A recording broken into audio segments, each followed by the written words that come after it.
Our story begins with the return of Sakurako, the conqueror of the Baal Dungeon, and everyone is excited to see her. They know that the Baal Dungeon, which appeared in Russia 6 years ago, was an S-rank dungeon that no player in the world had been able to clear. This means that clearing it is a historic achievement for humanity, and that achievement rests in Sakurako's hands. Orami Sakurako, the 100 Flower Blooming Guildmaster, an S-rank player ranked 3rd overall with a Grand Sorcerer class, and the Nine-Tailed Fox skill, proudly tells her fans that this outcome was expected. A reporter then asks her if she thinks the Lulu Heart Dungeon, which is considered the most difficult dungeon in history, might soon be cleared. Others speculate that if anyone could do it, it would be Sakurako. She smirks at the mention of the ultimate goal of all players, but tells everyone it has nothing to do with her. She arrogantly announces that she clears dungeons for herself. Then she walks off toward her car as reporters chase after her, trying to question her further, but she ignores them. Meanwhile, in our protagonist Kaki Yukari's house, he is watching Sakurako's video and realizes it's about time for his part-time job. He stands up to change his clothes, wondering if he remembered correctly that his job today was transporting supplies to a dungeon. He then recalls Sakurako's arrogant announcement about clearing dungeons for herself and falls silent for a moment. Later, on a city rooftop, he stands gazing at the dungeon tower in front of him, thinking that even he wishes he could challenge it. The Lulu Heart Dungeon is the first dungeon to have appeared in this world and is the most difficult dungeon globally, with no one ever having cleared it. Every time the news introduces a new player, Yukari dreams that one day he could be one of them, but it never happens. When he was evaluated, the specialists apologized and told him he was skillless and therefore unable to enter dungeons. Still, he remained persistent and tried to challenge dungeons. However, players didn't want to work with someone who was skillless and bullied him, calling him useless. Even his coworker advised him to stop dreaming, insisting that he didn't mean to be harsh, but was simply being a friend, saying he understood Yukari didn't want to accept it. But the truth was that he had no talent. Skillless, a term used for those who cannot receive the benefits of skills and are unable to become players. If a skillless person enters a dungeon, 90% of them die, and the remaining 10% go missing. Because of this, people without skills are no longer allowed to be involved with dungeon gates. Yukari knows in his mind that he is skillless and not one of the chosen ones, and yet he still can't give up. So he continues working part-time jobs related to dungeons, thinking how foolish he is for doing so. He looks at his new sword sadly, knowing that even though he bought it, there may never be a day when he gets to use it. Suddenly, the ground shakes and everyone is shocked by a loud growl. The system then issues a warning. A dungeon break has occurred. From the Panam dungeon, the plague that spreads in solitude is descending. The nun who devours the future from the Oryx dungeon and the lamb mistaken for all time from the Forest dungeon also emerge. Yukari and other citizens begin to flee while the system repeatedly warns that a swarm of the lamb mistaken for all time continues to pour out. One of the monsters chases him. He runs with all his might, wondering why there are monsters in the middle of the city and what on earth is happening. He swings his sword backward to slash at the monster, but is shocked when the sword he just bought breaks in half without even scratching it. He looks back in fear and sees the monster's mouth about to bite him. He thinks he's going to die. Luckily, someone powerful appears just in time and uses the Scarlet Leafly Flash skill to slash the monster into pieces. She lands in front of him and asks if he is hurt. He is stunned when he sees Oramachi Sierra, a member of the 100 Flower Blooming Guild, an S-rank player ranked 8th with a Swordmaster class and the Eye of Truth skill. He stutters a thank you for saving him. She turns around and explains that monsters are overflowing from dungeons all over the world and that the area is especially dangerous, so he must flee at once. Yet, he asks if there's anything he can do to help. She replies with concern on her face that the only thing he can do right now is run away. He wants to object, but he knows better than anyone that he can't do anything. He replies that she's probably right. Sarah then walks forward and shouts for him to run now. He obeys and runs in the opposite direction, leaving Sarah behind to face the swarm of monsters, her eyes closed in despair and guilt. Minutes later, he stopped running to catch his breath and hid behind a nearby car park. Yet he noticed that no matter where he ran, there were monsters. He continued running, knowing the main streets were too exposed and he had to escape into the alleyways. But he was shocked when he saw a lady lying in a pool of blood and asked her worriedly if she was okay. The lady simply asked him back if he was human. He bent down next to her, telling her they needed to get her to a hospital quickly. Knowing that with wounds like hers, there was no way to save her, he hesitated but remembered Sierra, who had saved him. He told himself that he couldn't just run away again, that there had to be something he could do. He was about to grab her and say he would take her somewhere safe, but she slapped his hand away and shouted at him not to touch her. She added that she hadn't fallen so low as to need help from a mere human, but he grabbed her forcefully, shocking her. She shouted, asking if she hadn't already told him not to touch her. He placed her on his back and ran with all his might. While she kept shouting at him to let her go, he simply shouted back for her to hold on because they were running. Meanwhile, the plague dragon that spread in solitude flew above the city, gathered power in its mouth, and released it downward, causing a massive explosion that turned everything to dust. Yukari, who was carrying the lady, was caught in the blast and thrown violently to the ground. He slammed and bounced a few times before stopping himself from rolling. He immediately sat up, trying to comprehend what had just happened. But when he looked back, he was shocked to see the dragon's eyes staring directly at him. He froze in fear, but grew confused when the dragon looked past him and began scanning the area, showing no interest in him. He wondered why it wasn't attacking. Perhaps it was searching for something. Snapping out of it, he realized he needed to help the lady. He frantically searched and found her lying on the ground nearby. He lifted her back onto his back and began running again. She looked at him and calmly asked why he kept resisting so much. She explained that even if they kept running, both of them would die anyway, and asked if that wasn't obvious. But he kept running and replied that she was absolutely right. Yet even so, that wasn't a reason to do nothing. He said he would simply do what he could right now, which surprised her. She then asked him if, in other words, he wanted to change the situation. He replied that he did and added that if he could, he'd even save the world. But he knew he couldn't. That was why, at the very least, he just wanted to save her. This surprised her even more. She calmly responded by saying, "Is that so?" and told him that their interests aligned. She pushed him away slightly, admitting she hated the idea of relying on a fragile human, but since he was the only vessel available, she had no choice. She offered him the chance to save the world in exchange for his soul. He asked how she could even do that, and she answered that it would be by going back to the past and starting over. She then ordered him to state his name, and he replied that his name was Kanaki Yukari. She cast a magic circle with overwhelming dark power, which shocked him. She introduced herself as Lulu Heart, the soul-devouring demon lord and ruler of the Lulu Heart dungeon. He couldn't believe he was seeing a demon lord. He then saw her take out a bright star and heard her say that the Lulu Heart dungeon was a golden memory that must never be lost. She squeezed the star and told him she was entrusting its fate to him. Suddenly, a strong force dragged him away, and the system displayed a message stating that although his life was empty, he had risked it to save the girl in the world. In recognition of his deed, the round table granted him a skill. However, the system encountered an error. It detected that he lacked talent and causality.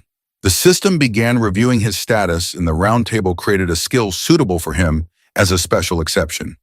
The system then generated a skill and revealed that he had been granted the skill Lost Man, a skill that loses oneself with an unknown rank. The system expressed respect and bestowed a blessing for his resolve to lose everything. A moment later, he opened his eyes and sat up in shock. He looked at his tablet and saw news about a new Baal dungeon appearing in Russia. He couldn't believe it, knowing that was a story from 6 years ago. He was even more shocked when he saw the date on his phone, wondering why it showed a date from 6 years ago. Suddenly, a lady with a sharp horn spoke, telling him that he had finally woken up. She smiled at him, causing him to drop his phone in horror as he wondered what had happened. Years ago, the Tower of Beginnings suddenly appeared in Shinjuku, and it was called the Lulu Heart Dungeon. As if in response, dungeon towers began emerging one after another across the world, and within them resided supernatural monsters. In contrast, those who awakened to extraordinary powers and skills also began to appear. These individuals were called players. Skills allowed their wielders to perform feats impossible for ordinary humans, defying the very laws of physics. Those chosen by skills ventured into dungeons, marking the beginning of a new era centered around them. In the present, a young Lulu Heart smiles at him, and in panic, he asks her what has happened.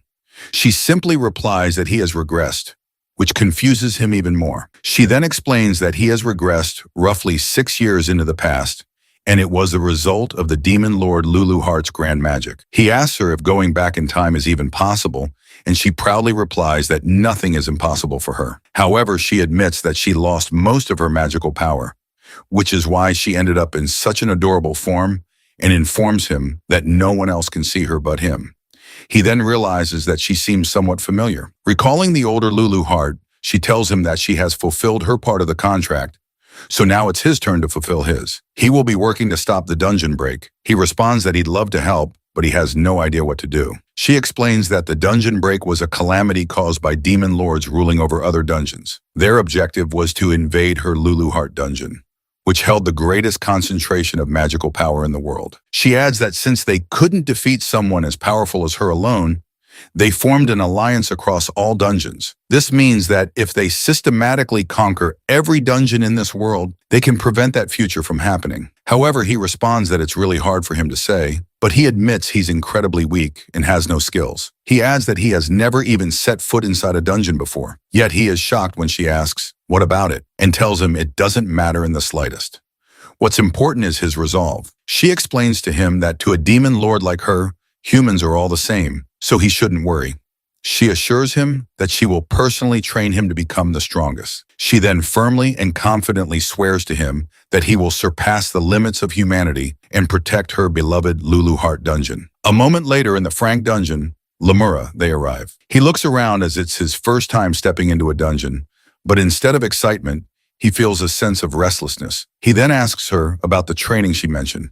She releases her power floating in the air and replies that he'll understand once they start. Seeing her dark magical power, he panics, shouting for her to wait a moment and asking what she's about to do. But she simply reaches out and places her hand on his chest, making him scream in pain. He feels dizzy and wonders what is happening. His head begins to ache so badly it feels like it's splitting. Yet she calmly explains that she infused her magic directly into his magical circuits. Now, even someone as skillless as him should be able to sense magic. He kneels on the ground in pain as her magic spreads through his body, and he wonders what she's talking about. She tells him that it seems by acquiring a skill, he also obtained a magical circuit to handle mana, but he doesn't listen. His body is overwhelmed with pain, burning from the inside. He can't think properly and feels himself slowly losing consciousness. At that moment, he wishes there were no pain. The system detects his desire to lose pain, and because of it, he meets the conditions of his unique skill, Lost Man. Suddenly, he feels the pain vanish. When he looks up, the system shows him that the pain has been lost. However, since the skill is only level 1, the effect duration is limited. He couldn't believe that the pain was gone and felt something circulating throughout his body. He looked at his hand and saw magical power, prompting him to ask if it was mana. He knew that mana was essential for using skills in class magic, and remembered that in the world before his regression, he couldn't even sense it. He clenched his hand, overjoyed to see magical power flowing from his body. Lulu Heart, who saw his system as well, asked him if she was right in saying that his skill was a pretty convenient ability. She remarked that humans had too many unnecessary things. Then she decided to begin their training and instructed him to try gathering the mana flowing through his body into his legs. She infused her mana into his legs while explaining that if he could control mana well enough, he could move beyond human limits. He focused intently and tried his best to gather his mana into his legs. For a second, he managed to channel some mana there, but it quickly spread back through his body. He told her that he couldn't control it properly. Whenever he tried to gather mana into his legs, it dispersed midway. She responded that she hadn't expected him to succeed from the start, which surprised him. He commented that she was kinder than he expected, admitting that he thought she would push him to get it right immediately. However, she smirked and laughingly told him that his will and ability didn't matter in the slightest. Confused, he asked what the hell that was supposed to mean. Then he noticed a sound around them and asked her if she heard it too. Suddenly, a monster appeared, rushing toward him. He froze for a second, then snapped to attention when he realized it was an orc. The orc chased after him as he ran, shouting in panic, asking what was happening and why there was an orc at the entrance. Floating beside him, she reminded him that even weakened, he had absorbed the demon lord. To a monster, that was like the finest delicacy appearing before its eyes. She then excitedly told him that monsters would now come to devour him. Meanwhile, she gracefully floated around with tea and cake while he ran for his life, shouting that he had never fought before. She calmly sat down midair and explained that if he infused mana into his legs and accelerated, he should be able to escape. He shouted back that was exactly what he couldn't do, which was why he was in trouble. She only looked confused at his complaint and asked if she was right in thinking that he should just get better at it. He shouted at her that she was the worst. The orc raised its spiked hammer and swung it down at him. In the emergency situation, he managed to channel mana into his legs and, in a panic, strengthened them. He jumped away just in time, avoiding the hammer that would have crushed him, leaving the orc shocked. A short distance away, he stopped and realized that for a moment, mana had surged into his legs, evident from the deep footprint left behind. He felt his entire body overflowing with power and was thrilled to experience mana manipulation for the first time. Lulu Heart told him it was fine to be amazed, but he would die if he didn't act. Looking up, he saw more massive orcs standing in front of him. One of them swung its hammer down, and he froze in fear, thinking this was the end. The orc struck him and crushed him in one hit. The system displayed that he had died, and the round table would retrieve his skills. But then he heard Lulu Heart's voice saying, "That won't do." She asked why he was dying and leaving her behind, as if she'd ever allow that. A demon hand then appeared, shattering the system's attempt to retrieve his skill. The system errored briefly and displayed a new message.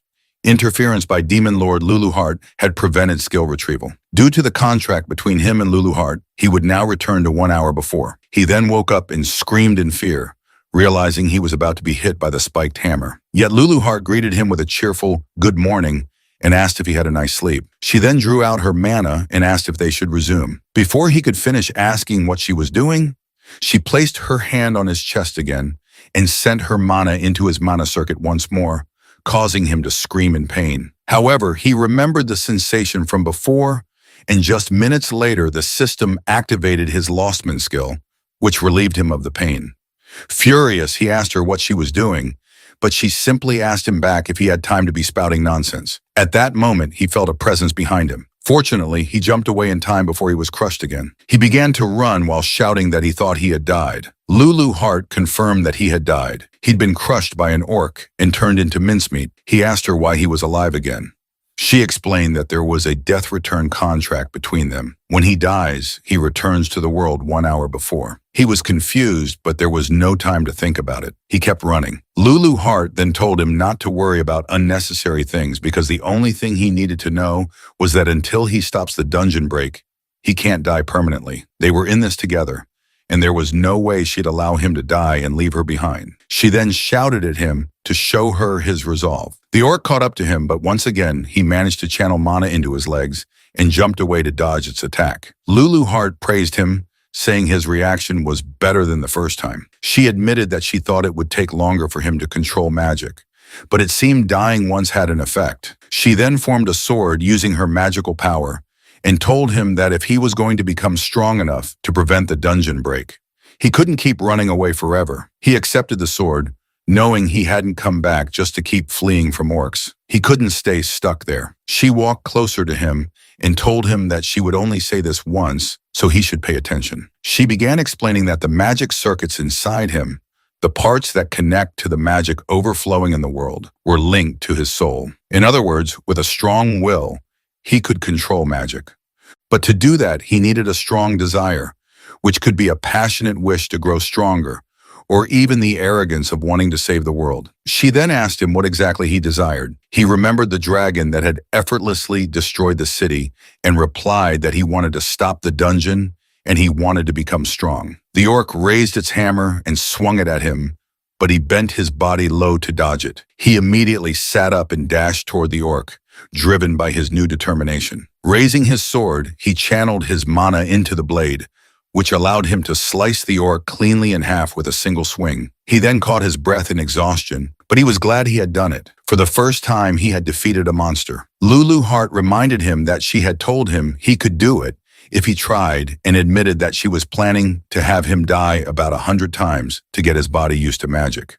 But thanks to his Lostman skill, it had saved them both some trouble, making him realize once again that Lulu Heart was really the worst. They suddenly heard footsteps rushing toward them and saw a large group of orcs charging forward. Lulu Heart excitedly shouted to him that the next wave was coming. He quickly channeled mana into his legs and jumped above the oncoming orcs, running through the air at high speed as he felt magic coursing through his entire body. Descending towards the orc, he slashed one of the orcs cleanly in half. Dodging another orc's attack, He spun his body and sliced through it with one smooth swing. His body, moving beyond imagination, responded with precision. With growing confidence, he continued slashing through the orcs around him. 1 hour later, Lulu Heart praised him for defeating 10 orcs in a single hour, calling it pretty good for a beginner. He added that if he kept it up, he would grow even stronger. However, she remained silent. Suddenly, they heard someone screaming in the distance. Quietly approaching the sound, they saw a man holding a blood-drenched knife, shouting at someone, calling them an idiot, a real idiot.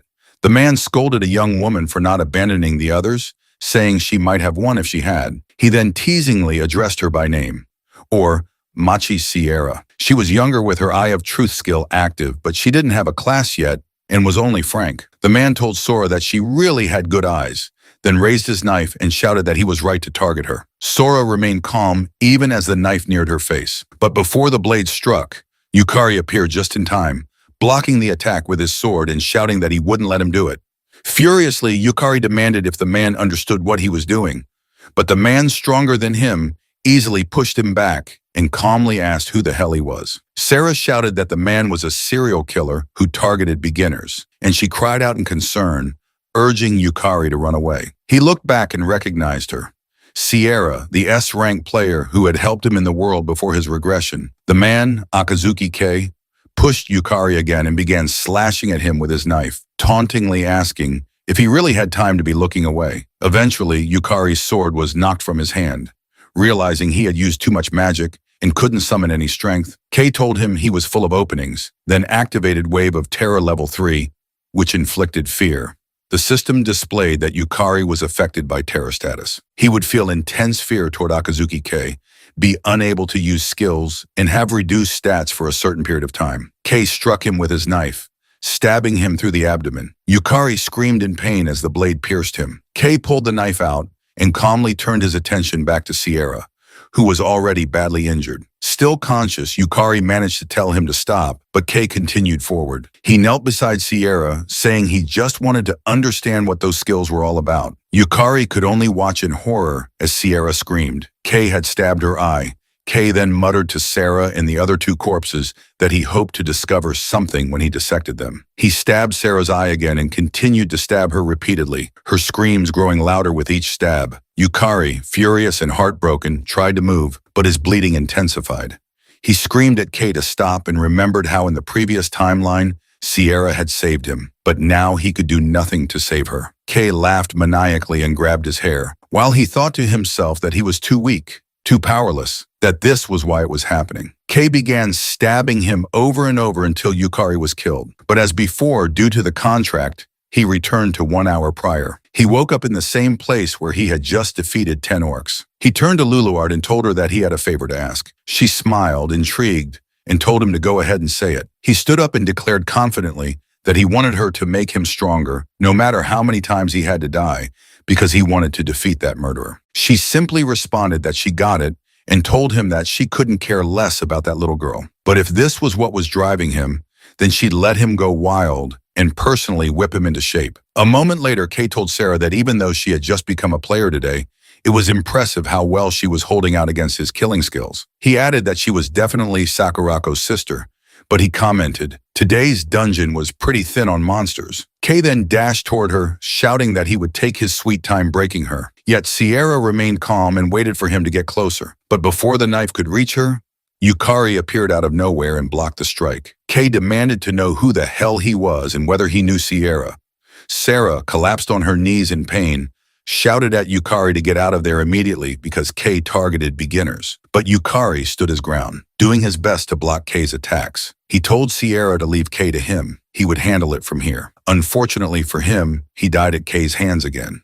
He remembered hearing about a beginner killer even before going back in time. But Sarah had never suffered such serious injuries before. He thought it must be his fault since he had lured all the dungeon's orcs away. Kei had free reign to strike. He knew he couldn't change that fact now. Even with Lulu Heart's contract, he couldn't return to a point earlier than his first death. He guessed that if he'd killed the orcs faster, it might not have happened. Once more, he thought everything had happened because he was weak. Then he died again. When he died for the third time, Lulu Heart lectured him, saying his swordplay was too straightforward, that killing Kay required a sneakier approach. On the fourth try, she told him to pay attention to the flow of his movements and to stop separating offense and defense. He needed to connect everything fluidly. On the fifth, she yelled that his mana was disrupted again and warned him never to lose focus no matter what was happening. On the sixth, she taught him to read his opponent's mana and assured him that by doing so, he would naturally anticipate their next move. On the seventh, she told him Kay's strategy relied heavily on counters, so Yukari needed to bait him into attacking. On the eighth attempt, Sierra, who had been watching, asked why he was going so far for them. On the 10th death, Luluhart asked if he wasn't afraid of dying. He replied that he had nothing left, and if he didn't put everything on the line, he wouldn't be able to save anyone, even if it cost him his life. This amazed and surprised Luluhart at the same time. He knew that if he gave up now, the dungeon break would result in countless deaths. And when weighing the lives of everyone else against his own pain, the choice was obvious. Luluhart silently watched him continue trying to defeat the murderer and die once more. She remembered all the people she had seen in dungeons, how they abandoned their teammates without hesitation and only looked out for themselves. That's why she couldn't understand why Yukari kept sacrificing himself for others. Yukari died again and again at the murderer's hands for hours until Kay was finally impressed by how Yukari read his movements as if it were his first time. He didn't realize Yukari had died so many times that he could now predict Kay's actions instinctively. Kay arrogantly told him that the difference between them was their commitment to dying, that Yukari didn't have it in him. Yukari was momentarily confused and wondered if even after all this, his resolve still wasn't enough. But then he stood up thinking to himself, even so, and even then, he wouldn't let anyone die. Luluhart was speechless for a moment before shouting to him that she hadn't expected him to come this far. So now she would tell him what was missing, the final piece he needed. She told him the missing piece was recognizing how strong he had already become. Her words shocked and stunned him into silence. He then looked away, not knowing how to respond. Luluhart told him he was still stuck seeing himself as weak. It was true that he had no talent, no skills, and no mana in the past, yet he kept coming back, even after dying over and over. Even though he could have abandoned that little girl and run, he didn't. He was about to argue with her about abandoning Sierra, but she cut him off, stating that he hadn't run.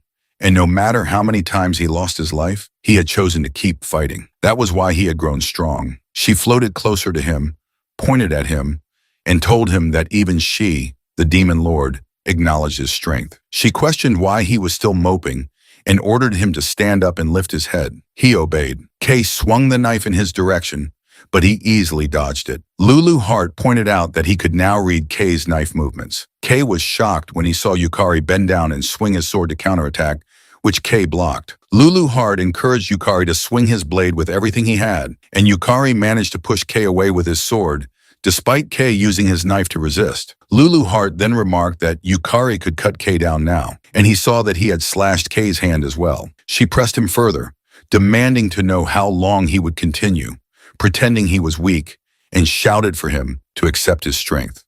Yukari noticed Kay's right foot move back and immediately recognized that a thrust was coming, which he dodged. He predicted Kay's next overhead slash and also foresaw the follow-up kick. He dodged both moves with precision, leaving Kay visibly confused and wondering about the sudden change. Yukari swung his sword at Kay again, but Kay dodged it. However, Kay was shaken. A moment ago, Yukari had been nothing more than a clueless boy who couldn't swing a sword properly, a weakling who had been covering in fear. Now Kay, who was being pushed back, questioned how he was losing to someone who had been so helpless. Yukari landed another slash on Kay's arm. He saw Kay begin to panic and knew this was his opportunity. He raised his sword and activated his Lostman skill, nullifying the fear Kay had planted in him. With mana surging into his sword, he swung it down toward Kay. Kay quickly gathered his magic power into his hand, insulted him for letting his guard down, and released another wave of fear. Yukari understood that Kay's skill relied on amplifying fear when detecting an opening. But since he had already nullified the emotion with his skill, Kay's power no longer worked on him. Fear had been fully removed from his system. The fear amplification failed. Kay was stunned. He couldn't believe his skill had been canceled. Desperate, he swung his knife at Yukari, arrogantly claiming that there was no way he could block an attack at such close range. Yukari activated Lostman again, nullifying pain just before the knife hit. Blood splattered, but he remained standing. Kay shouted that it was his win. Yukari, unfazed, simply smirked. Kay was stunned to see that Yukari had caught the knife with his bare hand. He questioned how Yukari was reading all of his moves and why none of his skills were working. Yukari exhaled and told Kay that at last he had caught up to him. Kay, overwhelmed with fear, asked who on earth he was. Yukari didn't answer and instead slashed at Kay's abdomen, declaring that it was over. Kay fell flat on the ground, lying in his own blood. But even then, he shouted that there was no way he could lose to a weakling like him. Yukari admitted that he had been killed by Kay 187 times, yet the one still standing in the end was him. Afterward, members of the 100 Flowers Blooming Guild, to which Sierra belonged, arrived to provide support and treatment for their injuries. Sarah approached him, sincerely apologizing and swearing that she would make amends, but he simply told her that no one had died, and that was enough. His words surprised her. Sarah and the others then bowed to him and thanked him with all their hearts. A moment later, as he stepped out of the Frank dungeon, Lulu Hart reminded him that it had taken quite some time after returning from his previous death. Even so, she smiled at him and praised him for doing a great job. He remained silent for a moment until his tears began to fall, and he quietly thanked her. She smiled at his reaction and teasingly asked why he was crying over something like that. She then reminded him that their goal was to stop the dungeon break, and in order to do that, they would have to surpass the so-called S-rank players. Lulu Hart raised her finger and declared that if she had to say, he would become a Demon Lord level player. He laughed and asked her what that even meant, but admitted that Demon Lord level didn't sound so bad. He then swore to her that he would become as strong as she was. Lulu floated into the air excitedly and warned him that her training would be tough. He responded that he would do his best and then he would change that future. The next day, he arrived at the Japan Player Association's Shinjuku branch and followed an employee inside. The staff member informed him that he had just been registered as a player, but with his current battle record, ranking up should be possible very soon. He reached out to touch the large globe in the center and replied that he understood. The woman couldn't believe that he had not only hunted orcs, but also defeated the wanted murderer Kay, and all on his first day of player registration. She wondered if it was really possible, though there were suspicions that Kay had falsely reported his rank to enter beginner dungeons. Kay had still been strong enough to pose a serious threat. The globe activated, and Yukari was shocked when the system displayed that his contribution had exceeded the required threshold. He was awarded the title of E-rank player. The system applied a correction to his status, increasing his overall stats, magic circuits by 2, and mana capacity. Additionally, his skill Lost leveled up to level 2, which increased the effect duration by 3 and expanded the range of targets that could be lost. He knew that with this, he had finally become an E-rank player. At last, he could choose his class. Later, he was waiting inside a building when a woman entered, thanking him for waiting and apologizing for calling him there on such short notice. He looked back and was surprised to see the elegant Sierra approaching him. She noticed him staring and asked if something was the matter. He awkwardly replied that it was nothing, but in that moment, he realized that he had forgotten because of everything that had happened, that Sierra was the daughter of the Oromachi conglomerate, meaning she was a true high-class lady. He remembered that before his regression, Sarah had become an S-rank player who rose to 8th place in the world. A super genius, she stood beside her sister, Sakurako, another prodigy, and together they reigned at the top of Japan. Sarah wielded a powerful mental type skill, one of the highest tier skills in the pregression world. It was a skill that could see through falsehoods. Not only could it detect lies and deception, but it also exposed feints in battle. Saya thanked him again for what had happened the day before and told him that the reason she was alive was entirely because of him.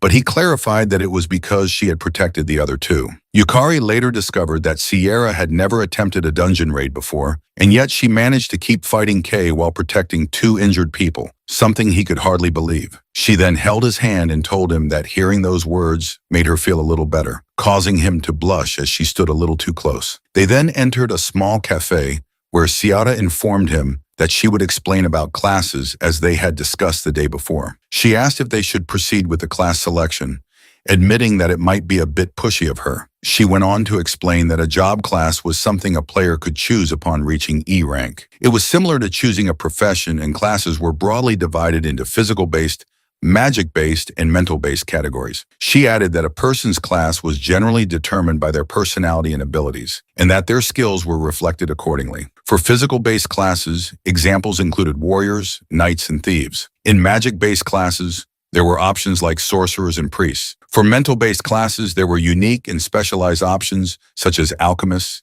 clerics, or summoners. He recalled that before the regression, he had been somewhat of a player geek and had done extensive research on classes. In the pre-gression world, Sarah had chosen the Swordmaster class, which came with a unique ability, counter, paired with her lie-detecting skill. This allowed her to predict her opponent's actions with complete accuracy and land flawless counters. People even referred to it as cheating. Sarah then told him something important to keep in mind, that skills and classes had compatibility factors. She explained that if someone with magic-based skills chose a magic-based class, the synergy between them created enhanced effects that strengthened their power. However, if someone with magic-based skills chose a physical-based class, both their magic and physical abilities would end up average, making them a jack of all trades, but master of none.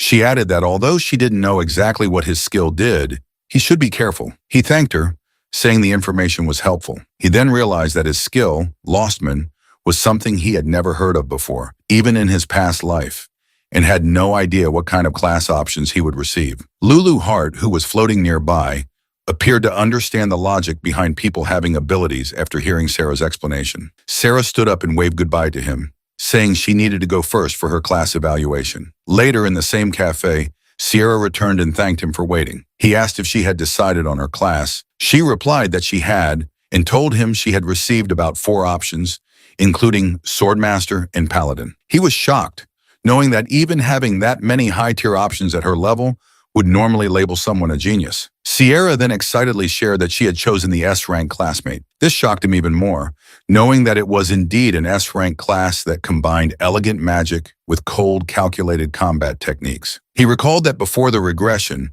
Sarah should have chosen the A-rank Swordmaster class. Yet now she was excited to stand shoulder to shoulder with brave people like him. He was stunned that she had called him a brave person and felt genuinely happy that she thought of him that way. She told him that it was now his turn, prompting him to stand up and head toward the class evaluation. He stopped in front of the globe, remembering that before the regression, he had never even gotten the chance to choose a class. He had no idea what kind of options would appear. Placing his hand on the globe, he watched as it began processing his class aptitude assessment. Suddenly, the system produced an error, startling him. He wondered if it was a malfunction, but then the system displayed that it had detected an unknown reaction within him and had begun redefining his class. This caught Lulu Hart's attention. When the system completed the assessment, he was shocked to see the result. His class was identified as Soul Eater, marked as rank X++. It wielded the power of the soul-devouring demon lord. The system explained that soul eaters could sometimes devour their enemies to absorb their strength, while at other times they commanded the subdued souls to dominate the battlefield. He was completely confused as this class had never even appeared as an option before. Then several class-specific skills unlocked before him: Soul Loss, Soul Trial, Soul Devour, and Soul Harvest. Overwhelmed, he shouted that he had never heard of any of this, not even before the regression, and frantically asked what it all meant. Lulu Hart grabbed his shoulder and shouted back that it was her ability. They examined his new class carefully, and Lulu Hart wondered aloud if the ghosts of the round system had judged her as part of the darkness. The system then proceeded to explain every class skill he had unlocked. A moment later, he returned to the cafe where Lulu Hart was waiting. She asked him if he had chosen a class, and he confirmed that he had, revealing that it was a class called Soul Eater. Lulu Hart responded that she had never heard of such a class before and appeared confused, noting that both of them had ended up with unprecedented, unique classes. Suddenly appearing beside him, Lulu Hart shouted that it was perfect timing. She ordered him to challenge Sierra to a mock battle, instructing him to fight using his power and test out his class. She added that they would talk afterward, which startled him. Minutes later, inside the indoor arena at the Japan Player Association's Shinjuku branch, he stood across from Sarah to begin their mock battle. He was surprised when he saw that she was wearing a maid outfit and asked why. She casually replied that it was because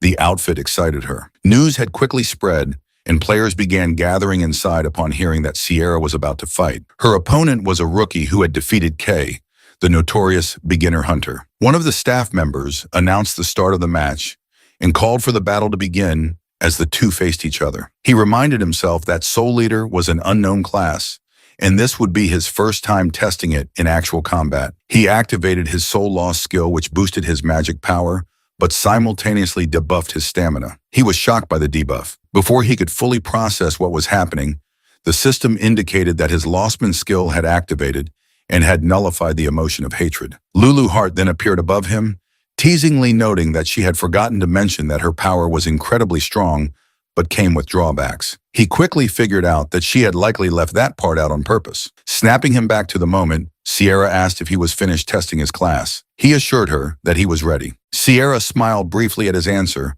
but within a second, her expression grew serious. She warned that she was coming. He focused his gaze as she dashed forward. She was fast. The system displayed that Maid's work tools had been activated, a class skill that manifested exclusive tools used by maids. Various weapons appeared as part of the summoning. She threw several kitchen knives at him, which he managed to deflect. Despite this, Sierra continued closing the distance. She drew the sword at her waist and swung it at him. Fortunately, he blocked it with his own sword. He quickly realized that Sarah's lie detection ability also allowed her to see through combat feints, meaning he had no choice but to confront her head-on. Sarah questioned whether he really had time to think, then threw another knife at him. He bent backward just in time to dodge it. Immediately, he straightened his posture and looked toward her. She was already summoning additional weapons. Knowing she was preparing for another attack, he activated his Lost Man skill again, nullifying fear. She threw several more knives at once, but he blocked, dodged, and evaded them effortlessly as he dashed toward her. She was shocked and asked if what she was seeing was real. She was even more stunned when he appeared in front of her, with incredible speed, ready to swing his sword. Sierra managed to block the attack, but she felt the overwhelming force behind it. He then forcefully pushed her back, stunning the watching players around the arena. He felt magical power overflowing through his body, thanks to the effects of soul loss, and the sensation excited him. For the first time, he was truly experiencing the full potential of his class skill. On the other hand, Sarah landed on the floor with her foot and thought to herself that his straightforward fighting style was something else. Unlike Kay, it would have been easier if he had used feints. She was then shocked when she saw him charging toward her at high speed. She did her best to block every swing of his sword, noticing that his attacks surged like a tsunami. Despite having about as much player experience as she did, she wondered how he had become so skilled in combat. He jumped and swung his sword downward, knowing he needed to push through. However, he was caught off guard when he saw Sierra smiling. She then activated her maid's cooking technique and released a strong flame around her, which shocked him further. He attempted to extinguish the flames near him by stepping into them and questioned whether the maid class could even use fire magic. Sarah responded proudly that no one handled fire better than a maid and declared that she would cook him too. She then released even stronger flames around him. He sprinted away at speed, dodging the inferno while shouting in disbelief that it didn't make any sense. Sarah hurled even hotter flames at him and dashed forward with her sword, reminding him that a maid's job included cooking, and cooking meant fire. He covered his face to shield his head and swung his sword to counterattack, successfully deflecting her blade. Although he struggled against the searing heat, in that moment, he realized this was Sarah's true power. Power that would one day elevate her to strength. He thought to himself that if Sarah had a proper team, even Kay wouldn't have stood a chance. She summoned another barrage of knives and declared that she wasn't done yet. He remained silent and simply stared at her, impressed by the determination in her eyes. Despite everything, there was no sign she was giving up. She threw the knives at him and he tried his best to deflect them. However, one slipped through his defense and struck him in the arm. Suddenly, Sierra appeared in front of him and declared the battle over. Anticipating her move, he immediately controlled his mana internally and released it outward while swinging his sword upward. He activated his Lostman skill, nullifying the pain just before her kick landed. Because of it, he felt nothing and remained standing firmly, which shocked her. She couldn't believe it. Despite delivering a direct hit, he showed no reaction. He then swung his sword forward and she managed to block it. The system displayed that his health had dropped below 50%, meeting the activation condition for the soul loss skill. This triggered Abyss Soul, further increasing his magic power. He launched another strike at her, and Sar couldn't believe his magic output was rising even under such conditions. He continued his assault. She blocked once again with her daggers, but they began to crack under the sheer weight of his attacks. He pressed forward, swinging at her relentlessly, and she realized that she wouldn't be able to block them all. He noticed her beginning to struggle and recognized that the end was near. He positioned himself for the final blow and declared that it would be the finishing strike. Imbuing mana in his sword, he swung his sword at her, sending her flying across the arena and ending the match. The announcer declared him the winner. Sarah stood up calmly and acknowledged that she had expected that result from Yukari. She then extended her hand to him, admitting that it was a complete defeat for her. He shook her hand and responded that it was just luck, adding that if they fought again, she would likely win. She asked him seriously if he really meant it, to which he replied yes, telling her that he believed she would become the best player. But then he heard her make an unpleasant sound. Looking at her with confusion, he asked her why. Suddenly, she screamed in frustration, shocking him. She began shouting, demanding to know what that movement was and why he had jumped straight into a barrage of throwing knives. Trembling slightly, she asked if the screws in his head were completely loose. He could only laugh awkwardly in response. He realized then that Sierra was far more expressive than he had initially thought. She yelled that she had been so sure she'd win with that spinning kick, and her own inexperience was absolutely infuriating. Then she pointed at him, startling him, and swore that she wouldn't lose the next time. He was taken aback for a moment, but then smiled and told her that he would win again next time. The following day, in front of the E-rank dungeon known as Realm Gate, he asked Luluheart to confirm if this was the correct dungeon. She affirmed that it was and explained that it should be the perfect place to test the Soul Eater's abilities. She informed him that she had picked an easy dungeon so he could take it easy, and he agreed. He stepped forward confidently while Luluheart smiled, watching him enter the E-rank dungeon. Moments later, outside the dungeon, the guards were shocked and questioning what was happening. They reported to their captain that there was a sudden magic surge inside the dungeon. It had transformed into a red dungeon. They immediately rushed to call for backup from the 100 Flowers Blooming Guild and alerted the player association. Meanwhile, inside the dungeon, Yukari was already busy cutting monsters in half, when another monster appeared behind him and swung its sword to kill him. He easily dodged the attack and moved away instantly. He then lifted his sword and swung it backward, severing the monster's head in a clean strike. Without stopping, he rushed forward and slashed through the monster in front of him as well. Minutes later, he was kneeling on the ground in exhaustion, asking Luluheart why the enemies were so strong if this was supposed to be an E-rank dungeon. Luluheart remained silent, not because she didn't know, but because she was surprised. Despite it being a red dungeon where monsters entered a berserk rampage and became several times stronger, Yukari had taken them down during his first encounter. Not only that, he had overpowered them without dying even once. She smirked, realizing that Yukari's growth was progressing much faster than she had anticipated. In that moment, she thought to herself that he was truly interesting. Luluheart laughed to herself, thinking that she would have to prepare even harsher training going forward, which immediately terrified him. The system then displayed that his class ability, Soul Eater, had auto-activated. He was surprised when he saw mana pouring from the defeated monsters' bodies and entering his own. He felt his body rapidly filling with energy. The system notified him that his mana capacity and status had increased. Luluheart explained that he had consumed the monsters' souls, which were being converted into mana. She added that the more enemies he defeated, the stronger he would become. This was the first true essence of his ability. He acknowledged her insight and remarked that it was to be expected from the original owner of the class. Luluheart then proudly gathered the soul form of one of the monsters and told him this was the second true essence. She made the soul form float toward him. When he asked what it was, the soul entered his body. The system then initiated the draw for his class ability, Soul Harvest. After several seconds of evaluation, he acquired the Armor Knight Soul, a soul clad in sturdy armor with high resistance to physical attacks, which shocked him. Luluheart explained that a soul was the core of a monster, and that if he supplied it with mana, it could be materialized. He attempted to infuse mana into the soul, which successfully activated his soul command ability, allowing him to materialize the Armor Knight's soul. He summoned the knight and stared in amazement, shouting in excitement that it felt like a summoning spell. Luluheart quickly corrected him, warning not to compare it to mere summoning. It only resembled a puppet because his mana was currently insufficient. She stated that soul embodiment was an ability on par with the creation of life itself. Upon hearing this, he realized he had almost forgotten how powerful Luluheart truly was, given her tiny current form. He nodded at her proudly, which made her annoyed, prompting her to ask if he wanted her to crush him. Moments later, his summoned knight was engaged in combat with a monster knight. While they fought, he rushed behind the enemy, leaped into the air, and slashed it in half with a single swing. He then activated Soul Harvest and slowly extracted the soul form from its body, eventually acquiring it. He summoned it using Soul Command and successfully added it to his growing army.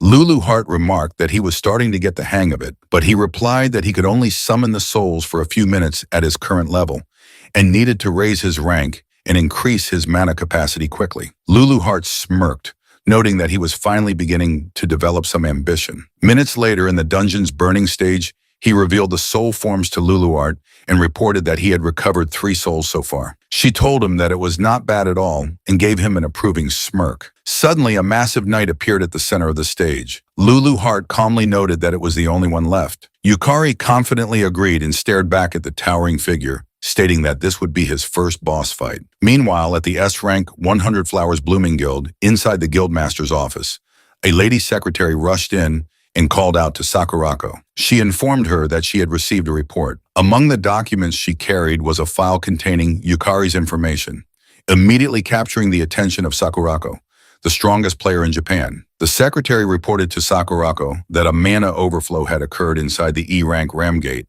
resulting in the emergence of a red dungeon. Sakurako responded calmly, remarking that it was a nuisance. She then ordered the secretary to immediately dispatch B-rank players and have the 4th squad on standby, just in case. The secretary agreed without hesitation. Sakurako then asked if anyone had already entered the dungeon. The secretary replied that they had received a report of an E-rank player named Kaki Yukari entering alone. Upon hearing his name, Sakurako stopped walking. She thought the name sounded familiar, but then dismissed it, stating that in E-rank, nobody wasn't worth worrying about. She ordered her secretary to bring her the usual information.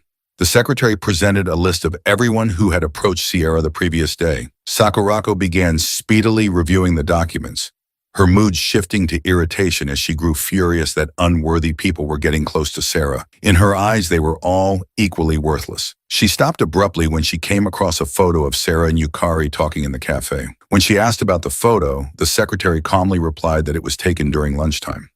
Sakurako pulled the photo from the pile and finally recognized Yukari as the one who had sparred with Sarah. She realized that she had overlooked him at the time, too focused on admiring Sierra's graceful fighting style. Her expression twisted with anger as she pointed at Yukari in the photo, thinking that another worthless insect was trying to latch into her Sierra. Meanwhile, in the E-Rank Dungeon's boss room, Yukari was on his 24th death in regression. Lulu Hart, floating lazily in the air, asked how much longer he planned to keep fighting, admitting that she was getting bored. He was locked in a battle with the boss when he shouted at her to be quiet, insisting the boss was far too strong. Lulu Hart simply smiled, knowing it was not a regular boss. It was a monster supercharged by the dungeon's mana overflow. An easy win was out of the question. Yukari reminded her that she had told him this dungeon was the perfect difficulty, but she teasingly responded by asking whether he didn't want to get stronger. She claimed that facing stronger enemies was exactly how one grew. He yelled that he was an idiot for trusting her, but just then the boss's sword came dangerously close to his head. He narrowly dodged the attack in time. He realized there was a huge rank gap. His attacks barely scratched the enemy, and one slip up could mean instant death. He managed to dodge another swing and deflected the next blow, telling himself that it wasn't as if his attacks were doing nothing at all. Suddenly, the boss dashed at him with incredible speed and launched a powerful fist toward him. Knowing he couldn't dodge, he activated Lost Man to nullify the pain. He blocked the boss's fist with his arm. Thanks to his skill, his health only dropped below 50%. He then activated Soul Loss and Abyss Soul, significantly increasing his mana.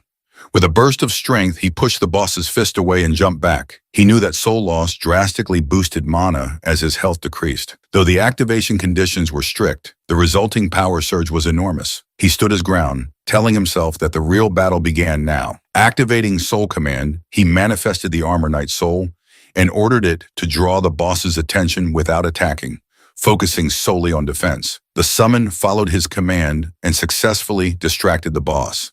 Knowing the knight couldn't inflict damage, he relied on its defensive role while moving into position. He reappeared behind the boss and slashed at it, drawing its attention. The boss turned to him. In response, he manifested another Armor Knight Soul and dodged the boss's sword. He ordered his summons to strike whenever the boss focused on him. Following the order, the souls slashed the boss from behind, distracting it again.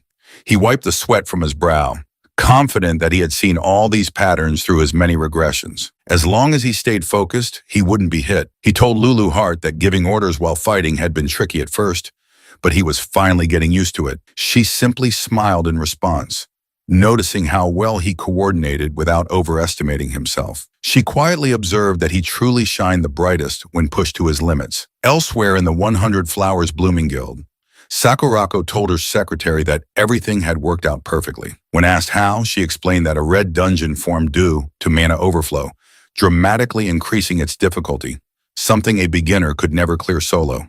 She then tore the photo of Yukari in half, coldly, stating that by now he was probably nothing more than dust. She ripped the image into pieces and hugged Sierra's photo tightly, telling her secretary that she was sure they both agreed. Any worthless insect crawling near Sierra should die. The secretary agreed nervously, quietly backing away in fear. Sakurako then recalled the video of Yukari defeating Sierra and admitted that if by some miracle an E-rank beginner managed to clear a red dungeon, it would shake the entire ranking system to its core. It would be an unprecedented historical event, something not seen since the dawn of dungeon history. Meanwhile, inside the E-rank dungeon, Yukari activated Soul Loss again, boosting his mana and nullifying fear. He gathered mana into his foot and leaped toward the boss from behind. As his health decreased another 10% due to his skills debuff, his abyss soul entered a hyperactive state, dramatically increasing his mana. He brought his sword down with all his might in one decisive strike, landing a blow to the boss's head. Lulu Hart smirked proudly as she watched. With that, he successfully defeated the dungeon boss, the Knight of Flames, Homer, and claimed the Ring of Flames dropped upon its death. He also acquired Homer's soul. Hours later, in Sakurako's private room at the 100 Flowers Blooming Guild, she was stunned to hear that Yukari had cleared a red dungeon. Her secretary reported that it appeared Yukari had done it solo, which shocked her even more. Knowing that red dungeons featured drastically higher monster strength and overall difficulty, she found it unthinkable that a total novice could manage such a feat after just a few days as a player. The secretary added that Yukari was also the one who had taken down the wanted criminal. Sakurako recalled watching Yukari's mock battle with Sarah. His skills were clearly amateurish, yet he showed no fear of death, and his eyes were filled with madness. She smirked, thinking things were getting interesting. She then ordered the guild to dig up everything they could on Yukari, and declared that if he turned out to be the real deal, they would recruit him into their guild.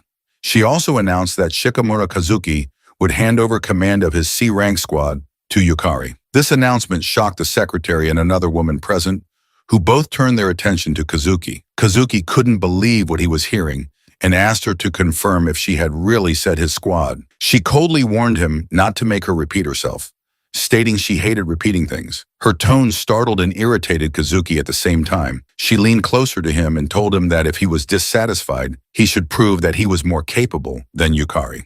She then turned and walked away, stating that she would entrust the full investigation of Yukari to him. Kazuki, furiously holding back his frustration, responded that he understood. Sakurako smirked and glanced back at him, thinking Kazuki was an easy man to manipulate. He couldn't even hide his killing intent, but she also thought that if Kazuki managed to kill Yukari, then that would be the extent of Yukari's potential. Regardless, she was looking forward to some interesting results. 1 week later, players gathered outside the Vine Gate, a D-rank dungeon.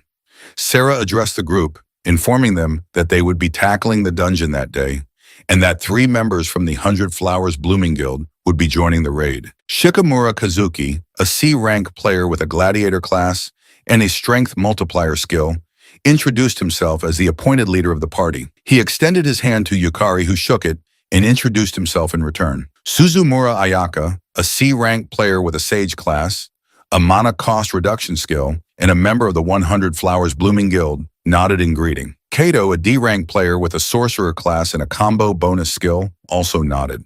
He was affiliated with the Hayaka Ryorin Guild. Sarah proudly told everyone that Yukari had cleared the recent red dungeon entirely on his own. Yukari modestly responded that it was just luck. Sarah, however, told him that it was just like him to be modest and that he should be proud of his accomplishments. Senzaki Yumio, a C-rank player with an assassin class and the class genius skill from the Sakura Guild, interrupted to ask if he was the rumored rookie. Ishibashi Yuka, a D-rank player with an enchanter class and a wide area effect skill, nodded silently in greeting to the group. Yamamoto Taiyo, a D-rank player with a warrior class and a hardening skill, laughed and said that solo clearing a red dungeon was awesome. He admitted he was jealous, having been stuck at Dank for ages. Sarah responded that it was nonsense and praised Taiyo's top-tier tanking ability. The party continued their cheerful introductions, unaware that Kazuki was silently glaring at Yukari from the side. Later, the entire group was inside the vine gate of the D-rank dungeon, where they encountered a swarm of undead. As the battle unfolded, Sho shouted that there were far too many monsters, but Kazuki barked at them to stay in formation. In frustration, Umio yelled that this wasn't the time for textbook tactics.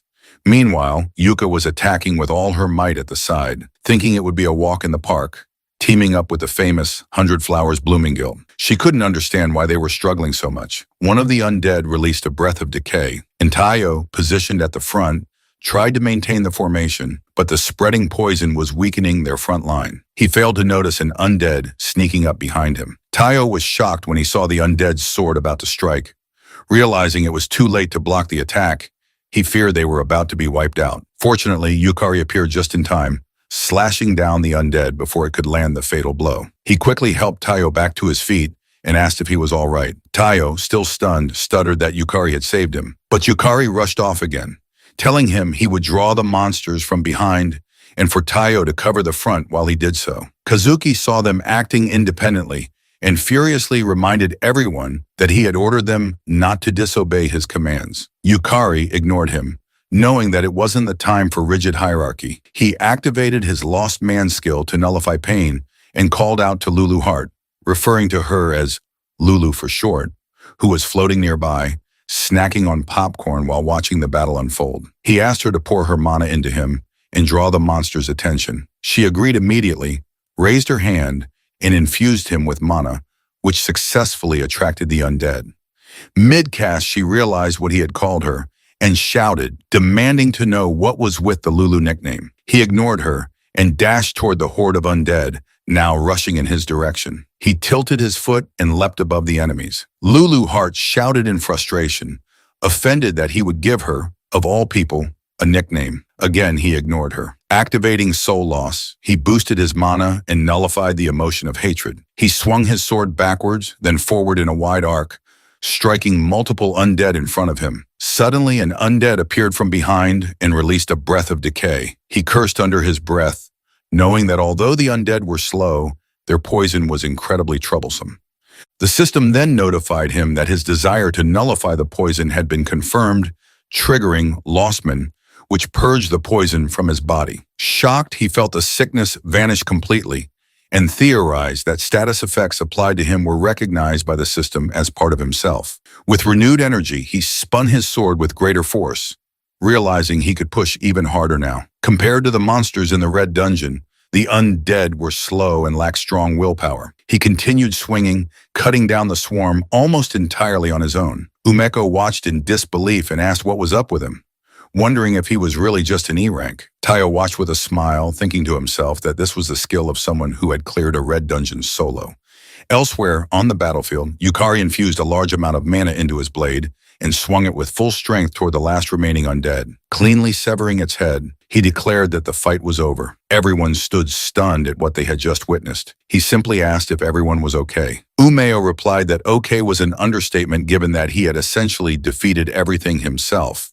He responded that it was only possible because everyone had his back. He then cheerfully approached Yumo, unaware that Kazuki was watching from the side, fuming. Kazuki silently raged, thinking Yukari was making him look like a fool. He remembered Sakurako's words, her command to prove he was more capable than Yukari. Clenching his fists, Kazuki swore to himself that he would show everyone he was the better player.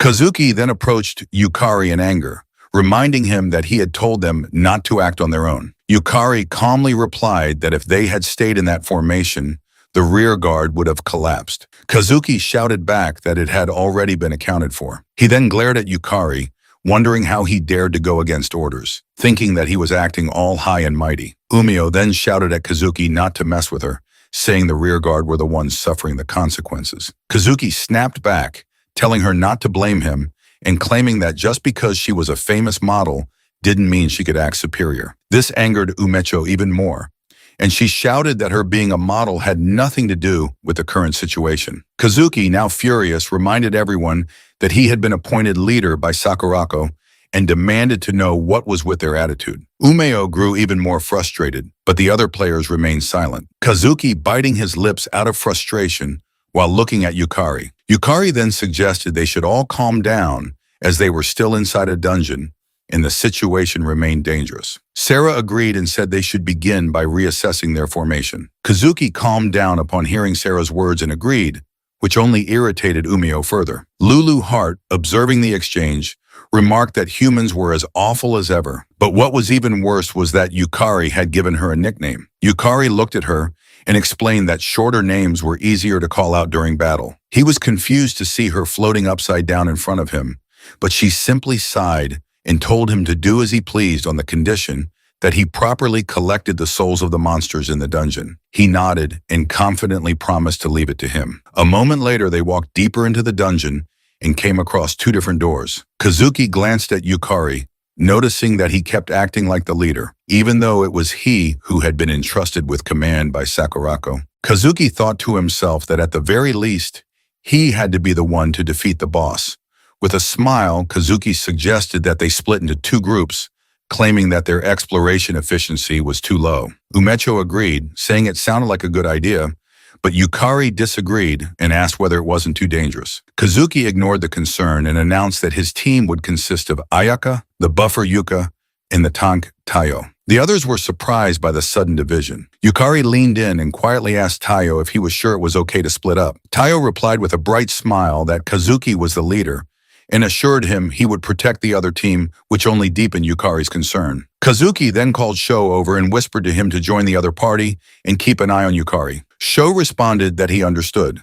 Looking at Yukari, Sho wondered why Sakurako and Kazuki were so focused on someone who was essentially a nobody. Sho found the whole thing a pain and thought that he just wanted to go home. The group then split into Party A and Party B, each with 4 members. A moment later, Party B was in one of the dungeon rooms swinging their weapons. Yukari called out that enemies were also coming from the right and that he would draw their aggro while the others followed up with attacks. He activated Lostman to nullify the pain and dashed forward at high speed, telling Luluart he was counting on her. Though annoyed, she still poured her mana into him. A group of undead appeared in front of him, but he swiftly swung his sword and pushed them back. Sierra activated her maid's cooking ability and incinerated the knights in her path. Umeo unleashed her sonic blow skill to destroy enemies on her side and excitedly praised the front line's performance. Suddenly, an undead released a breath of decay near Yukari. He quickly activated Lost Man again, nullifying the poison and slashed the creature in half with one blow. Sho, who was positioned in the rear to protect them, couldn't believe what he was seeing. Yukari was undeniably strong. Sho also noticed that the monsters weren't even targeting Yukari, wondering if his aggro control was that perfect. Sho activated his Cold Bolt ability, launching sharp ice spikes that struck the monsters from behind. He observed how wide Yukari's field of vision was and how sharp his decision-making had become. He couldn't understand how Yukari remained so calm under pressure. While Sho supported from behind, Yukari landed the finishing blow on the last undead in his path and acquired the Skull Guardian's soul. He was relieved that a soul had finally dropped and noted that it came from the resurrected remains of a knight from ancient times. Its pupilless eyes still glimmered faintly with light. Umeko shouted excitedly that everything had gone so much smoother and praised his spot-on commands. She winked at him and teasingly said he was pretty good. Sho agreed, noting how smooth the entire battle had been. Sarah added that it was a well-coordinated team effort. Yukari felt a bit awkward and replied that it was all thanks to them, not wanting to admit that he had been fighting so eagerly just to gather monster souls. Sarah then suggested they take a break, mentioning that they had been fighting for over 2 hours. He agreed, but was quickly confused when Kazuki and Ayaka suddenly entered the room, both severely injured. Sarah asked them why they were alone, and Yukari questioned what they were doing in a place like that. Kazuki replied that they had returned to retrieve something they had forgotten, but it sounded suspicious. Yukari asked where the other two were. Kazuki looked away and said they had split up temporarily. Yukari didn't buy it. He glanced at Sarah silently, hoping she would use her skill to verify the truth. She shook her head, confirming that they were lying. He then asked Kazuki if he had left them behind. Kazuki replied no and insisted they were perfectly safe, But Sarah saw through him and shouted that Tayo and Yuka were in danger.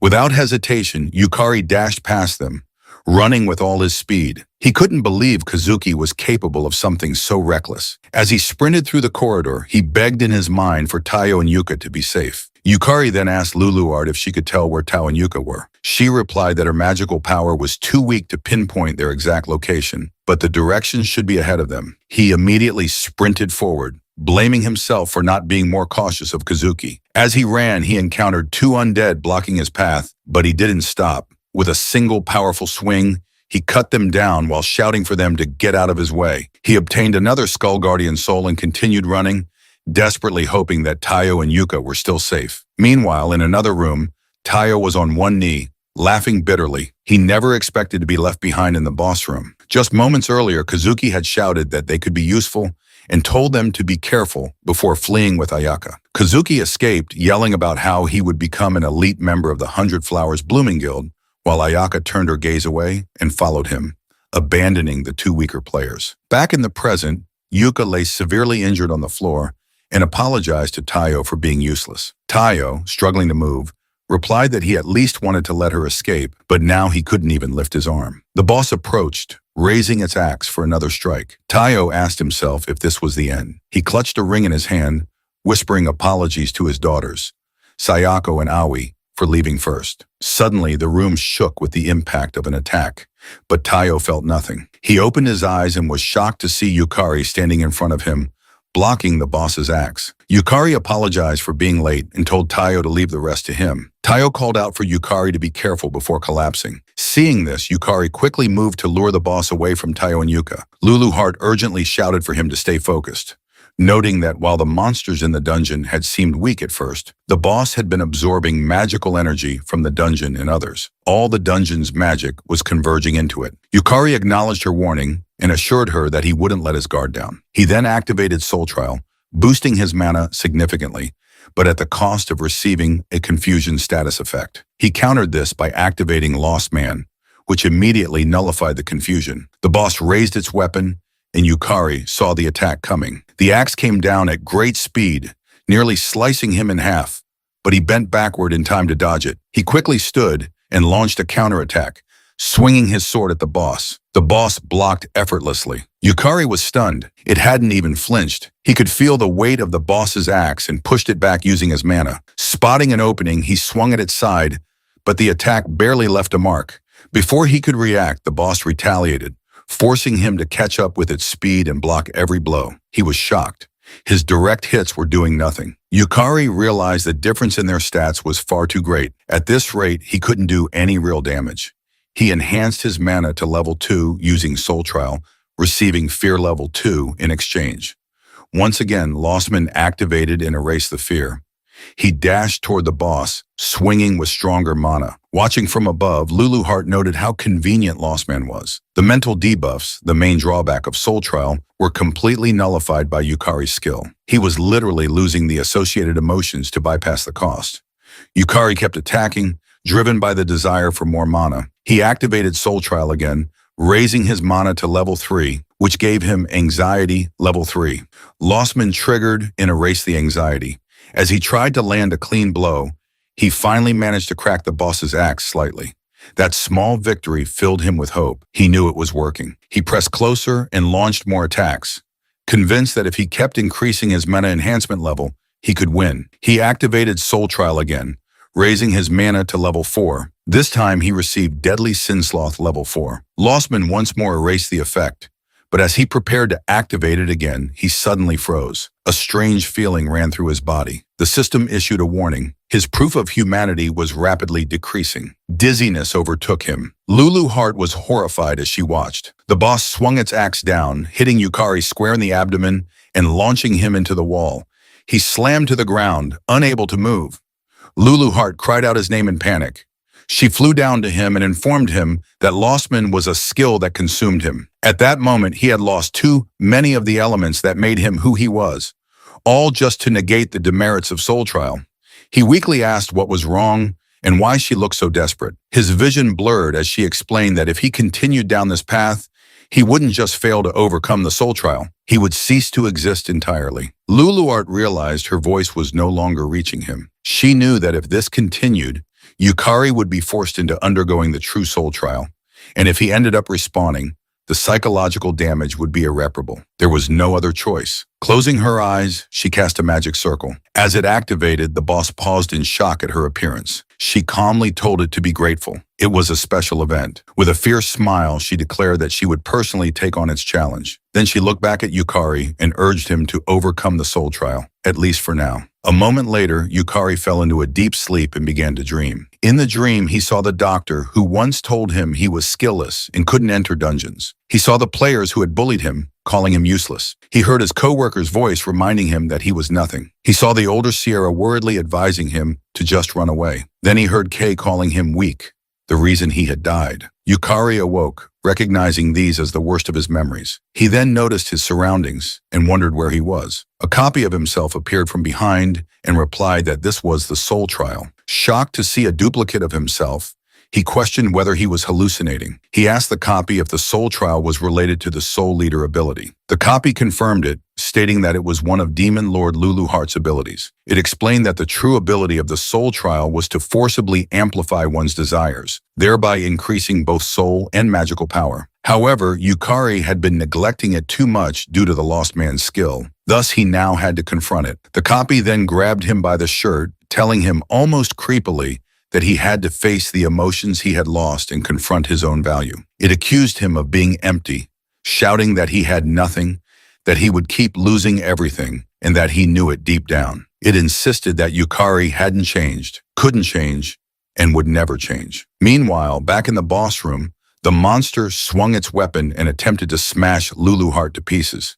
She narrowly avoided the strike by leaping away, but the force still slammed her against the wall. Struggling to her feet, she admitted to herself that she had anticipated this, but couldn't believe she didn't stand a chance, even against such a minor monster in her weakened state. It was beyond frustrating. She forced herself upright and glanced toward Yukari's soulless body. She couldn't afford to show weakness. This was all she could do for him now. As the boss raised its axe again, she slid under the swing and teasingly called out that she was the target. She was confident that Yukari would prove the value of his soul and overcome the soul trial. Back inside the true soul trial, Yukari asked his copy if proving one's value was really what it all came down to.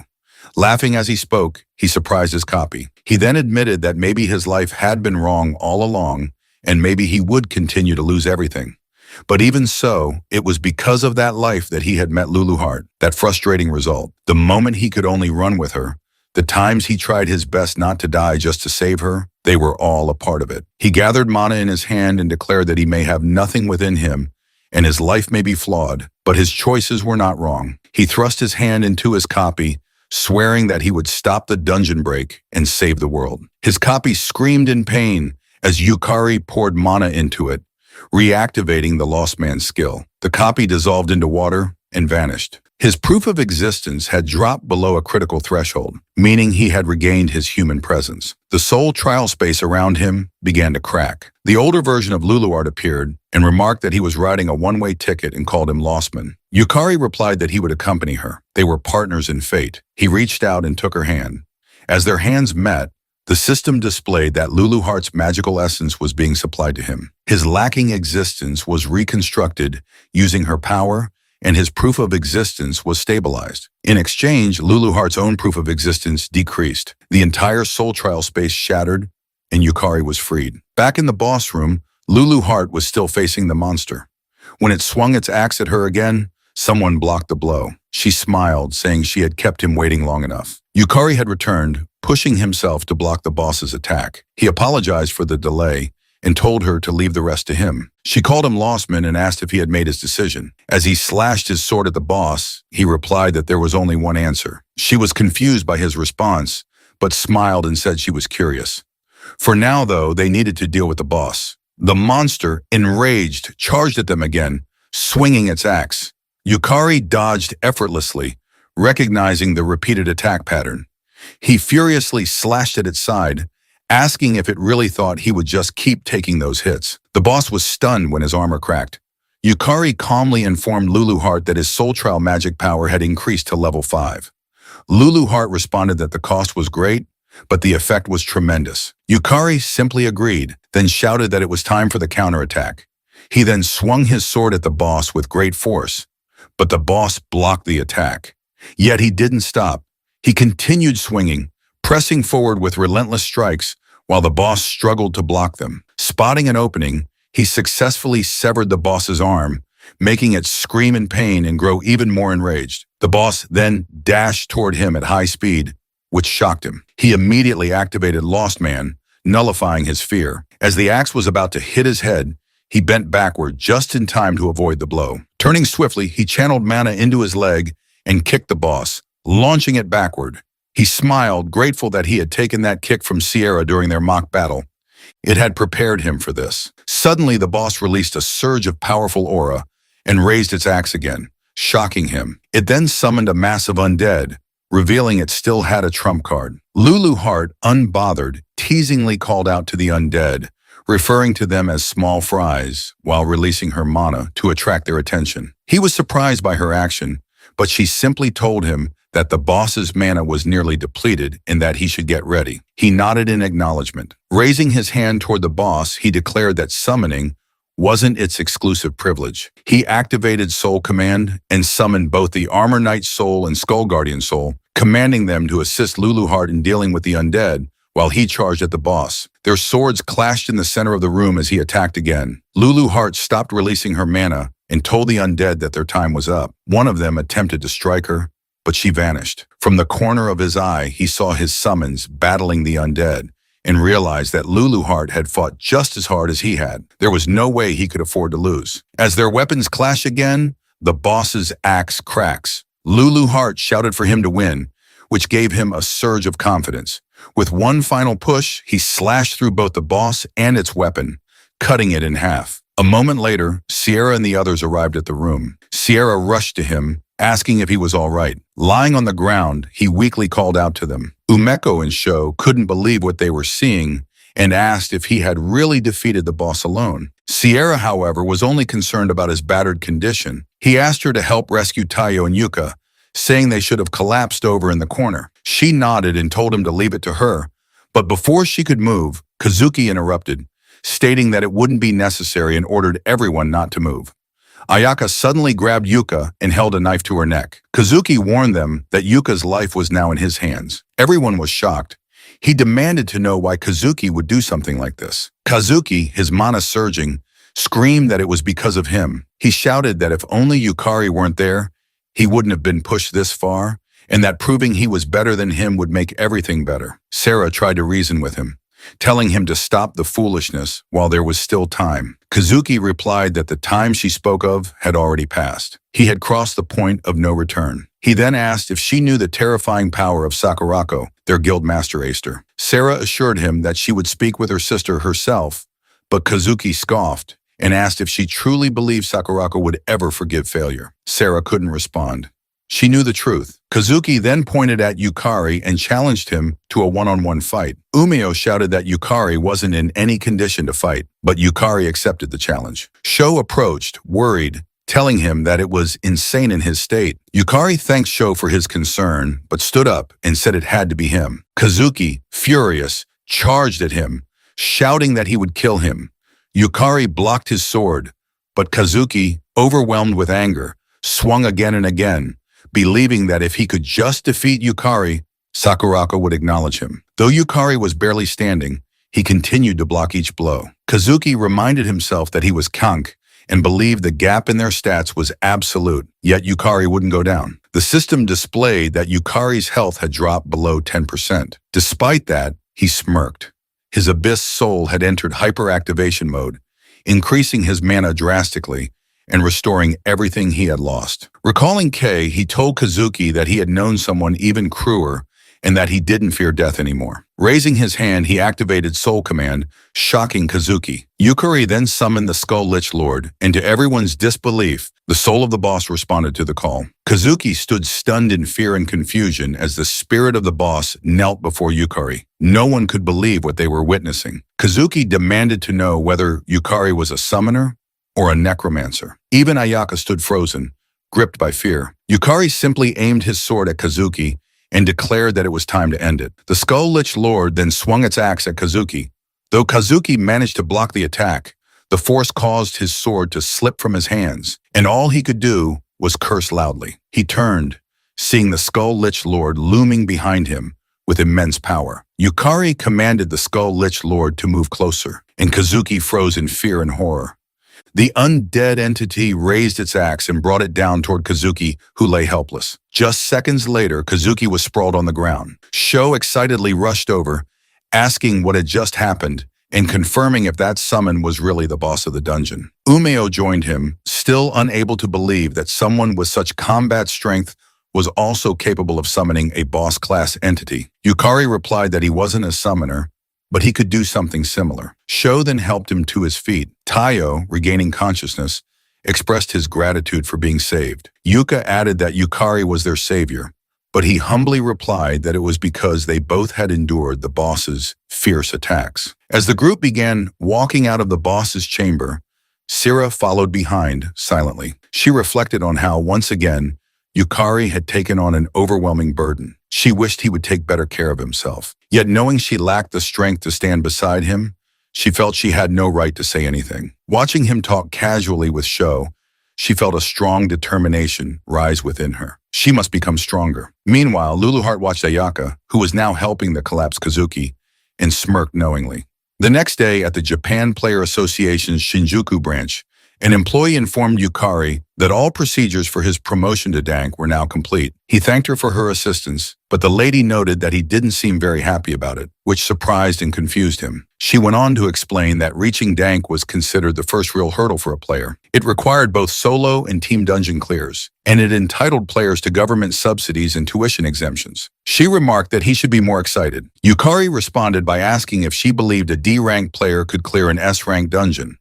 Puzzled by the question, she replied honestly that it would be impossible. He simply stated that that was the reason. He had to become stronger than even S-rank players. Luluheart, proudly floating beside him, nodded in agreement. The lady, understanding his ambition, acknowledged that for him, Dank was just a passing point. She wasn't sure whether he was joking or being serious, but then smiled, saying that if anyone could do it, maybe it really was him. She told him she looked forward to the day he stood at the top of the world. A moment later, as Yukari stepped outside the association building, someone called out to him. A man approached asking if he was Kaki Yukari. Confused, Yukari confirmed his identity. The man lit up with excitement and handed him a business card, identifying himself as Makoto Fuja, the recruitment manager for the Sakura Guild. Before Fuja could say more, another man rushed forward and shoved him aside, shouting that they had their eyes on Yukari first. Yet another man pushed them both away, yelling that the Konkai Guild Union had been first. Yukari, bewildered, asked why they even knew who he was. One of them replied that there was no way anyone wouldn't know about the rookie who had risen from F rank to Dank in a record-breaking 2 weeks. It finally dawned on him. Though he had experienced what felt like months of trials and deaths through regression, only 2 weeks had passed in the real world. Watching the recruitment managers argue fiercely over him, he told them he'd think about it. Then, taking advantage of the chaos, he sprinted away at lightning speed while the recruiters continued bickering over who would get to sign him. Later in Yukari's apartment, Luluheart told him that she thought he was going to join a guild, asking if she was right that humans like to gather in groups. He replied that he had considered it, then asked if he was also right in thinking he would grow stronger by learning from her, rather than joining a guild. She confidently agreed and cheerfully told him that he finally understood. She then informed him that they would soon challenge the Luluheart dungeon. Yukari immediately dropped his dumbbells and stared at her in fear. She looked back at him in confusion. He shouted at her, asking if she wasn't skipping way too many steps and if she had any idea how many S-ranked players had failed to clear that dungeon before. Luluheart calmly reminded him that the Luluheart dungeon was her home and assured him she had a special secret plan. She told him to leave it to her. Despite her confidence, Yukari couldn't shake the bad feeling growing in his chest. Meanwhile, in the 100 Flowers Blooming Guild, Sakurako sat silently while Kazuki knelt before her, desperately explaining that he had been set up by Yukari's despicable trap. Sakurako, however, informed him that the other players had all reported that he had made an insane decision. Kazuki swore in panic and insisted it was a false report, but then Sakurako reached out, grabbed him by the hair, and furiously asked if he was saying that Sierra was lying. Terrified, Kazuki shouted that it was true, claiming it was unfortunate, but Sarah was not in her right mind. Her anger intensified. Without another word, she activated her two-tail ability, Hakuman Konmu Kyobi, a skill derived from her nine-tailed fox power that summoned the essence of the white-faced, golden-furred fox. A flurry of butterflies emerged from her mana. Fox ears appeared atop her head, and two glowing tails extended from behind her. Sakurako looked down at Kazuki and told him she had already intended to punish him, even if he had managed to kill Yukari. But insulting her Sierra just to protect himself had sealed his fate. Anyone who insulted Sarah would die. Kazuki trembled, admitting in fear that he was wrong, and trying again to shift the blame onto Yukari, but Sakurako ignored his. She cast 1,000 colors and 10,000 blossoms, dual barrier, encasing Kazuki in a magical prison. As he screamed and begged for mercy, she remained silent. She then activated her convergence ability, directing it at the dual barrier, which shattered into pieces along with Kazuki, who was still crying and pleading for his life. When Kazuki disappeared like dust, Sakurako picked up a photo of Yukari, stared at it, and burned it to ash. With a cold expression, she thought to herself that it was time to see whether Yukari was the real deal. She had decided to confirm it personally. The next night, Yukari and Lulu Heart stood outside the entrance to the dungeon. She proudly remarked that her dungeon looked as amazing as always and asked if she was right. He agreed, telling her that it truly was in a class of its own. Staring up at it, he reminded himself that the Lulu Heart dungeon was the toughest in the world. Entering without permission from the player association was strictly prohibited, so he assumed getting inside would be a challenge. To his disbelief, just minutes later, he found the guard fast asleep. He whispered to Lulu Heart that they could probably just walk right in. She agreed, commenting that not many people dared challenge her dungeon anyway. The two of them walked through the dungeon gate without effort and soon stood at the portal entrance inside. Yukari whispered again, asking if they should go in. Lulu Heart nodded and they both entered, unaware that someone was watching them from a distance. Inside, Yukari was stunned to find himself facing a vast castle. It was the very dungeon players across the world had challenged without a single successful clear. He asked if it was just a corridor, and Lulu Heart replied that this was called the Infinite Corridor. She explained that the first floor of the Lulu Heart dungeon was a massive castle the size of an entire country. Without following the correct path, a person would wander endlessly, never reaching the boss room. She added that typically players would start in the forest outside the castle, but she had arranged a special shortcut for him. Yukari was relieved to hear that, admitting he was terrible at mazes. Lulu Heart proudly pulled out a stack of documents and told him that was exactly why she had prepared this for him. Surprised, he asked what they were. She replied that it was a handmade map of the labyrinth with the correct path already marked. He realized that was what she had been drawing the whole time. Amazed, he told her he couldn't believe she remembered such a detailed route. She responded with a smirk, saying that when one has lived somewhere for thousands of years, they just know. Yukari was surprised to hear that she had lived for thousands of years and began to wonder what she had been doing before the dungeon appeared. Lulu Heart pointed to a nearby wall and directed him to turn right at the dead end. They followed her instructions, another right, then straight ahead. As they walked, Yukari asked if there weren't any monsters in this dungeon.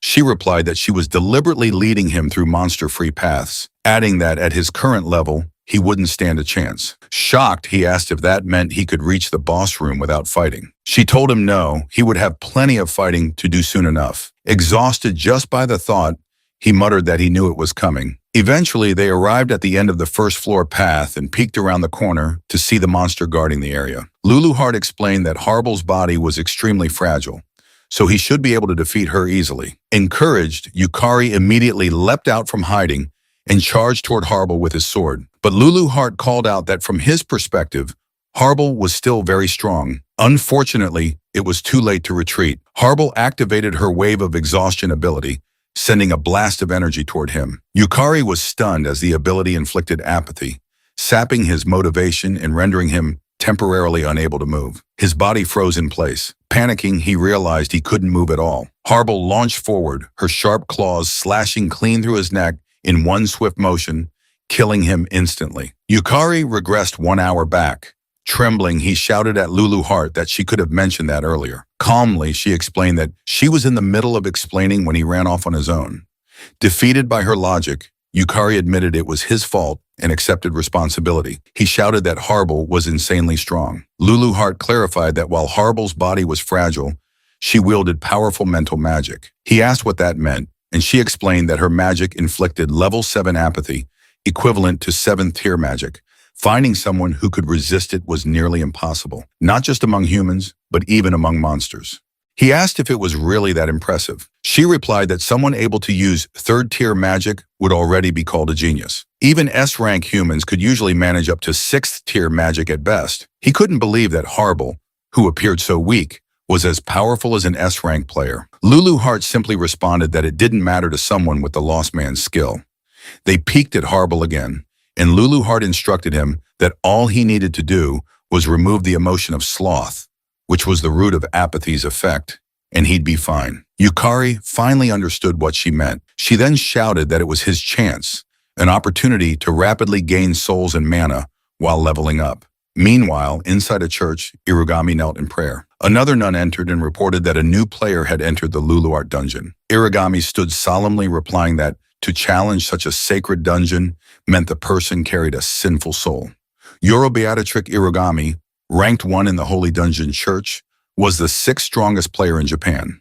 A Saintess class S-rank player with the Design Desire skill, she turned to her fellow nun and said that the challenger would most likely become an offering to the dungeon. But she added, if by some miracle he returned from that place, they must offer him their blessing. She asked if she was right, without Yukari knowing that yet another powerful force now had its eyes on him. Meanwhile, at the S-rank guild Sakura Dragon headquarters known as Oryu, Umio excitedly told someone that just when she was in trouble, Yukari had come to her rescue. The man she was speaking to smiled and responded that Yukari was a true man. Senzaki Kira, an S-rank player, ranked 15th in Japan with the Martial God class in Phoenix skill, and a member of the Sakura Dragon Guild, told Umechiko that he liked this cocky Yukari. But he added, if the 100 Flowers Blooming Guild was involved, it probably meant that the vixen Sakurako was too.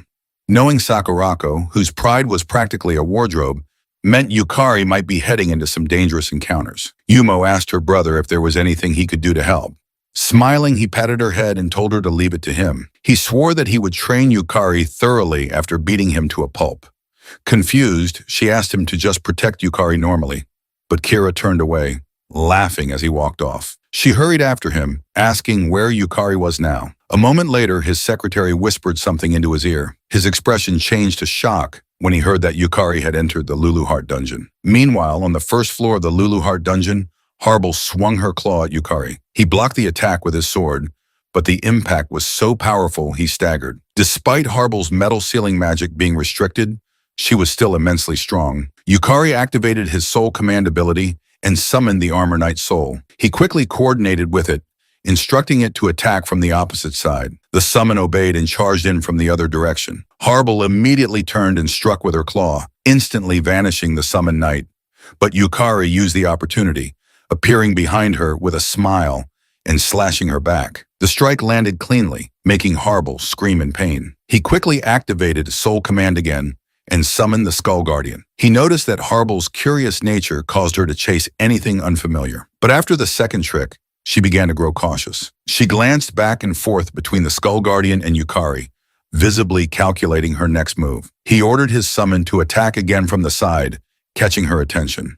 With her focus scattered, she left herself wide open. Yukari moved behind her without being noticed. Harble sensed something and swung back at him, but he dodged swiftly and slashed his sword across her neck while shouting that she was too slow. The blow was fatal.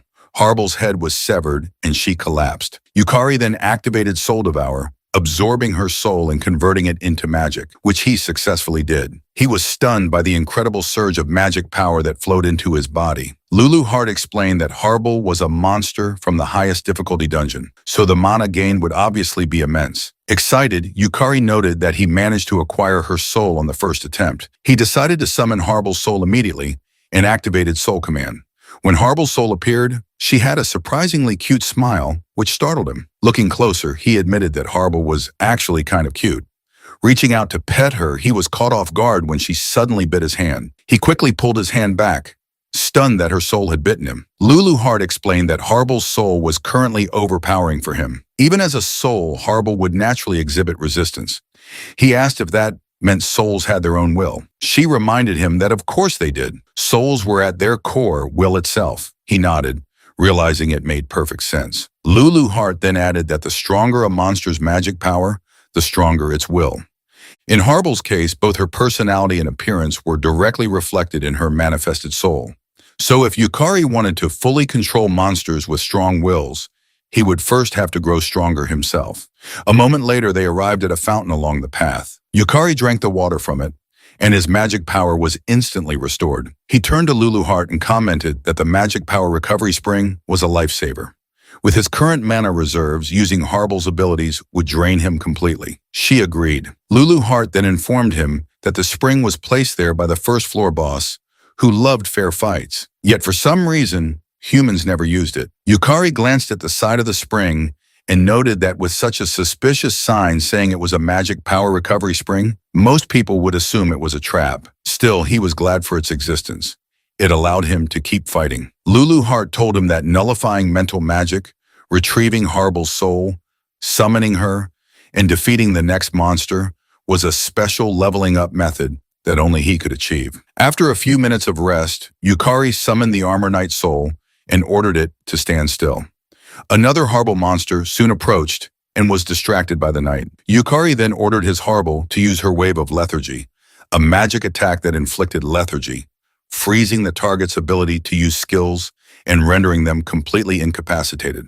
His Harble cast the spell successfully, hitting the enemy Harble and leaving it immobile. Yukari dashed in alongside his own Harble and slashed the frozen enemy as Harble struck with her claw at the same time, instantly killing it. He harvested the soul immediately and thrilled high-fived the Armor Knight soul, cheering that he now had 2 Harble souls.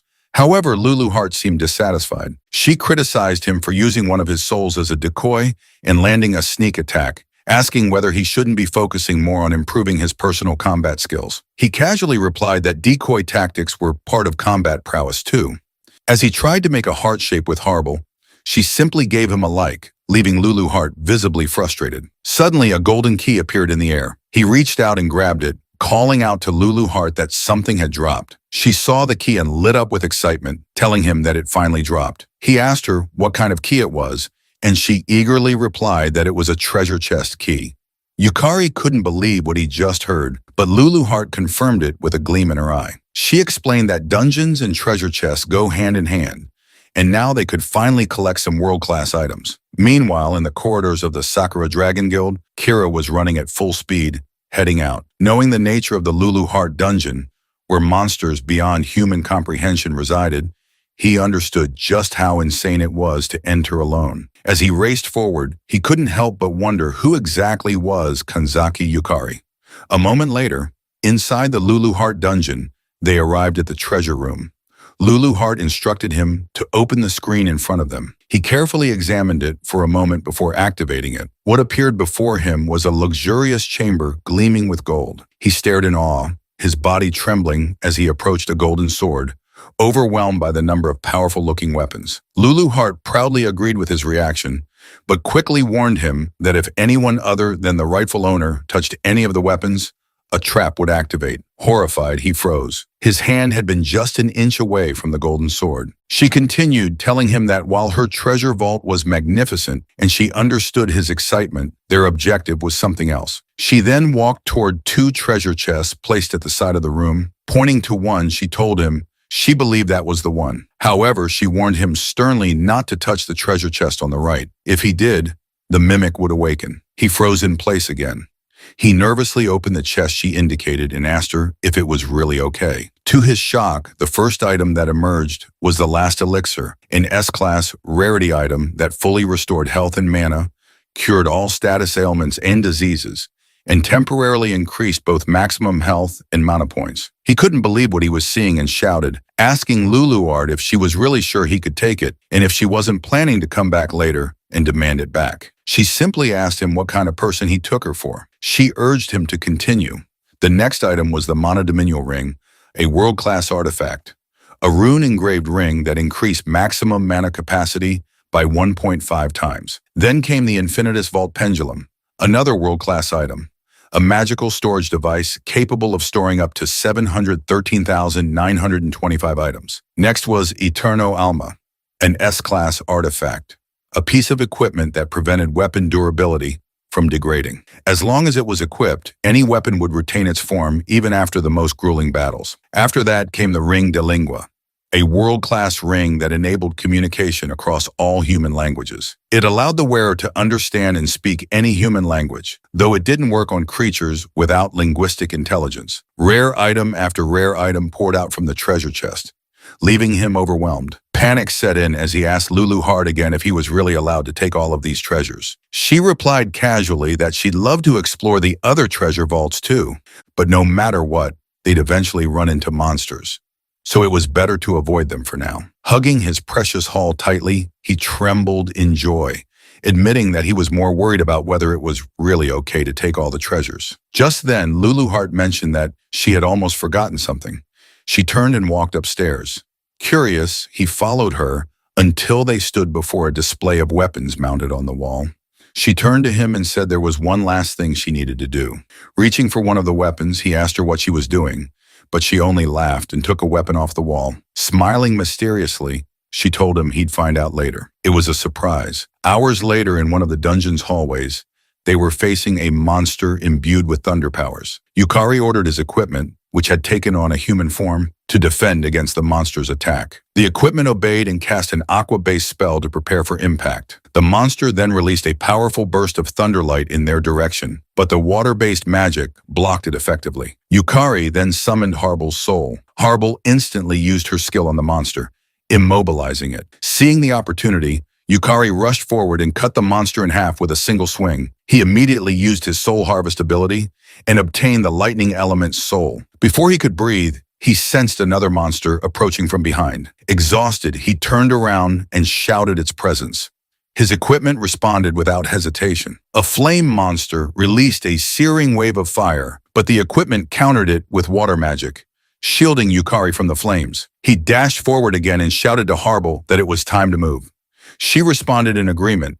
The flame monster was caught off guard as they rushed it from both sides. Before it could react, Yukari and Harbel slashed it into 4 pieces. He then used Soul Harvest again and acquired the Flame Element's soul, an elemental entity of crimson fire that possessed overwhelming offensive power, capable of burning anything to ashes, and could also create a wall of fire as a defensive measure. Finally, Yukari collapsed to the floor in exhaustion. Relieved that they had won, Lulu Heart praised their teamwork, but he told her that he had lost count of how many times he had died. He pointed to the equipment beside him and said that without it, there was no way they would have survived. It was the last elixir, an S-class rarity item shaped like a pendulum and engraved with ancient runes. It allowed physical attacks to affect intangible beings and granted special attack bonuses against element-type enemies. Lulu Heart asked if it wasn't incredibly convenient and explained that normally physical attacks would have no effect on elemental-type monsters. Yukari asked if magic of the same attribute would be nullified, and she confirmed it, elaborating that with the last elixir, he could still land hits on elemental and spirit-type creatures. Yukari thought it would be great if he could use elemental spells too, but even casting a single one had completely drained his mana. Deciding to shift his focus, he told her he would collect as many souls as possible from now on. She questioned what he was talking about and reminded him that they were about to enter a boss fight, which terrified him. He yelled out in frustration, pointing out how hard things had already been just to get to this point. If that was the difficulty of the path, he was sure the boss would be impossible to beat. At the very least, they should level up before continuing, because without ranking up, he couldn't even unlock additional class abilities. Lulu Heart remained silent for a moment. Then she explained seriously that the demon lord who ruled the dungeon, the one they were trying to defeat, was on an entirely different level from any monster they had encountered so far. It possessed absurd strength, terrifying power, and a nightmare-inducing fighting style that could break a person with sheer impossibility. To defeat it, he needed real experience. Experience that couldn't be borrowed or faked. And while she couldn't fight in his place, she could at least prepare him for the battle. She reminded him that up until now, he had obtained more items than he could even carry and absorbed an incredible number of powerful souls. Then she admitted that this was the extent of what she could offer. The rest would be up to him. He was the one who had to save the world. Looking straight into his eyes, she tells him that it was he who needed to push back against the overwhelming absurdity threatening their world. It would have to be him who thought for himself, fought against impossible odds, overcame adversity, and seized victory because he had to become someone who could. Her words left him speechless. He responded with frustration that he had no reply worthy of them, then apologized. She told him there was no need. She had brought him here because she believed he could clear the first floor. Just then, the giant doors to the boss chamber began to open. Yukari stood before them with new determination. Lulu Heart gave him a push and shouted for him to pull himself together. He was going to save the world after all. He stepped forward into the boss room and declared his resolve to defeat the boss with his own strength. As he stood tall and faced the floating boss, he glanced at its peaceful, almost beautiful expression. Then he raised his sword, his heart steady, and with full resolve, he prepared to challenge it. No matter how many times he might die, he would save the world. The boss slowly descended from above, introducing herself as Serendiana, the one entrusted by the demon lord Lulu Heart to guard the first floor. She explained that any invader who dared disturb the peace of the demon lord would atone for their crime with their life. Calling upon the all-pervading source of light to pierce through the darkness in a single flash and become a radiant blade, she gathered the intense light into her staff and hurled a luminous ray in his direction. The beam of light shot toward him at incredible speed, shocking him, and before he could even react, the attack struck him and killed him instantly. Moments later, he regressed 1 hour prior and reappeared in front of the boss room. Unable to believe he had died in an instant, he wondered if the light Serendiana had thrown was a form of magical light. Lulu Heart, appearing behind him, teased him and asked if he already needed her help, but he replied that he was fine. He realized that although the beam's speed was incredible, its trajectory had been a straight line,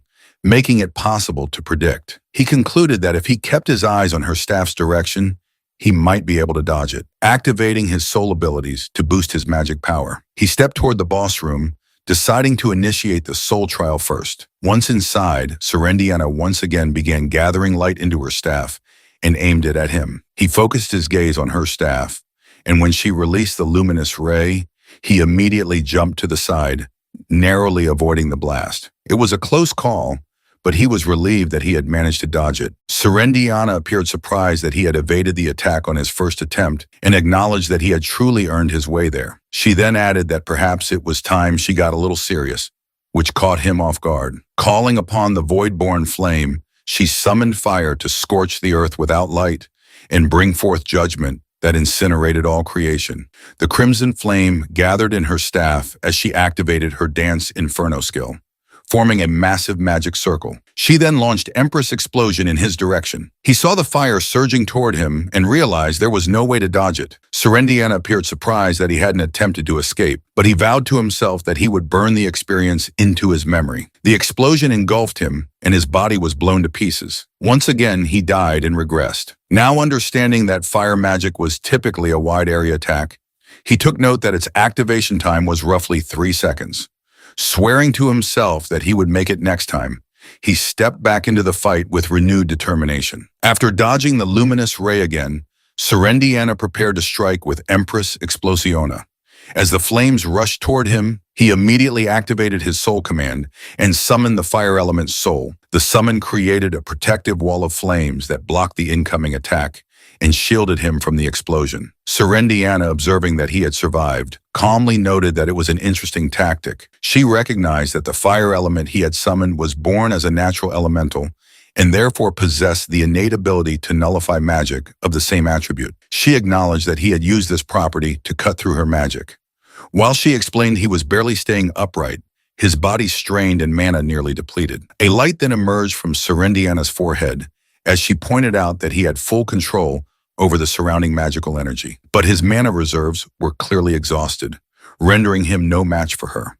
Flames burst out around her as she told him he should have used his summon more efficiently. He knew the fire would consume him, but he still managed to express gratitude for her advice. Moments later, he was burned alive and died once more. He knew that at the moment, he didn't have enough mana to keep summoning high-rank elementals, so his timing had to be precise. For just an instant, he had perfectly read Serendiana's attack pattern and summoned the elemental only at the precise moment when the spell was unleashed. He reminded himself that until he could reach Serendiana, he had to keep hitting that perfect timing. He then died 3 more times before realizing that he still couldn't catch up to Serendiana.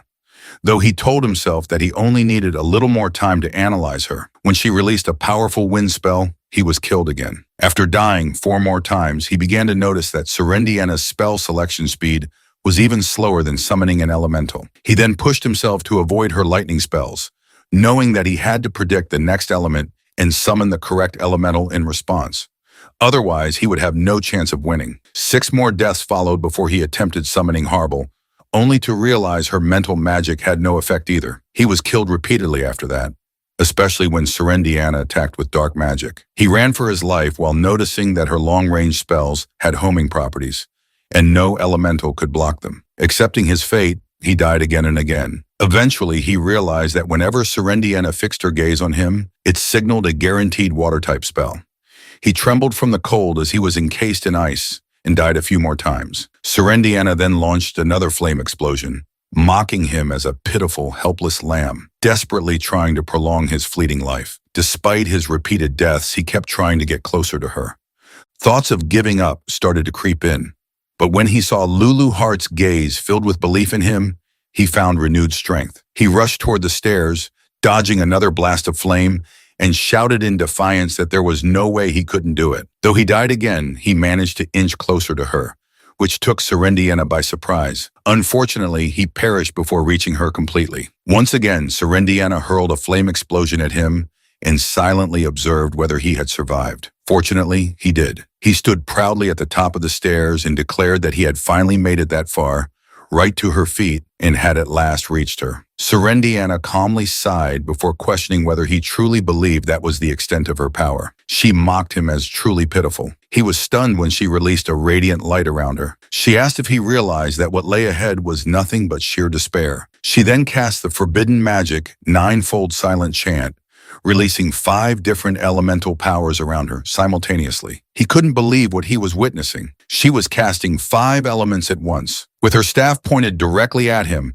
she unleashed all the spells together, intent on reducing his fragile life to dust. Meanwhile, Kira and Yumko were sprinting down the street. Umeko asked Kira if the Lulu Heart dungeon was really that dangerous, but Kira simply asked her if she remembered the large-scale raid incident at Lulu Heart dungeon. She replied yes and asked if she was right in thinking he had participated in it. She mentioned she had been working as a model back then, so she didn't know the details, but recalled that it was the one where the raid had failed. He responded that it wasn't just a failure, it was a total disaster. He then told her that there had been 6 S ranks and 12 A ranks involved, including both domestic and foreign players, but they were all annihilated. She was stunned to hear that and asked how the raid could have failed with 6 S-rank players. He calmly explained that S-rank dungeons were special. Each one was like an entire world of its own. Specifically, the Lulu Heart dungeon begins in an elven forest where cunning elves and S-rank monsters continuously appear, and the entire forest is a labyrinth. He added that when both their physical and mental limits had been pushed to the edge, a massive castle appeared before them. By that point, their party had been reduced to 1/3 of its original size. She asked him why he didn't retreat, and he simply replied that Sakurako was still inside. She nodded in understanding. He continued, saying that the strongest among them was still standing, and that alone had kept the remaining players going. But by the time they reached the boss room, only 4 remained. Himself, Sakurako, Kagamin Kyoiro, ranked 12th among Shranks, and Jumoku Kaika, the 19 off-ranked S-rank and first guildmaster of the Hayaka Senran Guild. Umio shouted that it sounded like Japan's All-Stars and asked how it was even possible to lose with that lineup. He replied that for a while they had thought it was an even fight, but only because Serendiana hadn't gotten serious yet. She had used quintuple chanting and had concealed her 9-fold silent chant, which allowed her to control all 5 elements simultaneously. At the same time in the Lulu Heart dungeon, after Serendiana unleashed the 5-element magic on him, he was instantly killed. When he revived, he realized that even if he could summon entities capable of wielding one of the 5 elements each, it wouldn't change anything. At best, he could summon 2 at once, but doing so would instantly drain his mana. Lulu Heart called to him from behind to check on him, but he simply replied that he was fine and they should keep going. He then activated his Lost Man skill, which removed the sensations of panic and anxiety. Lulu Heart, watching from behind, understood something. Moments later, Serendiana hurled fire magic at him. He used his fire element soul as a shield and move forward. He noticed he could barely withstand the element, and when she struck again with a different magic, he was killed instantly. He kept trying to approach her, only to be killed repeatedly. Yet he believed there had to be a way to break through. After many attempts and deaths, he felt his consciousness begin to fade. He knew his mana would be exhausted before he could even reach her, meaning he had to be more efficient. But then she cast a water spell that caused him to panic, only for the spell to fly past him. He was shocked.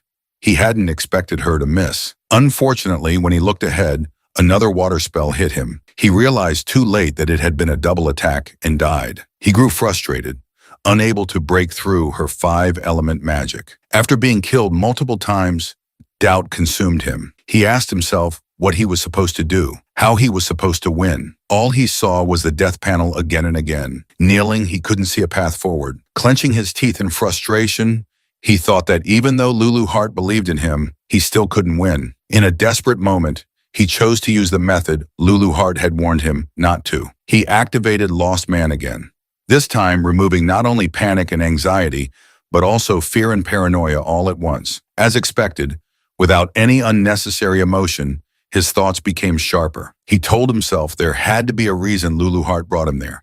She always acted for his sake. He pushed himself to think. There had to be something he was missing. Why had Lulu Heart made him face such an overwhelming opponent? And why now? Wouldn't it have made more sense to grow stronger first, to train, to gather items or collect souls? He told himself it couldn't be that simple. There had to be more. He admitted that he was weak. And in that moment, an idea snapped into place. All the fighting he had done flashed before his eyes, and he realized something. Lulu Heart made him fight because he was weak. He thanked her silently for it. Lulu Heart, winking, just asked what he was talking about. He opened the boss room for what felt like the 100th time and stepped inside, telling Lulu Heart that he finally understood. He now knew the way to defeat Serendiana. Lulu Heart told him to show her the answer he had found through his struggles and suffering. A few minutes later, Serendiana remarked that it was certainly an interesting strategy, as it relied on something every element possessed from the moment of their birth, the ability to neutralize magic of the same attribute. As flames circled around him, he managed to avoid the fire spell she hurled thanks to his fire element soul. She admitted she hadn't expected him to use it to endure her magic, but he simply smirked and asked if she would now take him more seriously. This surprised her. Then he suggested she use a spell with 5 attributes at once, shocking her even more. She asked how he knew about it, but when he didn't respond, she said she had no need to entertain such cheap provocations. Still, she added, it was the duty of the strong. He saw her begin to chant and was proven right when a massive magic circle appeared behind her. She told him she would bury him in a single strike, just as he had requested. He stood there for several seconds, then vanished. This startled Serendiana. She wondered whether it was perception obstruction or concealment magic.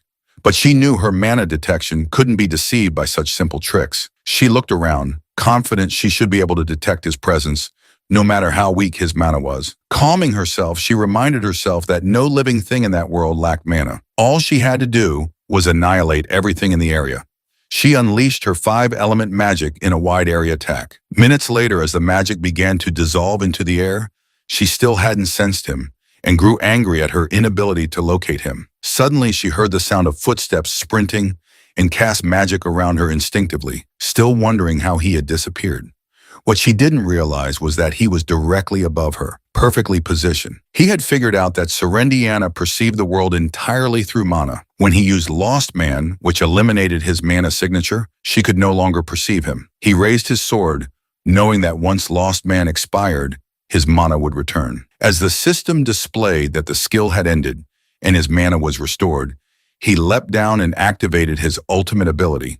Soul Absorption, Full Power, Soul Burst. Serendiana turned in shock, unable to believe the magnitude of the mana now emanating from him. She wondered where he could have gotten such overwhelming power. A few hours earlier, he had told Lulu Heart that, as expected of the most difficult dungeon, the number of souls he had obtained was incredible. He explained that soul absorption, which increased his stats and mana upon delivering the final blow, had been extremely useful. But Lulu Heart reminded him that that was only the beginning. He looked at her in confusion. She then explained that if the soul leader class truly descended from her, the true power of soul absorption lay in the storage. Soul absorption allowed Yukari to store the souls of defeated enemies, functioning like a reservoir.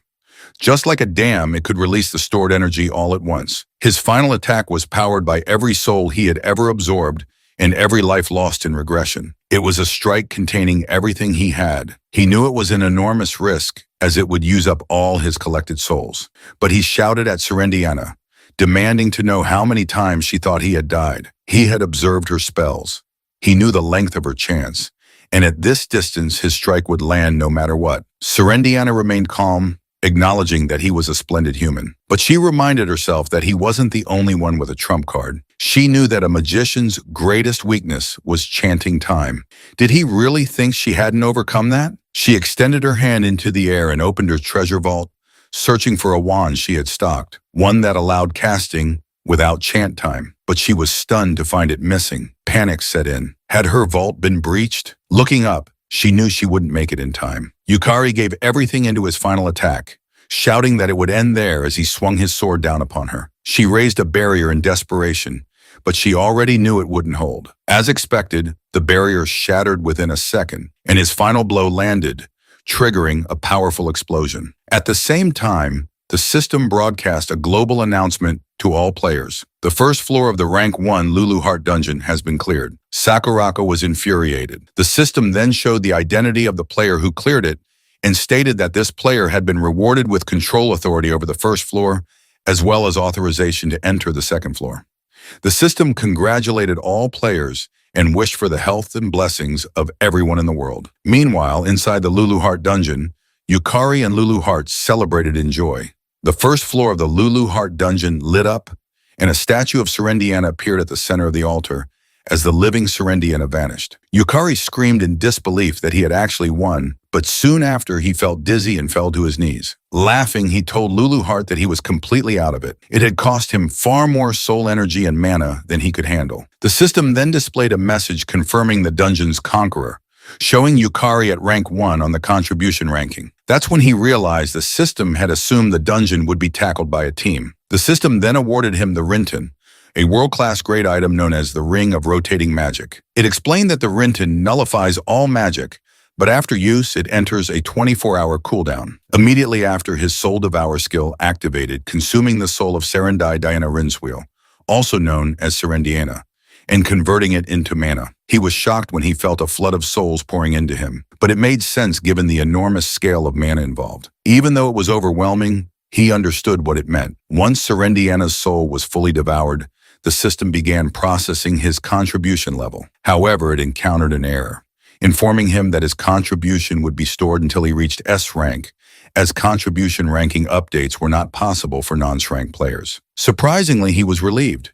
Even if someone asked how he cleared it, he couldn't exactly admit he had borrowed the Demon Lord's power. Luluart then praised him for a job well done, telling him that she hadn't expected him to actually defeat the floor boss of her dungeon. She also informed him that he was the first to do so.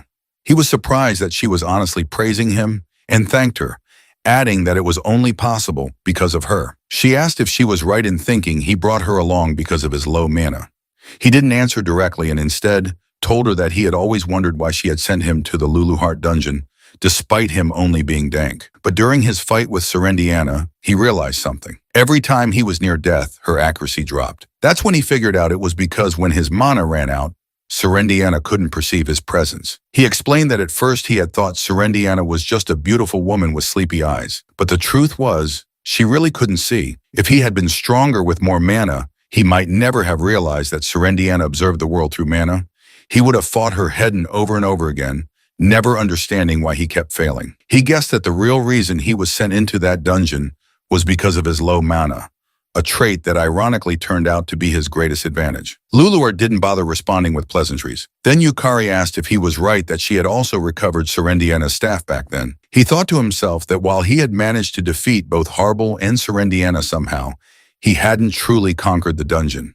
And he hadn't stopped the ninefold silent chant either. He told himself that he had to get stronger. And when Lulu Heart saw his expression, she sighed and told him he was probably overthinking again. She then reassured him that he was the one who defeated Serendiana. But he asked if he was right in thinking that discovering Serendiana's weakness was thanks to the lost man's skill. She simply asked him why he was trying to separate it from himself, reminding him that the lost man's skill was his because he chose it. She went on to explain that Serendiana's hidden ability was called Elder Vision, which allowed her to perfectly perceive her enemy's mana and predict their actions. The higher her opponent's mana, the stronger she became, bordering on clairvoyance. However, because of that overwhelming perception, Serendiana had neglected to develop any other detection methods. Yukari had played his cards well, exploiting both her weakness and her arrogance. In the end, it was nothing more, nothing less. He looked at her, surprised by the explanation, and thanked her warmly for it.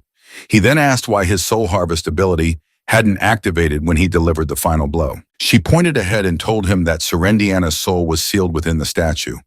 When he looked, he told her there was nothing there. She explained that Serendiana's mana output was so massive, even among floor guardians, that he likely couldn't sense it in his current state. But if he kept improving, soul summoning would eventually become possible. Still, he responded that he couldn't even imagine summoning Serendiana. It had been far too intense. Lulu Heart then suggested that they come back another day. Even though he had absorbed Serendiana's mana and grown stronger, it had only increased his mana capacity, not replenished it. If he didn't take a break, he would remain completely drained. She then informed him about uncharted areas to explore, soul recovery tasks, and treasure collection opportunities, adding that there was still a lot left to do just on the first floor. He agreed with her and said he was already exhausted. They should just go home and take it easy. A moment later, they exited the Lulu Heart dungeon and Lulu Heart disappeared, saying she would update the supplemental map. Yukari stepped out of the dungeon, feeling like his joints were breaking apart. All he wanted was to go home and sleep, but suddenly a knife was pressed against his back. A woman's voice warned him that it was dangerous to walk alone on a moonlit night like this. She then activated her skill, Design Desire, and told her pet that it was time for its meal. Yukari turned his head slightly as he felt a powerful presence behind him and saw a monstrous eye. Before he could react, the monster attacked, sending him to the ground, coughing blood. Dark magic energy wrapped around him, trapping him in place. As pain overwhelmed him, he wondered what had just happened and activated Lost Man to dull the sensation. Then approached him and remarked that the first floor of the Lulu Heart dungeon had been cleared today, and the only person nearby was him, so she'd like to ask a few questions. Seeing the knife in her hand and the massive monster beside her, he stammered out a question, asking who she was. With a warm smile, she introduced herself and told him to call her sister, Yoro. He struggled to stand and managed to move a little. She was impressed he could still move at all. Then she ordered her pet to attack again. However, it doesn't affect him. She was shocked to see that her Design Desire had been erased and wondered how a D rank with no mana had done it. What she didn't know was that the Rinton, the boss drop from Serendiana, was still in Yukari's pocket. It had activated, nullifying the magic and saving his life. But Yukari knew it couldn't be used again for another 24 hours. And being restrained meant he couldn't access any other items. Panic set in. He had no mana, no strength left, and no idea what to do. Irigami then confirmed her suspicion.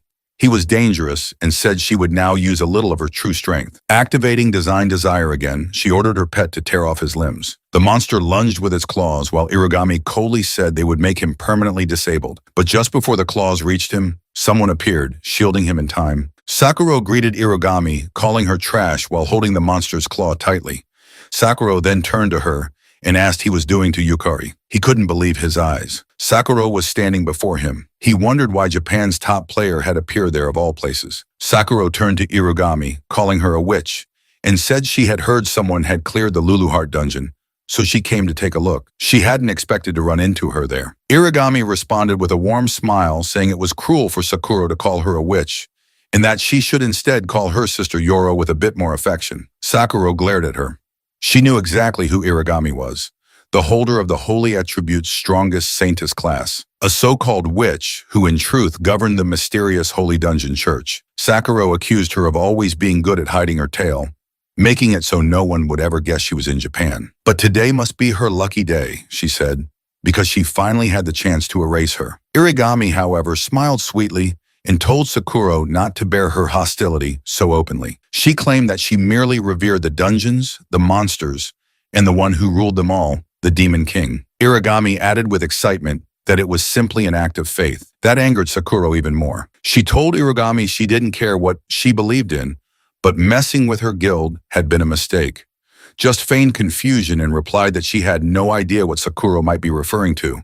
Her only target, she claimed, was Yukari. Uragami then explained that today the first floor of the Lulu Heart dungeon had been cleared, and Yukari was the key individual responsible. Sakura froze for a second, then asked incredulously if Irugami meant Yukari had cleared the Lulu Heart dungeon's first floor, but then she burst out laughing and told to say it again. With a smirk, Sakura told her she'd make an exception and let her repeat herself since it had been ages since she'd laughed that hard. And honestly, Yami was quite amusing. Ayami chuckled too and asked if perhaps she had a hidden talent for making people smile. As the two women exchanged laughs and banter, Yukari sat silently watching them with a mix of fear and confusion. Sakura's tone then shifted. She smiled coldly and acknowledged that Yukari had defeated Kei and even subdued Kazuki, who was more than 2 ranks above him. But she also knew that the Lulu Heart dungeon wasn't something one could just conquer so easily. Turning back to Irugami, Sakura stated that as expected, entertaining a witch's delusions was a waste of time. She declared that she would kill Irugami right there and then. Sakura activated her 5-tail skill and launched her Foxfire Half-Blood ability at Irugami. Calmly, Irugami activated her Albion Veil to defend herself. When the Foxfire struck, it triggered a massive explosion of energy around them, but not a single scratch appeared on Irugami. Irugami turned to Sakura and said she expected her to have that much firepower, even without using her full strength. Then she asked if it was really the time to be holding back. Monster launched its claws at Sakura, but Sakura only smirked. She released a magical shield to block the attack, and coldly told Irugami not to get cocky if that was all the power she had. Irugami then ordered her pet to activate corrosion. Its claws spread corrosion, allowing it to pierce through Sakura's barrier and shatter it completely. However, this only excited Sakura further. She unleashed her Black Flame Butterfly Half-Blood ability in retaliation. As the floating butterflies landed on the monster's claw, they ignited into powerful black flames, burning the creature to death. Meanwhile, Lulu Heart appeared beside Yukari, telling him that those women possessed an extraordinary amount of magic power. Since he was out of mana and stamina and unable to move, she advised him to simply watch for now, because what he was witnessing was the wall he would one day have to overcome. He nodded in response, understanding fully. It was a battle between S-class entities, and he planned to burn every detail into his memory. Urugami then released her sacred spears, holy lances of light summoned from the sacred castle. Their divine energy was particularly effective against evildoers and mortal beings. She aimed them all at Sakura and launched them simultaneously, saying that people were too obsessed with preserving what they deemed normal. Sakura activated her double barrier ability, blocking the spears trying to pierce her. But Iyami wasn't done. She cast an even stronger magic circle and spoke again, proclaiming that Earth had been chosen as the land of God and that humans should gratefully accept skills, classes, and dungeons as miracles. She hurled more sacred spears, provoking Sakura further. Visibly irritated, Sakura shouted back that Irigami's delusions were all over the place and activated her 1,000 bind chains half-bloom ability. She declared that she couldn't care less about Irigami's ridiculous beliefs. Her chains wrapped tightly around the incoming spears, and when she gave the order, they constricted and shattered the spears into fragments. Urugami responded by releasing even more powerful magic. Realizing her previous level wouldn't be enough, she deployed her holy sword, a radiant blade imbued with divine energy, particularly effective against evil and beings that exist between realms. Without hesitation, she swung down the sword at Sakura. Sakura binds it mid-air, wrapping the sword tightly. Urugami teased her, asking if she truly believed her 5 tails could restrain such a holy weapon. Sakura acknowledged it as a cheap provocation, but said she would play along just for a bit. She promised to show Irugami the vast difference between their powers. With that, Sakura released her 6 tails and activated Ritual Foxcry Barrier, Demon Heaven Curse, a technique that filled the area around the battlefield with the curse of the demon fox, rendering any target within its range immobile. A claw from the demon fox emerged from the rift in space. Urugami was stunned and asked if Sakura really intended to summon the demon fox itself. Was she planning to blow away all of Shinjuku? Sakura coldly replied that if it meant erasing Irugami, then sacrificing a city or two was a small price to pay. Yukari was horrified to hear that Sakura was willing to destroy an entire city. He noticed the serious expression on her face and knew he had to act. That's when he saw one of Sakura's bind holding a holy spear, now aimed directly at him. Rugami, meanwhile, released another holy sword and aimed it at Sakura, shouting that the pure and vicious power of magic made her heart race. She declared they should surrender fully to their skill's power and drown in it. She then hurled the holy swords at Sakura. Just then, the system notified Yukari that his health had dropped below 10%, triggering the activation of his abyss soul. It elevated him into an ultra-high state, dramatically increasing his magic output. Reacting immediately, he summoned Horrible Soul, and it binds Irugami hands, stopping the attack in time. Sakura was stunned. She couldn't believe he had managed to restrict Irugami's movements. Even though he was just a D rank, Yukari pushed himself to his feet. He didn't know how much more he could do in that condition, but he knew that right now he was the only one who could act. He swore to stop the fight no matter what it took. Meanwhile, Lulu Heart was watching from behind, amazed that Yukari had thought to stab himself with the Holy Spear to forcibly reduce his health and recover magical power. However, she also recognized that it presented a significant problem. Irugami then laughed loudly and claimed she had received a revelation. She exclaimed with excitement that Yukari was her destiny and activated her luminous sanctum ability, which removed all status ailments, freeing her from Harble's bindings. Yukari was shocked to see Harble's status effects instantly lifted. Without hesitation, Irugami hurled a holy sword at him, shouting that her plans had changed and she would now be taking Yukari for herself. This enraged Sakurako, who unleashed her seven-tail skill, shouting at Irugami not to underestimate her. Sakurako caught the holy sword with one hand and released magic with the other, shouting to Yukari that if he got in her way, she'd kill him first. She then cast Heavenly Thunder Butterfly above him. Yukari was shocked by its speed and knew he couldn't defend himself. He had no mana left. The butterfly exploded upon landing on him, causing a thick fog to spread through the area. From within the fog, a voice called out. It had made it just in time. Kira, who had blocked Sakurako's attack, shouted to both women that enough was enough. They couldn't afford to destroy Shinjuku. Kira told them that if they insisted on continuing the fight, they would give him no choice. Sakurako, calm but defiant, asked if he really thought he could defeat her. Kira replied that he probably couldn't beat her, but he wouldn't lose either. That left Sakurako visibly frustrated, but speechless. Suddenly, Sarah appeared, calling out to her big sister. Sakurako was shocked to see her little sister there. Sarah shouted that Yukari was her benefactor and pleaded for a chance to treat him. Sakurako calmed down, glancing toward Kira. She remarked that she couldn't believe they had brought Sarah with them. Kira explained that they had detected a massive magic reaction on the way and immediately called Sarah, knowing that nothing gets resolved when talking to Sakurako unless Sarah is present. He was also glad that Umeko and Sarah were close friends. Kira then turned to Irugami and asked what she intended to do. Irugami composed herself, realizing that facing two Shranks would be too troublesome at the moment. She approached Yukari and declared that it would be a waste to kill him now. She then activated her Illuminous Ray Shift, enveloping herself in light. Just before disappearing, she looked at Yukari and told him again that he was her destiny and that they would meet again. When the situation calmed down, Sakurako approached Yukari and said there was something she needed to confirm. She asked if he was the one who had cleared the Lulu Heart dungeon. Yukari looked at Lulu Heart and asked her opinion, whether he should tell them about the regression, thinking they might become allies. But Lulu Heart replied that she couldn't recommend it as dungeon breaks weren't always caused by the Demon King alone. Yukari was confused and asked what she meant. Lulu Heart explained that originally monsters couldn't leave dungeons. To do so required a great sacrifice or special means. Yet, a dungeon break of this scale had occurred. That could only mean that someone on humanity's side was cooperating with the dungeon break. This left Yukari even more confused. Lulu Heart advised him to be cautious and to avoid standing out for a while. Sakurako was about to ask again when Yukari cut her off. He told her no, that he was just a D rank who had overestimated his own ability. He clearly stated that he was not the one who cleared the Luluart dungeon. This shocked Sierra, who could see through lies. Yukari knew he had lied in front of Sierra, but he couldn't think of any better reason to hide the truth, even if the situation seemed suspicious. Sakurako turned to Sarah and asked if Yukari was telling the truth. Sarah paused for a moment, then eventually nodded.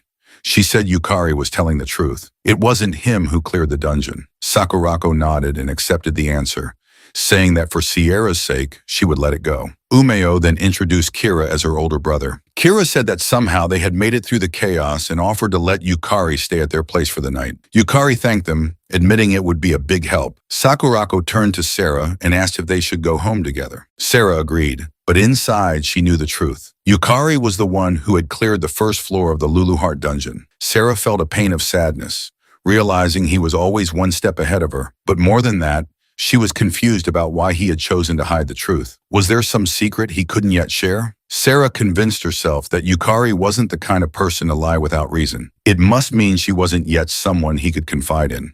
Resolving herself, she silently vowed to train harder, to become someone Yukari could trust and lean on. That was all there was to it. Meanwhile, in the Holy Dungeon Association, a sister approached Irigami and asked if she was unharmed and what they should do about Yukari. She told that with her order, they could eliminate him immediately. However, replied that it wouldn't be necessary. She had sensed it. Harble, the entity Yukari summoned, carried the unmistakable magical signature of the Lulu Heart dungeon. That was enough to confirm it. Irigami smiled and told the sister that Yukari was their light, their hope for dungeons to overtake the world. She then whispered her thanks to her lord, utterly confident that Yukari was the one destined to be her partner. 3 days after clearing the first floor of the Lulu Heart dungeon, at the Japan Dungeon Association, Tokyo branch, a female staff member was looking at her tablet and noticed that the news about the first floor of the Lulu Heart dungeon being cleared was everywhere. She couldn't believe a player had actually managed to clear that dungeon. She also noted that a popular online theory claimed Sakurako was the one who cleared it, but she didn't think it was Sakurako. Just then, Yukari approached and politely excused himself, asking if he could request a rank-up procedure. The woman immediately apologized, saying she hadn't noticed him while distracted. He replied it was no problem and informed her that he'd like to confirm his promotion to Kank. The lady was surprised and reminded him that it had only been a week since his D-rank promotion. She explained that to be promoted to C rank, one typically needed to clear over 100 dungeons. Yukari understood her reaction. It was common knowledge that while the rank-up mechanism wasn't fully understood, it was believed that defeating monsters and clearing dungeons accumulated contribution points. He glanced at the massive, global-like stone in the room, knowing that touching it would automatically determine whether a player was eligible to rank up. The player association managed the system. He assured the lady that it was all right. He had cleared the necessary dungeons. In truth, he had exceeded the standard contribution requirement. Upon clearing the first floor of the Lulu Heart dungeon, he had been granted the title of C-rank player. His mana circuits had increased to 8. His stats and mana quality had risen, and he had unlocked a new class ability, Soul Resonance. He knew that now as a C-rank, his mana circuits had doubled, and he could summon souls more reliably, no longer just for an instant. Yet Lulu Heart reminded him that this alone wasn't enough. She explained that mana circuits converted the world's overflowing mana into skills and class abilities, but the absorption rate depended greatly on the strength of the user's soul desire. Even with increased circuits without a strong soul, the enhancement was incomplete. She added that the reason he grew stronger under pressure was precisely because of that, making him realize why she had pushed him so hard. Yukari replied that he'd thought pushing him to his limits was just her hobby, but when she stayed silent, he curiously asked why she had suddenly gone quiet. A moment later, the lady allowed him to touch the stone. It confirmed his eligibility and granted him the official title of Kank player. She was shocked. It had actually happened. She had previously assumed that defeating Kayakazuki was some kind of fluke, but to rank up from D to C in just 1 week, that was a speed rivaling even Sakurako. She wondered what kind of dungeon he must have cleared. She briefly considered the Lulu Heart dungeon, but quickly shook her head, telling herself that was impossible. Shortly afterward, Umecho congratulated him and he thanked her. She excitedly remarked that she couldn't believe he had already caught up to her in rank. She added that her brother seemed impressed by his performance the previous night, then asked if he'd consider joining the Sakura Dragon Guild. Umecho said she believed they would offer him a good position. After all, Kira was the guild master acer.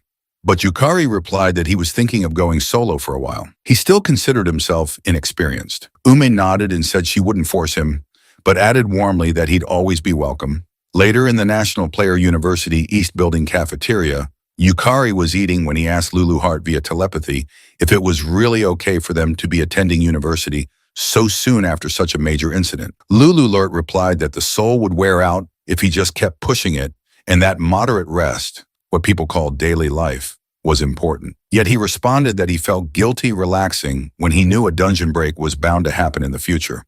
She firmly told him that guilt, impatience, and anxiety were also important emotions. Realizing there was no use trying to argue when she was like this, he gave up. Still, having skipped university classes ever since returning to the past, he felt awkward. He knew that today was technically his first day of university, and back in that period, he had hardly made any friends. Suddenly, a voice asked if it was all right to sit with him. When he looked up, he saw the pretty Sierra who smiled at him. He told her she could sit wherever she liked. She took the seat next to him, which made him feel awkward. He wondered why she had chosen to sit beside him.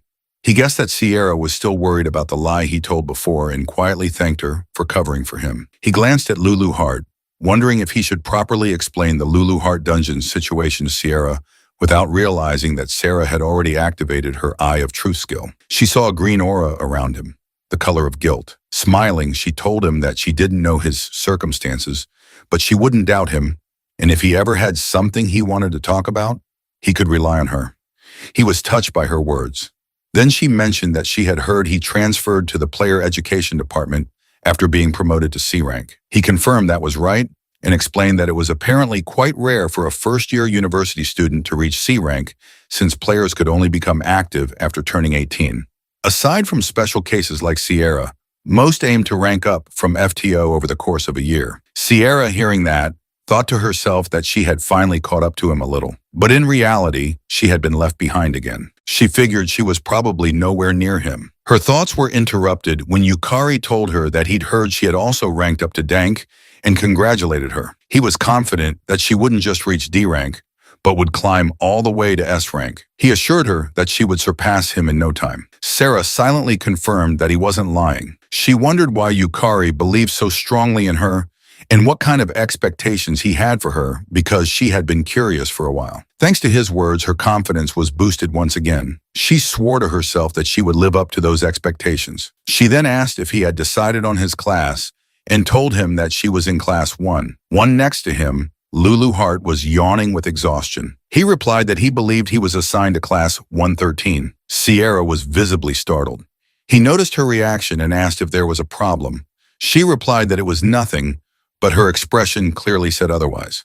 With no other option, she explained that Class 13 was formed based on ability, regardless of year, which meant it had a few, just a tiny bit unique individuals. He was confused by her words, but told her there was a dungeon clearing class orientation later with greetings from classmates. He said he was looking forward to it. Later, in front of the C-rank dungeon, Gusion, he was kneeling on the grass with a sign that read, "Today's baggage carrier." A female player was shouting at him, demanding to know what was going on and why a first-year small fry was mixed in. That woman was Iba Kamori, a C-rank player with the Berserker class and unknown skills. Suji Naruse, another C-rank player with the Knight class, casually replied to Kari saying, "How should I know?"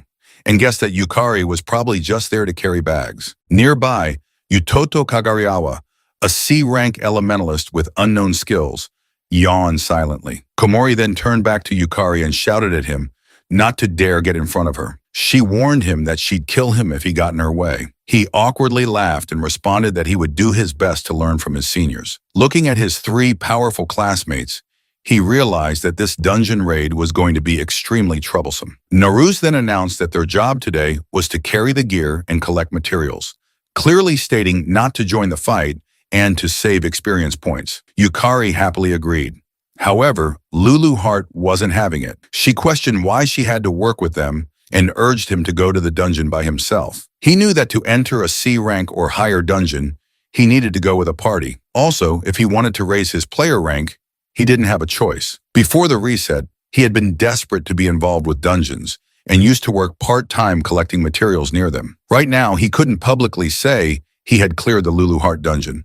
And without any known achievements, he was in a strange position. No wonder his seniors were wary of him. Lulu Heart then asked if he remembered the conditions. Yukari listed the items not to bring, no swords or any gear other than the permitted ones, and no soul summoning. Lulu Heart praised him for remembering and told him he would be fighting the monster with his bare hands today, reminding him to focus his magic into his fists. Since he had been practicing martial arts over the past few days, He decided to demonstrate what he had picked up inside the Seiyang dungeon. Guju and Kumori wondered why not a single monster was around. Yoto then asked whether, if they cleared the dungeon, they would get the credit. Kumori agreed and explained that the university only wanted high-ranking players with real achievements. Suddenly, Yoto spotted something in the distance, a two-golem monster. Without hesitation, Kumori sprang into action and tried to chop down the golem, but it only left a small scratch. Naruse, not wanting to fall behind, joined the attack. Yoto followed up with an aqua spear spell, but the attack had no effect. Seeing an opening, Naruse attempted to slash the golem. Meanwhile, Yukari observed the battle. He noted there were two frontline fighters and one backline magic user, but their teamwork was a mess, like solo players thrown together. Their individual skills were high, so their teamwork just barely held. He was tempted to fight two and collect the golem's soul, but he had been told to carry gear, and stealing experience would be considered bad manners. Back on the battlefield, Kumori delivered a heavy blow to the golem. Immediately, Yoda followed up with electric magic. Kumori then leaped into the air and finished the job with her rampage crush, destroying the golem into pieces. Without wasting time, she ran toward the next golem.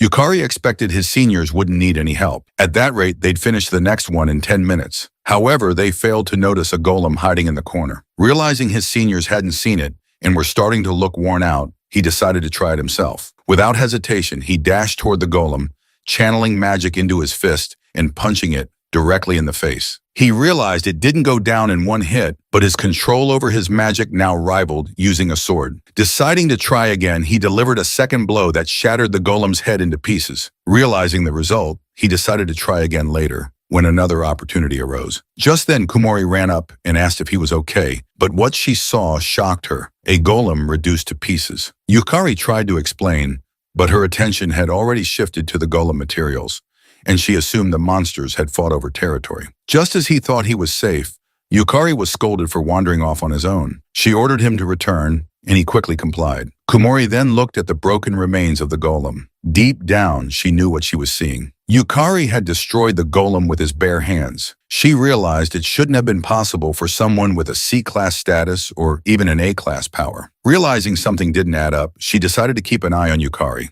As they ventured deeper into the dungeon, they encountered another golem. Naruse blocked the attack using his iron barrier skill. He then signaled to Yuto, who quickly trapped the golem's foot using Ice Fort. Kumori leapt in for the kill, slashing the golem in half with Beast Fang Flash. Just when it seemed over, another golem charged from the side, but Naruse intervened using Justice Taunt. The skill provoked the target, forcing it to attack him and increasing his defense upon activation. Uto followed up with an Ice Spear attack while telling the others to coordinate. Both quickly agreed. Kumori then activated her Blood Mist combo, a skill that drains health and increases attack speed while performing a rapid combo. Naruse used Brave Strike, a powerful downward slash with a chance to knock back the enemy. Kumori finished the job with another Beast Fang Flash, destroying the golem. Seeing this, Yukari praised their firepower. Kumori explained that they had exploited the golem's weak point, increasing their critical hit rate. Curious, Yukari asked what she meant. She explained that her Berserker class multiplied damage several times. In simple terms, the critical rate increased each time certain conditions were met, such as attacking vital points or striking an incapacitated enemy. In exchange, her style only allowed for heavy attacks that left her wide open. This was why Naruse, acting as the knight, managed the enemy's attention, while Uto, as the elementalist, provided support and secondary damage.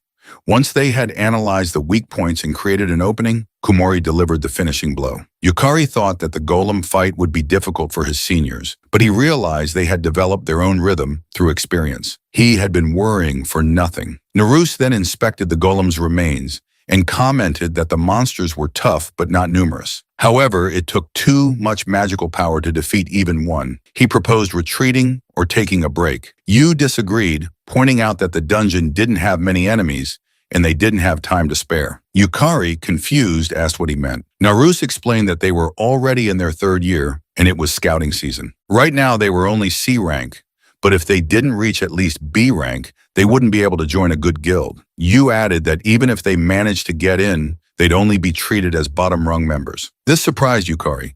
From his perspective, just being able to make a living as a player was amazing. Even Sakurako, who was from the same university, had already reached S rank by the time she graduated. Naruse wasn't surprised, having heard rumors that she had cleared the Lulu Heart dungeon. Yukari was shocked and asked for clarification. Naruse explained that it was just a rumor, but when it came to clearing that dungeon, he couldn't think of anyone else. Yukari realized that this was what the public believed, and he didn't want to stand out until he solved the mystery of the dungeon break. In that sense, this misunderstanding worked in his favor. Suddenly, Yuto became serious. He warned Yukari not to interfere in their battles and reminded him that he was only there to observe, not to do anything unnecessary. Yukari was surprised, but agreed. Later, as they walked, Yukari reflected on how he had been soloing monsters for a while. He decided he'd learn by observing how his seniors fought. Though he badly wanted to collect golem souls, he was excited to see a different side of the monsters. Suddenly, he felt an ominous presence. He quickly turned around and shouted for everyone to run, but it was already too late. They were surrounded by golems. His seniors were shocked. They couldn't believe they were surrounded. Yukari had suspected something was wrong. There had been suspiciously few monsters. He now wondered if it was a trap designed to lure them deeper. If so, there might be an intelligent monster behind it. Kumori, realizing that monsters were coming from all directions, decided they had no choice but to push forward. Yukari realized his seniors weren't suited for fighting multiple opponents and told them to leave it to him. He would hold the golems off. This confused Naruse, who shouted that they couldn't possibly win against that many and that they were retreating. Suddenly, a golem launched an attack between them. As Naruse struggled to stand up, Yuto ran past him, declaring that they were leaving Yukari behind. Naruse was stunned and asked if they were really abandoning him. Uto cold his eyes, stated that Yukari was just a newcomer who had barely made C rank, and if he could buy them some time, that was enough. As Yukari dodged the monster's attack, he urged the others to go. He told them he was good at running away. Kumori asked if he could really handle it. Yukari assured her to leave it to him. Kumori saw it as a good opportunity to gauge his ability. She ran off, telling him she'd leave it in his hands. Naruse, with no other choice, turned and followed her. As Yukari assessed the situation, he counted around 30 golems. He realized that if he left his backpack on the ground, it would be crushed. So he tossed it into the air and called out to Luluart, asking her to infuse him with magic while he drew the golem's attention. Luluart agreed and remarked that he was as soft-hearted as ever, but Yukari disagreed, saying his body had gone dull from just watching. Then, with a determined expression, he declared that now was the time to collect souls. Several days earlier in the Holy Dungeon Church, Kumori was praying when someone suddenly approached her. It was Irugami, and she greeted her. Kumori was glad to see her. Urugami explained that the reason she had called Kumori was to request a favor. Kumori, as unhinged as ever, told Irugami to command her however she wished. She would fulfill the task, even at the cost of her life. Hearing this, Irugami was pleased. She asked if Kumori still attended the university. Kumori confirmed that she did. Leaning closer, Urugami told her that she wanted her to get close to Yukari. Kumori's expression turned serious as she asked if this was a new elimination target, but Irugami clarified that it wasn't. She explained that Yukari was an important piece in achieving their long-term wish. However, as a vessel, he was still immature with a fragile soul. Therefore, he needed to be honed. With a crazed smile, she instructed Kumori to push Yukari to his limit, strip away all the unnecessary parts, and sublimate him into something perfect. Kumori, confused, asked how she was supposed to do that. Irugami calmly replied that she just needed to drive Yukari to the brink of death. There was no need to hold back, and if Yukari died, then that would simply be the extent of his potential. Back in the present, Yukari was being charged by golems. He dodged an incoming attack, turned quickly, and countered by smashing the golem's head. He was glad he had managed to destroy it with a single hit. However, 2 more golems charged at him. Fortunately, he jumped just in time, and the golems collided, crushing each other. He then powered up his fist and destroyed the head of the first golem. Without wasting a second, he took down another. Leaping through the air toward the next one, he crushed its head with a single stomp. He was now literally punching down every single golem. Luluart, watching from a distance, was amazed by Yukari's growth. Even for a C-ranked dungeon, a golem's defense surpassed that of some B-ranked monsters. She wondered if his rapid growth was fueled by the regret of being helpless in the previous timeline. His dedication to becoming stronger was truly remarkable. At this rate, she considered they might be able to move on to learning tier magic in the next dungeon. After defeating all the golems, Yukari collapsed to the ground in exhaustion. Luluart praised him, noting that taking down a total of 32 golems was impressive. Yukari admitted that it had gone well in the beginning, but in the latter half, his stamina couldn't keep up, and he had needed multiple hits to finish them off. Lulu Hart agreed, pointing out that his magic had wavered midway, and he was putting unnecessary strain on his body. Yukari acknowledged that he understood her point. He explained that with the item he had acquired from the vault, his physical abilities had suddenly increased and he wasn't yet accustomed to them. The item in question was an S-rank Grand Strength Ring, which increased the wearer's physical strength and power. The second item was the S-rank Harden Ring, which increased defense and reduced physical damage. The third was the S-rank Windblaze Bangle, which increased speed and quick evasion, as well as enhancing consecutive attacks. Yukari still vividly remembered the battle between Irugami and Sakurako. He was painfully aware that he was far below their current level. Determined, he resolved that he needed to catch up. Otherwise, stopping the dungeon break would remain a pipe dream. He stood up and decided to rejoin his seniors. While running, he hoped they were safe. Lulu Hart informed him that she didn't sense any magical power nearby, so they were likely safe as long as they hadn't entered the boss room. Elsewhere, Naruse told his companions that he was going back. Uto asked him if he was sane, pointing out that doing so wouldn't erase the fact that he had abandoned Yukari. Naruse, visibly frustrated, admitted he agreed. He confessed that he was already irredeemable scum for leaving his junior behind, but at the very least he wanted to retrieve Yukari's body. Kumori disagreed. She told them they were heading to the boss room, which confused both Naruse and Yuto. She explained that if they defeated the boss, the dungeon would collapse, and if by some miracle Yukari had survived, they could save him.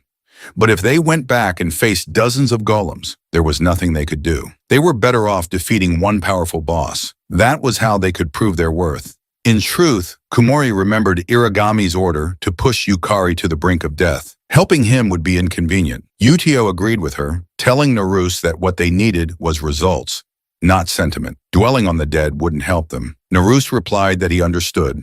As the two walked, he felt a growing sense of cowardice, realizing it was fear that had made him abandon Yukari. He was overwhelmed with guilt. Even so, he told himself that if he could defeat the boss, he could at least bring back Yukari's body. Suddenly, Yukari arrived and asked if they had been waiting for him. He was glad he had caught up. The two were shocked, but Kumori eyed him with suspicion. Naruse was shocked to see that Yukari was still alive. He had assumed Yukari would be dead, but Yukari simply told them that he was good at running and had survived by sheer luck. Not wanting to stand out, he kept quiet about defeating the golems. He also didn't want to believe that one of his seniors might be the traitor responsible for triggering the dungeon break. Still, he knew it was better to stay cautious. Naruse apologized and admitted that he had panicked. Yukari assured him it was fine, adding that he was the one who had given them the idea in the first place. Yu then approached him, warning him not to turn into one of those thieves who run around collecting experience points. He called Yukari a brat who had just gotten lucky. Yukari responded that if all he wanted was experience points, he wouldn't have bothered to fight at all. Meanwhile, Kumori silently watched Yukari. She wondered whether he had really escaped from the golem herd and if he belonged to a stealth class, but she dismissed the thought. No assassin or thief should have that much power. She considered what to do next, reminding herself that she had to fulfill Irigami's order no matter what. Still, she didn't want to involve her teammates, so she concluded she had no choice but to isolate Yukari in the boss room. She was confident Naruse would follow her lead and decided to leave Utio outside.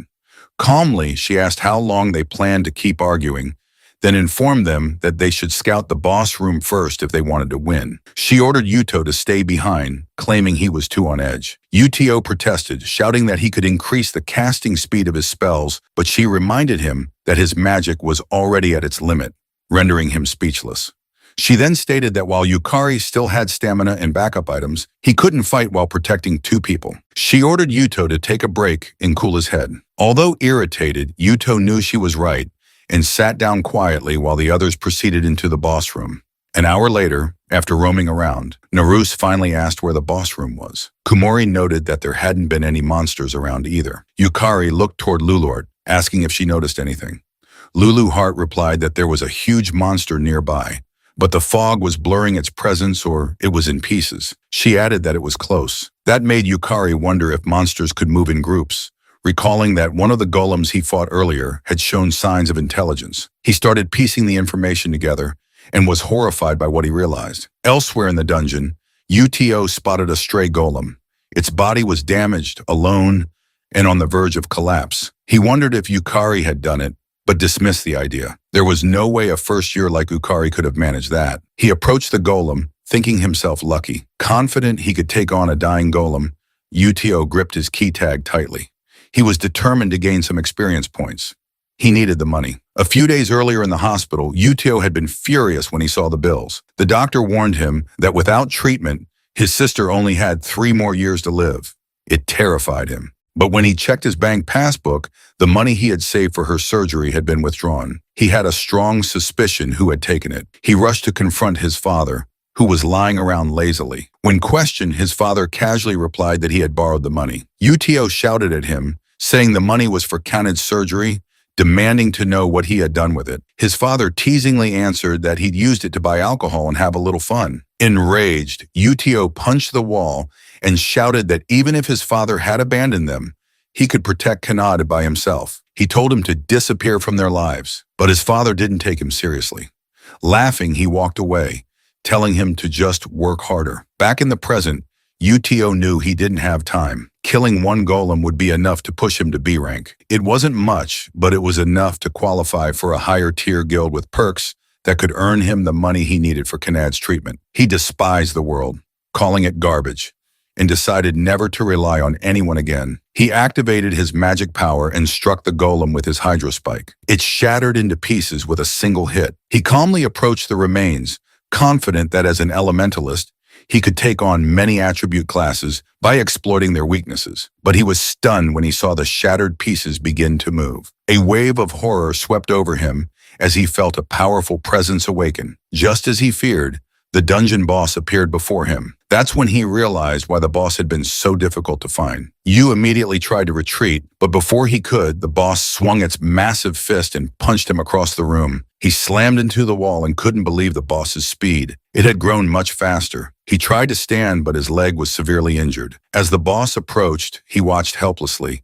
thinking bitterly that nothing ever went right in this world, that everyone and everything was trash. The boss raised his fist to finish him. Powerless, Uto lifted the key tag his sister had given him, trying to call out to Kaned as his vision faded. Fortunately, Yukari arrived in time and caught the golem's fist with one hand. He tells that he understood. He wanted to rank up and gain experience, but Yukari asked him just once to let him help. Yukari then realized that each of the golems he had fought earlier was a fragment of the boss golem. He snapped back to attention when Uto shouted at him to be careful, making him notice the boss's other fist coming toward him. He immediately stopped it with his other hand and pushed it away from Uto.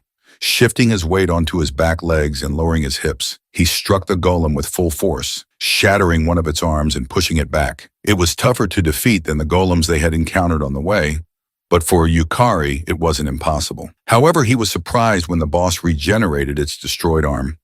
Lulu Hart informed him that since the boss golem was formed by combining golems, regeneration was not unusual, but that didn't make it invincible. He then activated his soul trial ability to increase his mana and applied debuffs to himself. Raising his fist, he punched the boss, then immediately activated Lost Man to remove the debuffs and punched again. The force of the strike pushed the boss backward, and before it could respond, Yukari unleashed a rapid barrage of strikes. Uto was stunned by his movements and wondered if Yukari was truly the same conch as them. The others arrived shortly after, and Naruse admitted that he thought that they had caught up. But if they joined the fight now, they'd only get in the way. They stood back and watched Yukari dominate the boss. Kumori couldn't believe what she was witnessing. She observed that the efficiency of Yukari's mono circuits was on a completely different level than theirs. She was amazed at the amount of mana he was releasing and questioned what kind of mana absorption and circulation efficiency could produce such power, especially when the number of mana circuits should be the same among them. The boss growled in frustration and summoned its soldier golems. They realized the boss had mass summoned its golems, and once it finished, ordered them to attack Yukari's seniors. Yukari immediately looked back and summoned Harble, who responded with a wave of apathy, stunning all the golems. Yukari rushed in, destroying them one by one with single blows. Uito couldn't believe that he had summoned a familiar capable of using action-inhibiting magic, an area of effect stun with such long duration. It was overwhelmingly superior to his own magic, leaving him to question whether Yukari was supposed to be a warrior class or a summoner. Meanwhile, Yukari summoned his S-rank summons, Skull Lich Lord and Water Element, and ordered them to protect his seniors. Both summons complied. Kumori was shocked that he could summon multiple spirits at once, and that each of them was stronger than the entire team. While still in battle, Yukari noted that with the mana he had gained from Serendiana, he could summon multiple souls. Although it was still difficult for him to use their unique magic, he was confident his summons could act as effective guards. He asked Lulu Heart if it was all right to summon them for that purpose. She replied that it was fine as long as he wasn't using them offensively, but reminded him that he had to defeat the boss himself. Smiling, he agreed and charged the boss. He punched it in the stomach and noticed that it could be damaged. However, despite the significant damage, the boss regenerated instantly. He began to question whether there was any limit to its regeneration. Still, he believed there had to be a trick to defeating it. He decided to change his approach and look for a weak point. He kicked its legs, punched its belly, and smashed its head. But all of his efforts were in vain.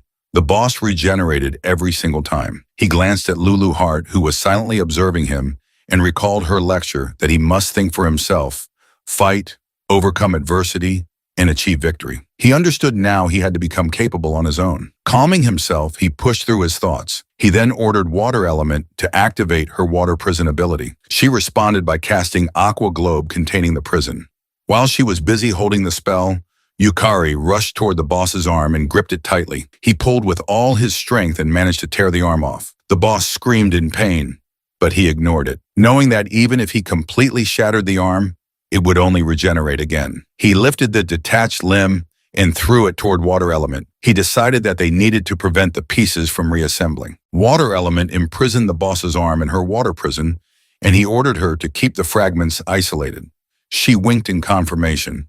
Turning back to the boss, he told it that it could no longer regenerate. Activating Soul Trial, he warned the golem that he was about to destroy it. Yukari then punched the boss's left arm to sever it and threw it into the water prison. He struck its torso and continued attacking relentlessly, placing each severed piece into the water prison as he went. Lulu Heart was surprised that Yukari would use the water prison solely to prevent regeneration. She noted that he wasn't attacking mindlessly, but was instead searching for a more efficient approach. She was impressed and amazed at the rate of mana absorption, the efficiency of his mana circuits, and the strength of Yukari's soul were all coming together perfectly. This led her to consider that it might be time to send Yukari back into the Lulu Heart dungeon, as the situation there was likely growing more serious by now. With no more regenerating stone fragments, the boss had shrunk considerably. Yukari was glad that using the water prison had succeeded. He dashed toward the boss at top speed, knowing he only needed to finish it off with a single high-powered strike. Inhaling deeply to calm himself, he decided to limit his soul usage to 20%. He then raised his fist, fueled with his soul, and used his soul burst ability to punch the boss. The boss was launched backward, and its core was destroyed, killing it instantly. Yukari had defeated the dungeon boss, Red Golem, and it dropped the golem pendulum. Though no soul core was dropped, he was satisfied.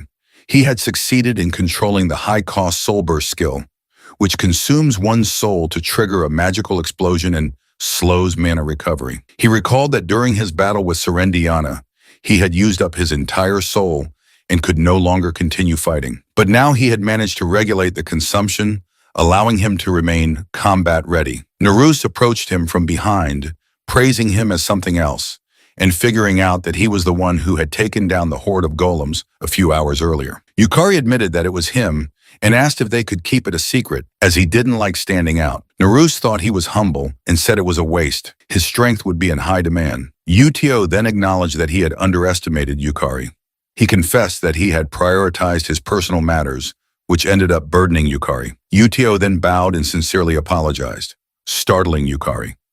Utio noticed Yukari's injured hand and suspected that he had pushed himself too far. Yukari looked at his hand in confusion and realized he hadn't noticed the injury because of the lost man's skill, which nullified pain. He stared at it, knowing it was now useless, but he didn't care.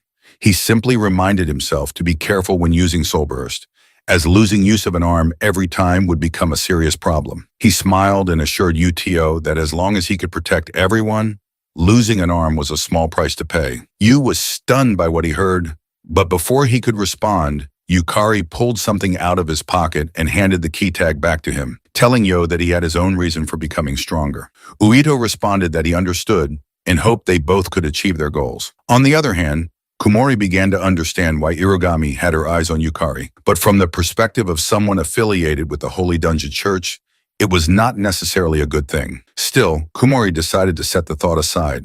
She knew that an interesting junior had just joined them, and she couldn't help but be intrigued. Meanwhile, in the church used her saint dominance, a skill that allowed her to control the vision of subordinate sisters and observe Yukari from a distance. She confirmed that Yukari's mana had already reached the level of an A-rank mage.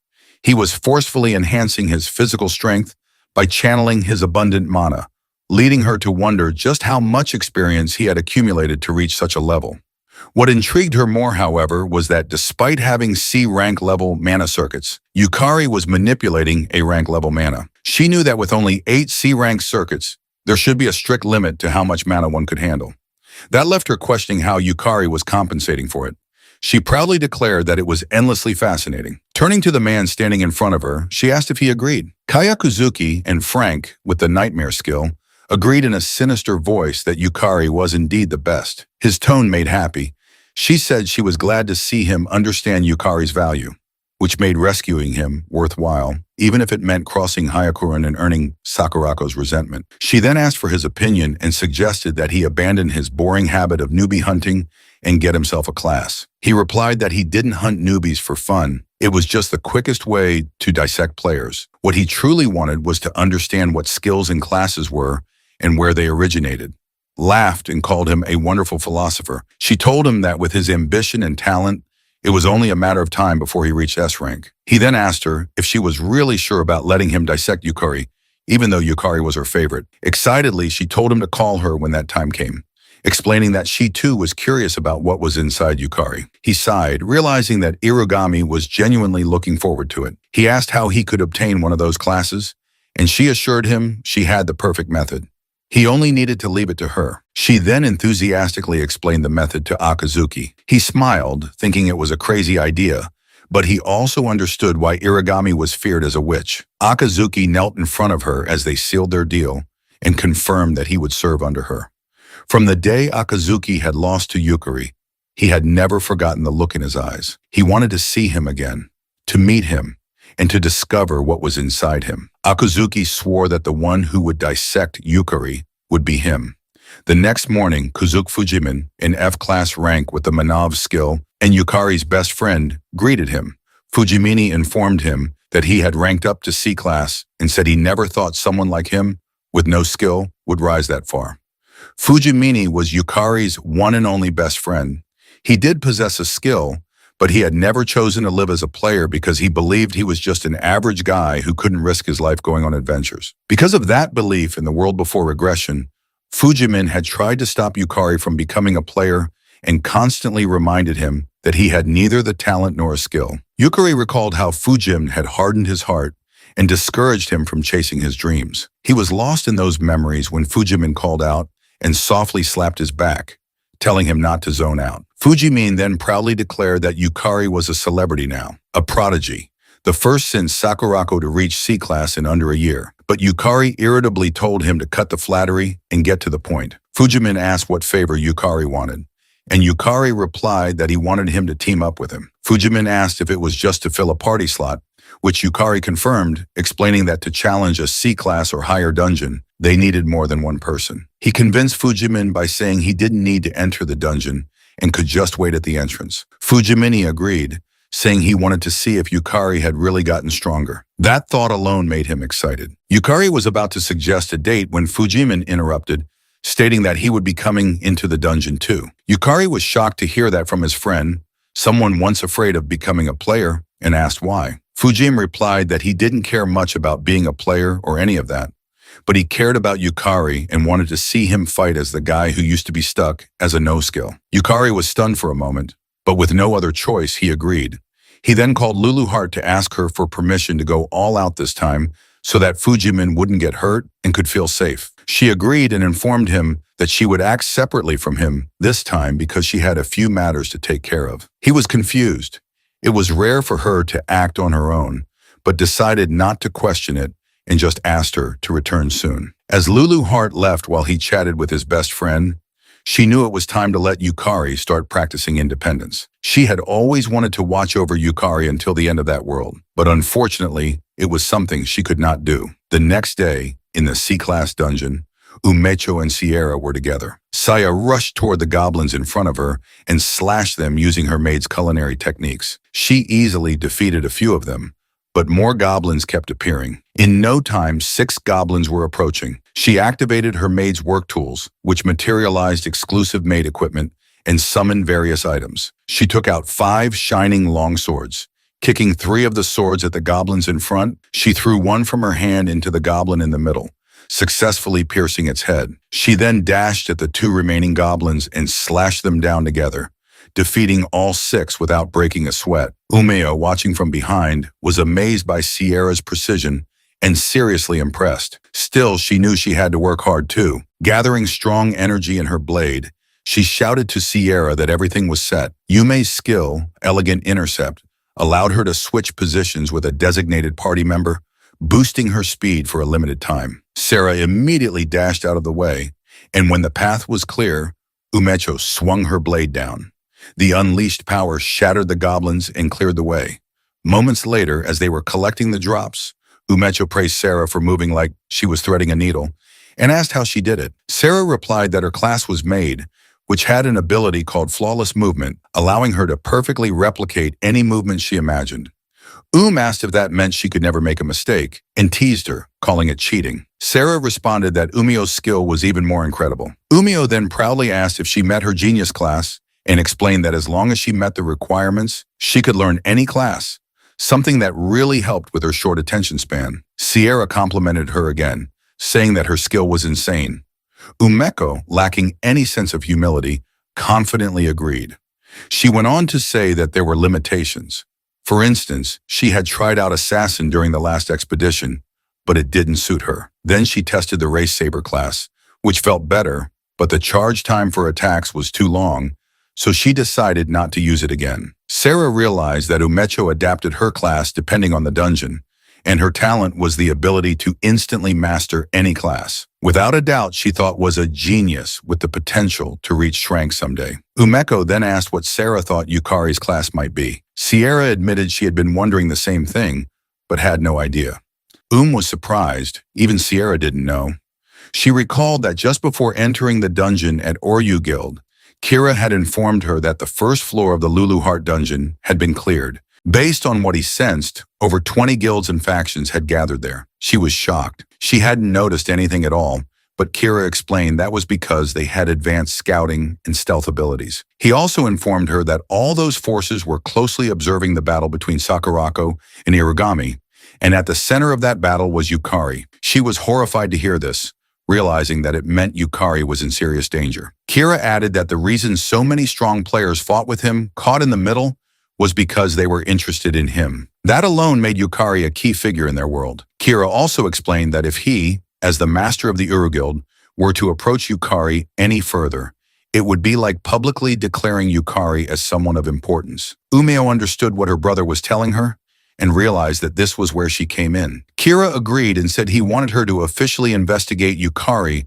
on behalf of the Oryu Guild. Kira firmly ordered her to figure out who Yukari really was, what kind of skill and class he possessed, and most importantly, the hidden secret that lay between Yukari and the Lulu Heart dungeon. At the same time in the C-class dungeon, he warned Fujim never to leave Harbel's side and told Harbel that he was counting on her to watch over Fujimin, to which Harbel agreed. Fujimin commented that Harbel was cute and assumed Yukari's class was a summoner. Yukari explained that he could do something similar and assured him that Harbel was incredibly strong, which meant staying close to her would keep him safer. Fujim extended his hand to greet Harbel respectfully, and before Harbel could move, Yukari warned her not to bite Fujimin.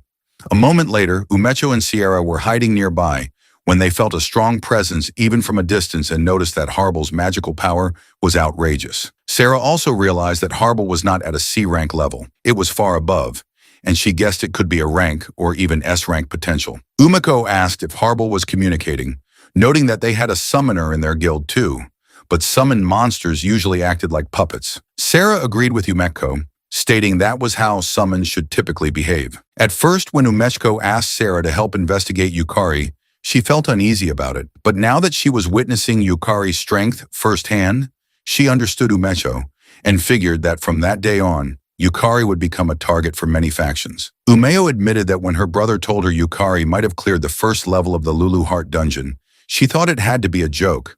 But now she believed it was true and asked if they should head back to report to her brother. However, Sarah disagreed and told Yumameko they should watch just a little longer, as removing the danger surrounding Yukari would require a clearer understanding of his true strength. Sarah knew she had been protected many times during dungeon raids. Even if her strength couldn't match Yukari's now, she still wanted to find a way to protect him and be someone brave enough to defend others as Yukari did. Umeko agreed and informed her that the class she had chosen was Shadow Stalker, which had high stealth capabilities. But with a monster like Harble, who was stronger than both of them, getting any closer would definitely get them noticed. The two girls decided to continue observing from a distance for the time being. Meanwhile, Yukari knew they couldn't afford any mistakes in the dungeon ruin and decided to be extra cautious, prioritizing safety above all. He summoned Soul Servitude, Armored Knight Soul, Skull Guardian Soul, Flame Knight Soul, and Skull Lich, Lord Soul, all at once and ordered them to explore the dungeon. He instructed them that if there were monsters, they should defeat them all. The summons agreed.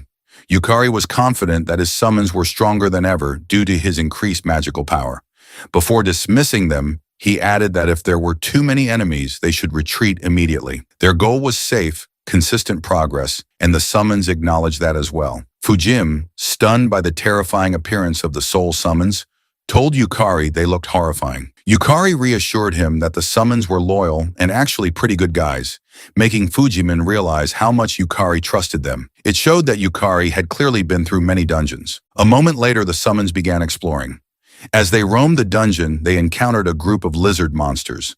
The lizard men immediately attacked, but the summons blocked the attacks. Behind them, the Flame Knight appeared and charged at the lizard man. When it resisted, the Flame Knight ignited its blade with fire, startling the enemies. Before they could retreat, the Flame Knight beheaded them. One lizard man tried to escape, but was shocked to find the Skull Lich Lord blocking its path. The Lich Lord raised its axe and sliced the lizard man in half in a single swing, then decapitated the other escaping monsters. Meanwhile, the two girls watched from their hiding spot, noticing that Yukari's summons fought on their own. Umeko asked Sierra to confirm that the Skull Lich Lord had once been a C-rank dungeon boss, which Sarah affirmed. However, she also noted that it was now even stronger than before. She wondered if Yukari's class could strengthen monsters, and was surprised to see that the summons appeared to have their own will. Hours later, Yukari informed Fujimin that they had mostly cleared the surrounding area and could now proceed. Fujimin was confused, reminding him that he had just been standing around the whole time. Yukari explained that the summons had handled all the fighting. Fujimin was amazed to hear that and asked if Yukari didn't even have to fight directly. Yukari simply said that he still needed to confirm the kills and collect materials. As they walked, Fujimin asked how much crank monster materials were worth. Yukari replied that it depended on the type of monster and the condition of the materials. For every 10 monsters, the total value could reach several million yen if the materials were of high quality. Fujimin was shocked. Frustrated, Fujimin said that frank materials barely sold for over 10,000 yen. Yukari explained that although frank materials had more utility, materials from C-rank in higher dungeons could be used to craft powerful weapons and armor, or even generate rare items. Naturally, the rarer the materials, the more attention they attracted from collectors. He also informed Fujimin that while the current dungeon didn't seem to contain any, if they found magic stones, the value would skyrocket. That made Fujimin feel disheartened, realizing that his daily wage of 8,000 yen felt rather pitiful by comparison. He asked Yukari if he planned to keep farming C-rank dungeons to make money. Yukari responded that he didn't plan to stop at C-rank dungeons, which confused Fujimin even more. He asked if Yukari wasn't already strong enough. Yukari replied that he wasn't. He still considered himself weak and needed to become much stronger. Fujimin was surprised but accepted it. Then Yukari was suddenly startled when one of his summoned monsters was defeated. Fujimin worriedly asked if it was a stronger monster. Yukari immediately ran and guessed it was the dungeon boss's doing. He ordered Harble to retreat. A few minutes later, they reached the dungeon boss room and saw one boss with 10 underlings. Yukari thought he might be overreacting, but he couldn't afford even the slightest mistake, not with Fujimin at risk. He reminded himself that it was better to be safe than sorry. He activated Soul Servitude again, manifesting Harble, Water Elemental, Thunder Elemental, and fire elemental souls. Fujimin couldn't believe he was summoning even more. The two girls, watching from afar, realized that these were different summons from before. Both were stunned, understanding now what Kira meant when he spoke of Yukari's power. Meanwhile, Yukari focused entirely on defeating the enemies, precisely and safely, giving everything he had as he stared into the eyes of the dungeon boss. He then ordered his summons to support him as he headed for the boss in the middle and told Harble to take care of Fujimini. Both girls were shocked to see that he would take on so many enemies head-on and were worried, knowing it was suicidal, but they didn't stop him. He dashed toward the enemies, determined to finish it as fast as he could. One of the lizard men tried to swing its blade at him to stop his charge, but before it could land a hit, the fire element burned it to death. Yukari ran past it, shocking the other lizard men. He then swung his sword forward, chopping off the head of another lizard man who was in his way.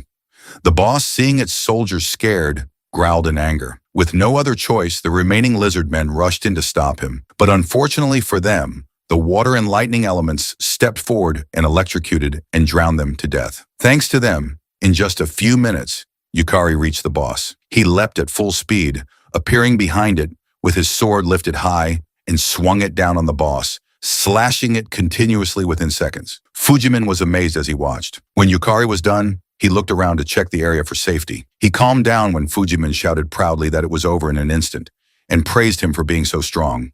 Fujimin then approached him, asking if he was right in thinking Yukari beat the boss, and said they should head back. Yukari simply agreed, but something didn't sit right with him. He found it strange, knowing that a monster at the level of that lizard man boss shouldn't have been able to defeat the Skull Lich Lord. He recalled the Skull Lich Lord telling him his magic was stronger now, confirming that he was indeed more powerful than before. Yet something still felt off. He wondered if there was something else going on. On the other hand, the girls were amazed that Yukari had finished the C-class dungeon so fast. Sarah couldn't believe Yukari had cleared the Lulu Heart dungeon like that.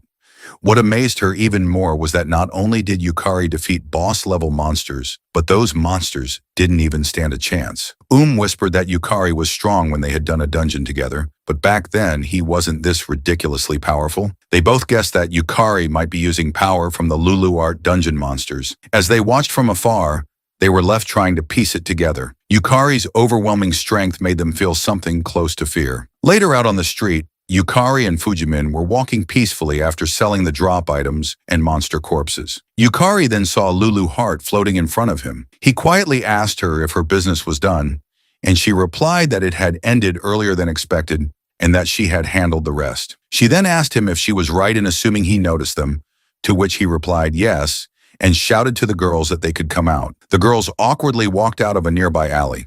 He told them he had sensed them inside the dungeon, and Sarah immediately explained that they didn't do anything to feel guilty about. He calmly assured her that he believed them and that they were probably just worried about him and Fujimine, earning a look of disbelief from Lulu Heart. Umeko, feeling guilty, quickly agreed and nervously shouted that C-class dungeons are dangerous. He then asked if they had sensed anything disturbing back in the dungeon, which shocked Lulu Heart. Umea responded that she hadn't noticed anything, and Sierra said the same. Suddenly, the sky above them opened and a huge demon eye appeared. A powerful magic circle materialized in the air. Yukari panicked upon feeling the massive surge of magical energy. Knowing that something incredibly dangerous was coming, his instinct to protect everyone activated immediately. Dark power began to spread around them, and before it could manifest fully, Lulu Heart rushed him to use his Lost Lust ability. Confused, he asked what was happening, but Lulu Heart just shouted that she would explain later. He agreed and immediately activated Lost Man to erase the lust. Multiple magic circles then appeared in the sky, unleashing a powerful force that destroyed everything in the area. The energy splashed in their direction, and before it could hit the others, Yukari blocked it with all his might. But it was too strong. He was slammed into a nearby building, leaving his friends deeply worried about him. Lulu Heart proudly told him that even in an unexpected situation, he stayed calm, and she praised him for how much he had grown. He confirmed that with that level of magic, even one mistake would have killed him. He then asked Lulu Heart if she knew what was going on because he wanted to understand the situation. She informed him that a demon king had come to meet them, and hearing that made him feel a chill of fear. She explained that before his regression, the world had gone straight to hell, and the real cause behind all the dungeon breaks was the one who ruled the S-class dungeon, the pinnacle of Septim Milani, corrupted by lust. She added that the disease that spread through solitude was the demon king of lust, and she had come for him. The demon lord of lust then introduced herself as Kararan, the ruler of the dragonkin. Her race was a dragon succubus hybrid, and she was affiliated with September Magnus.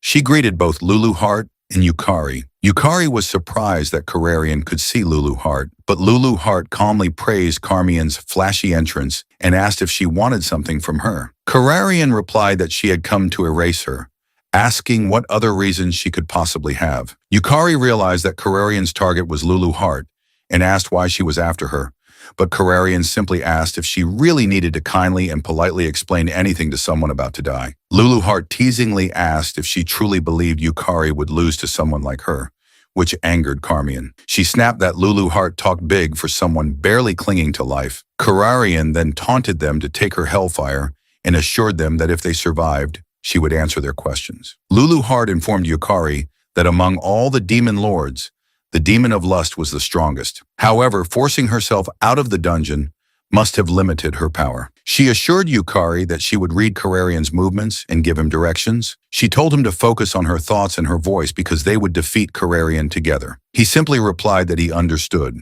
trusting Lulu Heart more than anyone. He was ready to face Karm, but then she disappeared, startling him. Lulu Heart immediately looked around, but Kararan reappeared on his right side and aimed her fire at him. He panicked but managed to raise his hand in time. Yet Kararian cast her spell faster, releasing a strong fire blast that exploded around them. Sierra called out to him in worry while Umeko tried to evacuate the others. The two girls attempted to attack the barrier, but they couldn't get close. Even their attacks were deflected. Umeko shouted that Karmarian's power was too fast to follow with the naked eye, and Sarah realized the battle in front of her was on a whole other level. She immediately pulled out her phone and contacted someone, knowing she had to at least do what she could. Meanwhile, Karm looked at her hand in confusion and admitted that the magical gap between them was overwhelming. She had struck first, a blow that should have left not even dust behind. Yet Yukari had survived thanks to the fire element. She gave him credit for that. Yukari noticed that even during battle, Carmine was calmly analyzing everything while they were fighting for their lives. Lulu Heart shouted to Kararian that Yukari had withstood her hellfire and ordered her to answer their question. Kararian teased them, asking if they were really that curious, then mocked them for trying to come up with an escape strategy while she spoke. Yukari shot back, asking if she was so weak she couldn't even keep a promise, which angered her further. But she regained her composure and admitted that her real target was Lulu Heart and the Arst rank 1.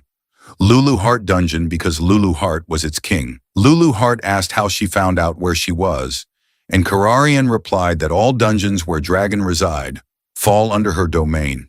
That was why she had cast out antennae across every dungeon she controlled. Thanks to that response, Yukari figured out that Karm was the one who had defeated the Skull Lich Lord in the dungeon. The magic of the souls they had recruited in the Luluart dungeon had attracted her. Karmarian smiled and taunted them, expressing disappointment that the demon lord who ruled the Luluart dungeon had such weak magic, just a hollow shell of power. Lulu Heart, irritated by Kararian's boasts, decided to try rattling her. She landed on Kararian's side and calmly asked if they weren't in the same boat. Leaning in closer, she teased that with the current level of her magic, there was no way she'd be causing a dungeon break anytime soon. Carmian was stunned and furiously asked how she knew. Lulu Heart responded teasingly that she could see through the kind of thoughts a weakling like her would have, and called her pathetic for teaming up with others because she couldn't reach Lulu Heart's level alone. Kararian couldn't believe what she was hearing and began to suspect that the other demon lords had betrayed her. Thanks to her reaction, Lulu Heart managed to read that Carrion didn't fully trust her allies. However, her taunts had pushed Carmian too far. Carm decided to just kill them immediately. Lulu Heart was caught off guard when she saw Carmarian appear behind Yukari and quickly ordered him to get down. Carm attempted to slice his head off, but he managed to duck in time. She tried again to slash him in half, but once more he narrowly avoided it. Lulu Heart shouted for him to jump, and he rushed to obey, avoiding being crushed. Kararian activated a fire magic circle in the air and rained fireballs on him. He managed to summon the fire element to shield himself from the flames. Lulu Heart warned him that Kararan was charging in, and when he looked up, he saw her closing in fast. She swung her scythe down at him, and he managed to block it with his sword, but she was far stronger than him, and he couldn't hold out long. He forcefully pushed her scythe away, which sent him stumbling backward. Before he could recover, Lulu Heart shouted for him to get up and dash forward, which he did immediately. But Kararian appeared right in front of him again and mocked him for being too slow. However, Lulu Heart confidently told Kararan that they had already won.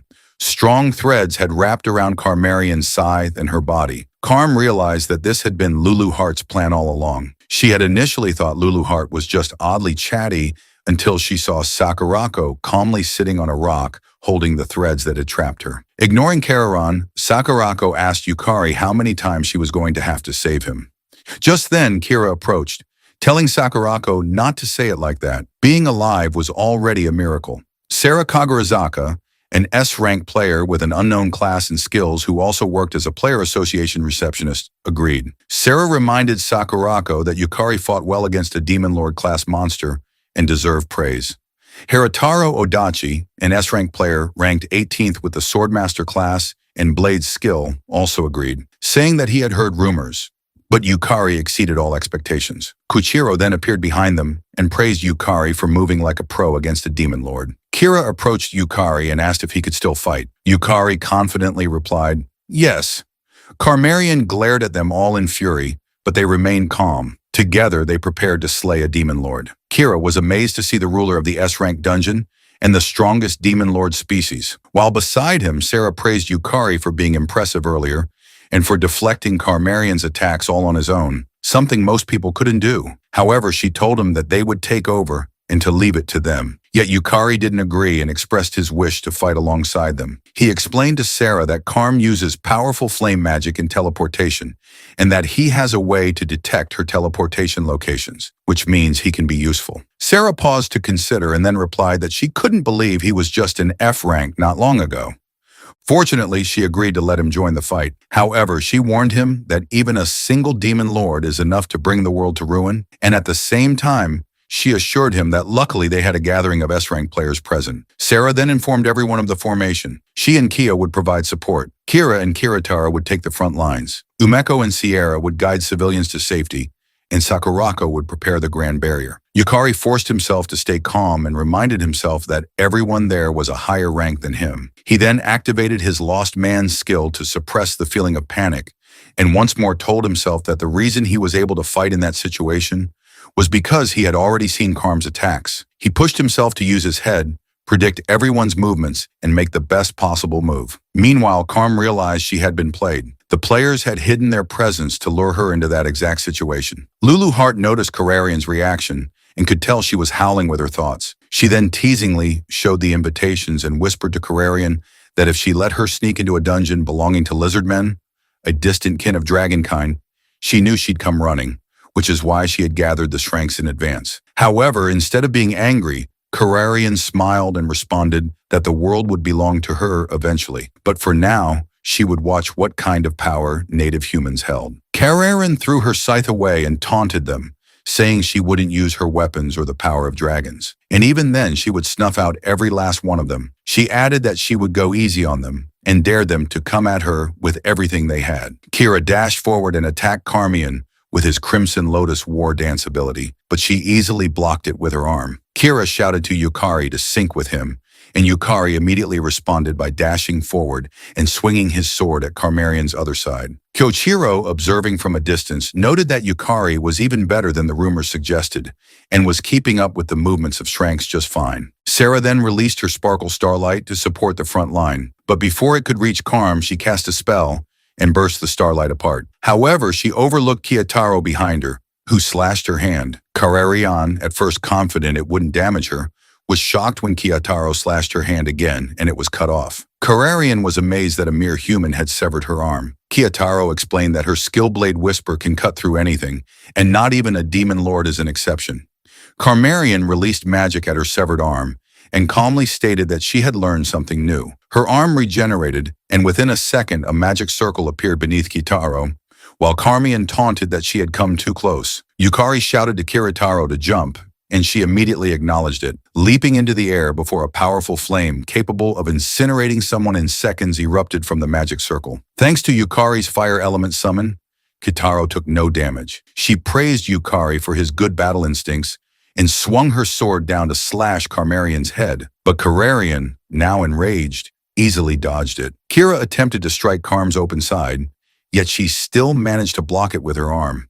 The three of them tried to attack her simultaneously, but she disappeared. Lulu Hart warned Yukari that Kararan was above them, and he immediately relayed the message to everyone. Kyoichiro was amazed that Yukari could actually read the Demon Lord's movements and used his curse technique, Frozen Sky, to block Karm's fire blast from above. Lulu Hart warned him again. Karm was coming after the fuzzy guy. Yukari immediately shouted to Kira, but he was too late. Kararian pierced her hand into Kira. Yukari shouted Kira's name in worry, but Kyoro calmly assured him that Kira wouldn't die from something like that. Kira then activated a powerful ability and managed to grab the Demon Lord. Kararian realized that Kira was a regenerating phoenix, and before she could break free from his grip, Kitaro and Yukari dashed toward her. As Kitaro closed in, Kararian hastily activated a magic circle to protect herself, overlooking Yukari. He rushed forward, aware that his physical ability was more than 2 levels below the S-rankers, which meant Kararian would naturally prioritize Kiritaro's attack. In that moment, an opening would appear for him. He activated his soul resonance ability, which synchronized with a soul under his control and allowed him to wield its power. By syncing with an S-rank monster, his stats would skyrocket, enabling him to use that powerful magic directly. Karm felt a strong danger approaching from her other side and turned in a rush. But what she saw shocked her. Yukari's magic power surging directly toward her. Unfortunately for him, she still managed to block his attack using her scythe, which startled him even more. He was sure he had boosted to S-rank status through his soul resonance. But even with the complex elemental magic memorized from the Serendiana battle, it still wasn't a fatal blow. Lulu Hart assured him that his spell was fine and explained that Kararan was using over 90% of her power just to manifest in that world. Thanks to his defensive spell, they were able to severely drain her mana. Kira was amazed that Yukari could use 2-element magic too, but Yukari was frustrated that he couldn't finish Kararan off and didn't have enough mana left to fight. Kira, however, boosted his confidence by pointing out that he managed to release that much power even with only 8 circuits in his C-ranked man flow, and that he had contributed more than enough. He added that Karm even panicked enough to pull out the weapon she said she wouldn't use. On the other hand, Karm realized she had been completely outplayed and looked at Yukari as unworthy of following in Lulu Hart's footsteps. Karm trembled in anger as she acknowledged she had disgracefully broken the rules she had set for herself by resorting to drawing her scythe. However, she suddenly began laughing uncontrollably,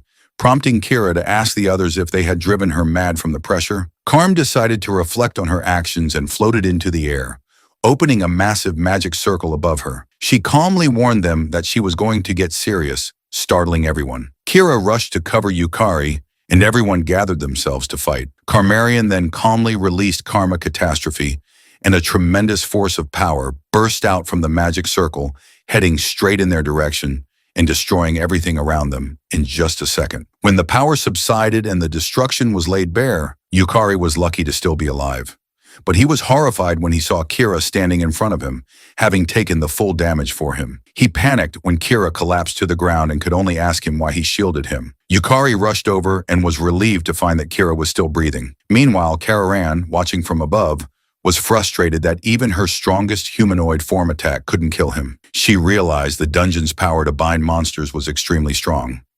Calmly landing on the ground, she decided to take her time killing Yukari. Suddenly, 4 bright lights appeared above her. When she looked up, she was startled to see 4 foxwhale barriers rushing down toward her. As they landed, they unleashed the power of the spirit sky barrier. Kararian looked around in panic, but nearby, Sakurako calmly told Sarah that it was finally her turn. Sarah stepped forward, her crisis gauge ability finally full, which meant she could now go all out. Yukari was relieved to see the 2 girls were safe. Sarah apologized to him for putting such a burden on him, and sincerely regretted letting things reach such a disastrous point. She then explained that her class couldn't unleash its true power unless she was cornered, and she requested him to keep everything he saw confidential. Sarah then activated her class, and he was surprised to see her release such a bright and overwhelming power. As she began to transform, she explained that she hadn't wanted to transform at 30, one of the reasons she had retired from being a player. But given the situation, she had no choice but to go all out. She transformed into a cute magical girl and immediately unleashed her sparkle starlight toward Carmian. Remained calm at first, thinking it was the same attack from before. However, Sarah teased her, asking whether she really thought she could block the attack that easily. When Sarah's starlight hit the barrier Carrion had conjured to protect herself, the sheer power shocked her. She couldn't believe a human could wield that much magic. Then Sakurako activated her Foxfire, 8/10 bloom ability. From her barriers, powerful flames erupted and surged toward Carrion from all directions. She panicked, realizing there was no way to block all of the incoming attacks. The strikes hit her successfully, destroying her magic circle. Sarah commented to Sakurako that while the grand barriers were effective, they paid a heavy price. Sakurako explained that what the others did was only natural, and added that compared to countless S-rankers, she alone was stronger. Sakurako then ordered Yukari to stand up and not let Kira's sacrifice go to waste. She asked if he intended to accept defeat so disgracefully. He replied that he could still fight and forced his shaking legs to stand. He assured them that he would read all of Carrarion's moves precisely, and even if he died, he would not lose. Sarah released shooting stardust and a strong, brilliant power surged toward Carrarion. She managed to block it once more, but Sakurako followed up by adding his Fox Lightning 8/10 bloom to Sarah's attack, pushing Carmarion back even further. Within seconds, she could no longer withstand it, and her shield shattered into pieces. She realized that Sakurako's barriers not only weakened her physical form, but also amplified Sakurako's magic. Magic was being released from every Tori, making everything within the barrier a target. The sheer amount of magical power didn't feel human. Carrion had thought Sakurako was just a weakling, watching from the sidelines, but now she realized it had all been a ploy to buy time for summoning the Tori. Suddenly, Yukari appeared behind her, startling her. Though she still managed to block his slash with her scythe, she was surprised by how much Yukari's speed had increased. Even though she was supposed to be the stronger one, she noticed Yukari was following Lulu Heart's instructions precisely, which meant she still hadn't finished off Lulu Heart. Sarah praised Yukari for the well-timed flank and released shooting stardust again. Carmarion, knowing that taking it head-on would be fatal, immediately leapt away to avoid it. At the same time, Yukari and Lulu Heart both shouted that she was above them, surprising Lulu Heart, who noticed that Yukari was now reacting almost exactly as she predicted. Even in such a high battle, he was clearly growing stronger. Sakurako activated Foxfire. 8/10 bloom and a powerful tornado of flames reached toward Carrarion, but she vanished again. Yukari shouted a warning. Carmion had reappeared below Sierra. Acting fast, Sierra fired shooting stardust once more. Though Carrarion managed to shield herself, the force of Sierra's magic was too overwhelming and caused a massive explosion. Before she could recover, Yukari appeared behind her. This time, he unleashed his soul resonance attack, landing a direct hit and making Carrarion scream in pain. Carm is frustrated that everything was going completely off script. She wondered when exactly her dungeon break plan had been discovered. Her thoughts were jumbled and she chose to teleport away to create distance, but was shocked to find Yukari and Sarah already there. Having predicted her destination, they attacked her simultaneously. She tried to block with her shield, but the pressure from their combined assault was too much. Her shield finally shattered. From above, tornado flames descended once more. When they hit the ground, the impact caused large-scale destruction. Yukari was stunned that Sakurako could still cast such powerful magic after everything else, and noted that her mana hadn't dropped at all, exactly what he expected from the strongest player in the magic class. He also observed that Sarah's power wasn't limited to magic. Her speed and strength matched those of an S-rank warrior class. With them at his side, he began to feel sure they could win. However, a much larger and more ominous magic circle suddenly appeared in front of them, just as Carrarion vanished. Yukari panicked at the sight and stuttered, asking what was happening. Lulu Heart quietly answered, saying she had thought Carrion would retreat before it got to this point, but never imagined she would go that far. A powerful blast of energy erupted from the magic circle. Sarah rushed in front of Yukari to shield him. From within the circle, a massive claw began to emerge. A moment later, a piercing eye glared at them as a dragon's arm forced its way out. Yukari trembled in terror. He recognized the dragon from his past life. Just as he feared, the beast began to push its way out from the barrier, growling. Sakurako was in disbelief. Her barrier had cracked. Sarah too was stunned that Carrion still had enough power left to summon the dragon. Despite the fear, Yukari steeled himself and raised his sword, ready to fight once more. Lulu Heart smiled, pleased by his reaction.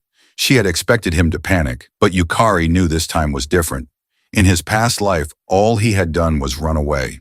But now he had Lulu Heart beside him, and compared to his past, dying and returning over and over, he had become stronger. Kararan, who had borrowed the power of the dragon, rushed at them.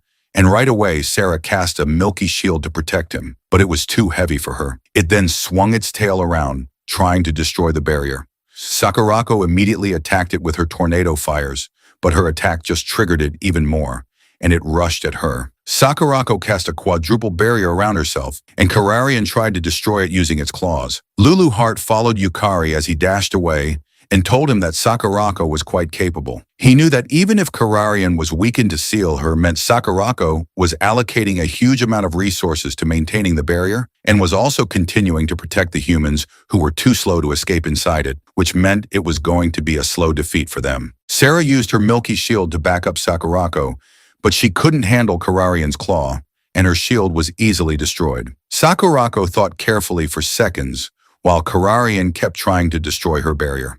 Sakurako then informed Sir that she was going to release her Ninetails, but Sira disagreed and warned her that if she released it, she wouldn't get out of it unscathed. However, Sakurako knew that it wasn't the time to be concerned about it, because the only thing that she absolutely could not allow was for any harm to come to her sister Sira. But Yukari interrupted her, saying that he had a plan and asked for their cooperation. Sakurako asked him what it was, and before he could answer, Sakurako ordered him to state the ideal and most optimal conditions, because there was nothing she couldn't do, and warned him that if he was useless, she would just release the Ninetails, to which he confidently replied that he understood. He then informed them that he wanted the Demon King to pay no attention to him, that they should stay in place and give him time to charge a big move, but he would have Sarah lend him her power. After a small briefing, Sarah attacked Carmian with her shooting stardust, but she noticed it and counterattacked with a dragonfire breath. As Sarah and Carmian were busy exchanging blows, Yukari began executing his plan and jumped off Sakurako's torii from above. Yukari was amazed that Sakurako also had a means of spatial movement. He flew down knowing that Soul Burst takes a long time to activate and leaves a big opening, but if he was falling from the sky, it wouldn't be a problem. He was close to reaching Carmian and managed to cast his Soul Burst ability faster. Carmian felt a higher magic power output from above, making her wonder why it was coming at her at that timing. A few moments ago, Yukari realized that he couldn't win as he was now, and he needed to change his stats to ones that could win, and that's where Sarah walked in. He asked her if she could take his hand as they ran away, and when she was about to agree, she stopped in confusion. Soul resonance can link not only with a monster's soul, but also if two hearts truly connect. And Yukari guessed that if Sira could trust him from the bottom of her heart, they could be able to resonate. And if they did, he could replace his stats with the S-rank stats of the world's strongest Sira and unleash Soul Burst. Back on the battlefield, Carmian knew that she had to stop it with everything she had or she would be finished. Carmian then activated her strongest barrier. And as the combined power of Yukari and Sarah, who believed in him without a second thought, they managed to break through Kararian's shield together and caused a strong explosion around them. Sir waited for the smoke to disappear, but unfortunately, they just shattered Karmarian's shield, but did not kill or damage her.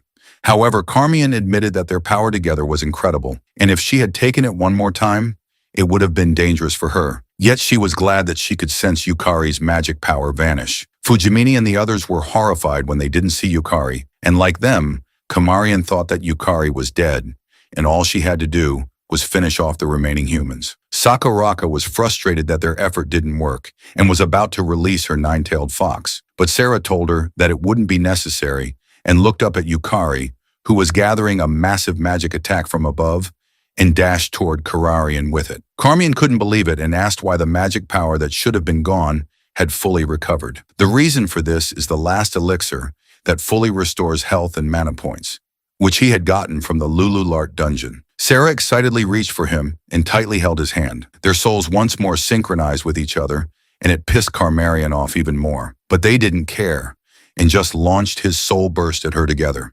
They successfully landed the attack on Kararan, and everyone was amazed and couldn't believe what they were seeing with their own eyes. However, the clash caused massive destruction and pushed everyone away. Yukari kneeled to the ground in exhaustion, having used up all his mana and soul. He looked up in worry, but Lulu Heart held his shoulder and assured him that the subjugation was a success. As Kararian had returned to her human form, Kararian's mana was empty, and she knew that Yukari shouldn't have had that much mana, making her even more curious about him. She immediately dashed back, needing to return to her dungeon and replenish her mana.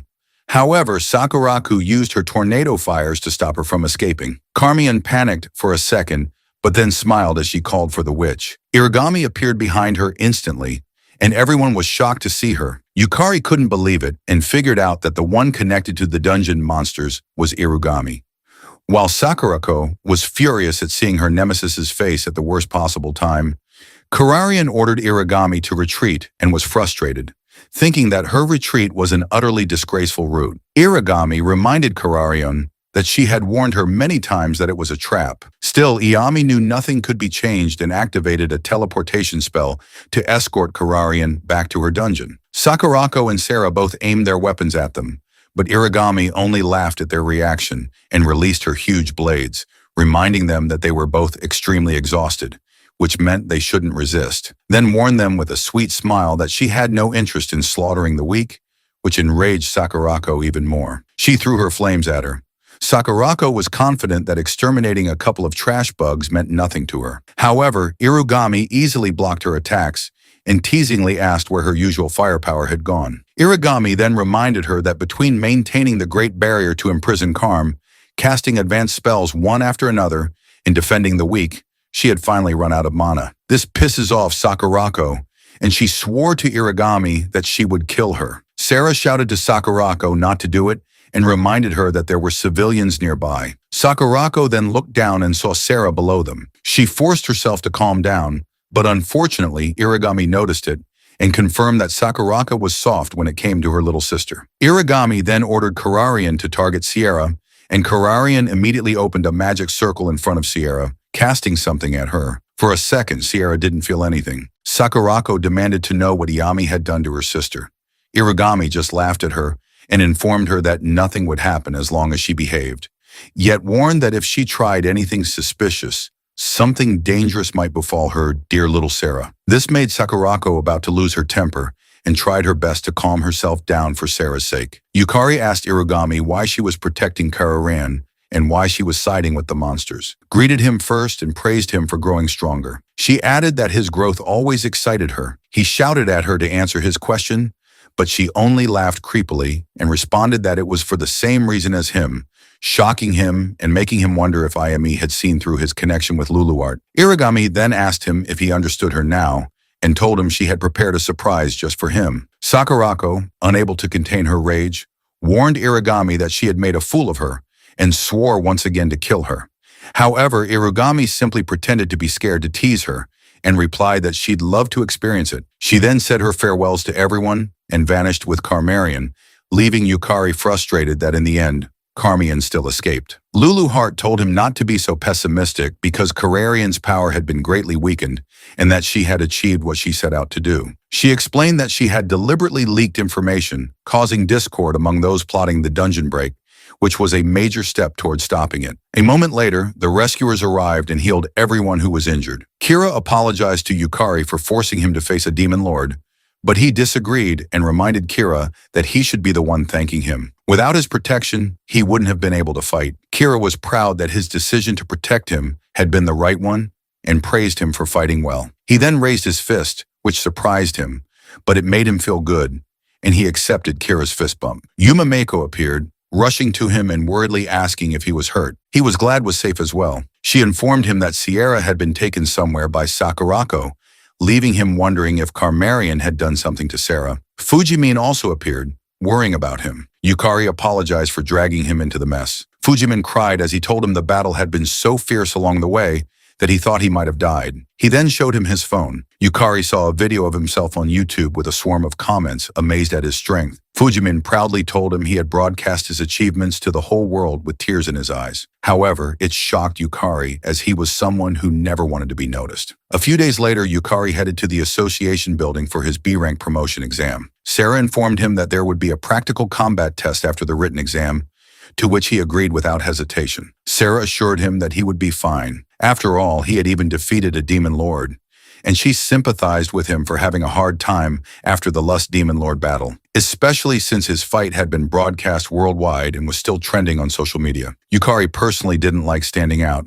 Rather, he wasn't good at handling the spotlight, which made him nervous. He just hoped the promotion exam would go peacefully. Yet Sarah informed him that it might be difficult, as she had heard Kira and his group were coming. That reminded him of when Kira and Kiritaro told him they'd be observing. Lulu Hart thought the exam was a hassle and asked if his mana would increase significantly once he reached bank. He replied that from B rank onward, the growth in advanced player stats would be substantial, and that battles in the Lululart dungeon would progress much more efficiently. Luluart agreed without hesitation and ordered him to advance to B rank quickly. He glared at her, annoyed that she ordered him around like it would be easy, when in reality the B rank promotion test was much harder. Sarah then interrupted his thoughts when she suddenly remembered something. She shilly asked him to keep her magical girl class a secret. She explained that being 30 and still transforming was a little embarrassing. He told her that he thought it was cute, which made Sarah blush even more and stumble around in flustered shyness. A moment later in the waiting room,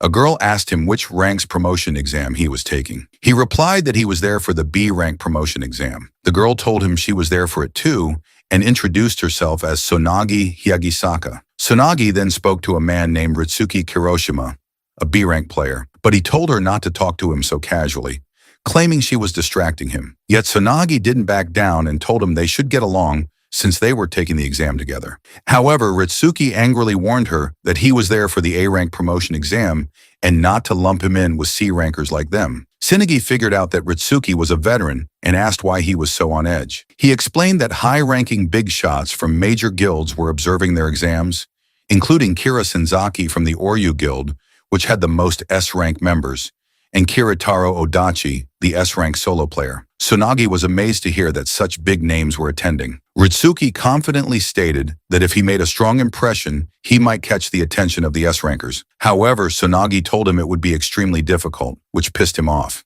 He asked what she meant by that, and she calmly reminded him that the examiner was Arama. The anger on Ritsuki's face immediately turned to fear at the mention of her name. Later, the examiner announced that 8 candidates had failed, including Ritsuki, who had been so confident just moments earlier. Arama Arisa, an A-rank player, gave him feedback, saying that his field of vision was too narrow. His strikes had power, but he focused too much on cutting only what was directly in front of him. She added that he couldn't predict his opponent's movements and recommended he continue training at B rank for a while longer. Ritsuki walked out of the field cursing in frustration. Tsunagi wasn't surprised. She had expected it, knowing Aima was far too strong for them. Ritsuki muttered bitterly, still questioning why she had to be the examiner. Arma then called Yukari, the last candidate, and ordered him to step onto the field. As he entered, Lulu Hart mentioned that if he summoned Harble, it would be over instantly, but he told her that would defeat the purpose, reminding her that it was a rare opportunity to reflect on his own abilities. Kira and Kiritara were watching from above. Arma explained that for the B-rank promotion test, he needed to fight her for 5 minutes without being knocked down. She then raised her blades and asked if he was ready. He confidently replied that he was ready anytime. Arma told him she had heard from Sarah that he was an exceptional player, then vanished in front of him. She reappeared close and informed him there was no need for her to hold back. She attacked with Shadow Step, but he managed to jump away in time. She was impressed by his quick reaction. She raised the pace and used her Windrunner technique to dash behind him. She swung her sword at his back, but he turned around in time to block the strikes. She noticed that he didn't even have a single breath out of rhythm and guessed that he had a great deal of combat experience. She activated her Scattering Sakura Slash and repeatedly slashed him with incredible speed, yet he blocked all of them. She wasn't fast enough, at least not compared to the Lust Demon Lord. Sonagi was amazed that he parried Aima's entire flurry of attacks, but Ritsuki arrogantly said he could do it too. He claimed that Yukari looked desperate and that there was no way he would block Arma's special technique. On the other hand, Arma saw an opening and assumed Yukari's agility was lower than hers. Yet with overwhelming foresight and adaptability, Yukari evaded everything. She grew frustrated at the tempo and decided to end the exam in a single strike. Leaping into the air, she used her clone technique. Ritsuki, annoyed by the sight, thought it was a cheat ability and wondered if Yukari could handle attacks coming from every direction at top speed. Yukari calmly locked eyes on Arama, surprising her. He stepped backward to dodge her blade, but she was confident he couldn't block the clones. However, Water Element was summoned just in time and dissolved the clones instantly. Arma couldn't believe he had cast a summoning spell while deflecting attacks. She was startled when he suddenly appeared in front of her, but fortunately for her, 5 minutes had passed. The match was over, and his blade stopped just inches from her forehead. He withdrew his sword and thanked her for the match. He added that he learned a lot from her use of misdirection and how she created openings. He said enthusiastically that he'd be happy to receive feedback as well, causing everyone to laugh. Arma replied that there was nothing left for her to say. She extended her hand and officially announced that he had passed the test. A few minutes later, Sonagi excitedly approached him and asked if he was really C rank. She then congratulated him on passing the exam. He thanked her, but admitted he had mixed feelings. He explained that it was because he had seen other people's fights and already knew Arisa's fighting style, which meant that if he had seen the clone technique for the first time, he might not have been able to counter it. Ama responded that she didn't like it when people were humble and asked if she was right in assuming he could have defeated her with just his summoned beast. He looked away guilty, but Arma could tell that the water element he summoned was on a level that wouldn't be out of place in an S-rank dungeon. Sonagi asked if that was for real, and Arma replied that she was dead serious. She added that this was why he had passed without any objections and congratulated him, admitting it was her complete defeat in his total victory. On the other hand, Ritsuki couldn't believe what he had just seen. He knew that Arma had taken her match with Yukari more seriously than when she fought him. Yet Yukari had handled her with ease. Ritsuki realized it went beyond just skills or class levels and feared how a C rank could move as if predicting the future. Suddenly, Kira and Kiritara walked toward them, praising Yukari for a good fight. Tsunagi was shocked to see two powerful S-rankers knew Yukari and was about to ask, but then realized that he was Yukari, the real deal. She recalled watching his last battle on YouTube. He explained to her that it was all thanks to the support of S-class members. However, Kira added fuel to the fire by announcing that Yukari was the player who defeated the Demon Lord, making Yukari even more uncomfortable as he never wanted to stand out. Suddenly, Kira noticed someone mysterious walking out from behind the benches, but laughed when Kyoto told him not to trouble a promising young man of the future. Kyoto praised Yukari as well, and told him that his situational judgment was truly remarkable. She advised him to hone it even further, and said they would be waiting for him in the Shrank. He was surprised to hear it and recalled that in his past, becoming Shrank had been a far-off dream, but thanks to Kayataro's praise, he began to believe he could really reach it. Lulu Heart reminded him that it shouldn't be a guess because he can reach it. She also reminded him that Shrank alone wasn't enough to stop a dungeon break. What he should aim for was beyond that. Someone like a Demon Lord class player. He agreed with her and apologized for having such a narrow perspective. He explained that he had only been focusing on what was right in front of him. She ordered him to get stronger quickly if he understood, because they had a goal to fulfill. He agreed, knowing that their next objective was a rematch in the Lulu Art dungeon. Later, they returned to the Lulu Heart dungeon, and she guessed they would be able to enter smoothly. He assured her that his stats had increased after his promotion to B rank, which meant moving around undetected, even with heightened security, was now easy. Lulu Heart reminded him that they weren't starting from the castle like before. This time, they were beginning at the true starting point of the first stratum, the Eldrian Great Forest. After securing everything, they ran past the gate. He asked if this was for training. She replied that it was part of it, but that moving the dungeon consumed magical power. Yukari often forgot that Lulu Heart was so weak and she had taken the form of a small girl because she always acted so confidently. But in truth, she was just an empty shell with barely a speck of magical power left. He realized that he had to try harder so Lulu Heart wouldn't exhaust herself. When they reached the entrance, he asked if they just needed to head to the second stratum of the Lulu Heart dungeon from there. She agreed, but added that while the second stratum was their goal, there was something he had to do first. He was confused and asked what it was. She replied, "Seriously, he must become king." Yukari couldn't believe what he was hearing, but before he could hear an explanation, the two of them entered the dungeon together. Meanwhile, they didn't notice that they were being watched from above. As expected, they had entered the Lulu Art dungeon. Moka Saiji, an S-class player ranked 16th and affiliated with the Kakudaran Guild, told to Kagamagasi, an A-rank player from the same guild, that they should pursue them as the intelligence suggested. However, Toma responded that it was such a pain to have to chase after small fry. Moka explained that the Cougar Guild Master had deduced that Yukari had cleared the Lulu Heart dungeon, but Toma replied that it was a lie. After all, Yukari had only recently reached Kank. Moka also didn't fully believe Yukari had cleared the first floor of the Lulu Art dungeon, but she was certain he held valuable information about it. Even the scouts had been warned off by the Oryu Guildmaster. She added that if she were wrong, there would be no reason for an assassination request to have been passed down to underground operatives like them. She told Toma that their mission was very simple. If Yukari really had cleared the Luluart dungeon, then all they needed to do was kill a mere B rank and steal the authority to control the first floor. Meanwhile, on the first floor of the Luluart dungeon, the Alorian Great Forest, Yukari was fighting an S-rank rose monster. He summoned the fire element and ordered it to attack the monster from the right while he moved to the left. The fire element struck with a powerful flame, but the monster blocked it using a swarm of roses. Yukari had anticipated this and ordered fire to keep attacking.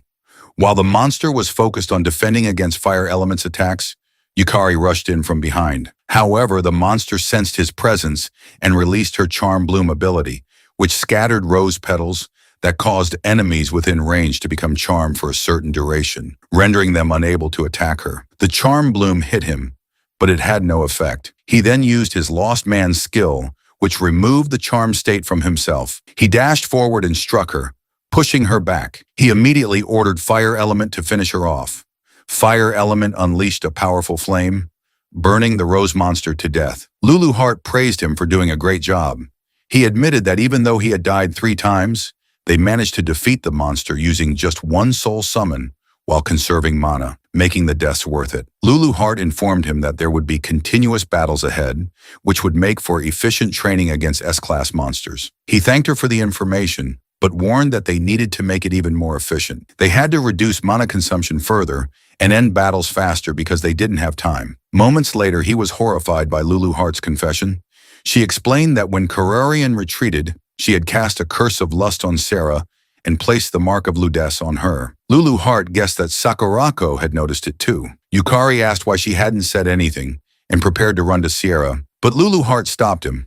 She explained that confronting them directly would prompt Karm and Irigami to take additional countermeasures. She told him they had to pretend they hadn't noticed in order to lure Karan into carelessness and lift the mark of Ludess in the meantime. She added that the mark was a seed that bred lustful offspring. If it spread, Sierra would transform into a succubus type and become Karmarian's puppet. That would give Kararian a passageway into the living world. And if that happened, a dungeon break would arrive sooner, bringing disaster to the human world. He asked her what they needed to do to stop it. She replied that they must reach the World Tree hidden in Serendiana's great castle and obtain a drop of the World Tree. She explained that the drop of the World Tree was an almighty cure, and with it, they could break Sierra's curse. Luluart didn't have the mana capacity to freely move around the first floor, and traversing the dungeon consumed mana. That's why Yukari was tasked with conquering the Alorian Great Forest by his own strength. He knew he couldn't rely on Luluart forever. As they ran, Luluart warned him to be careful.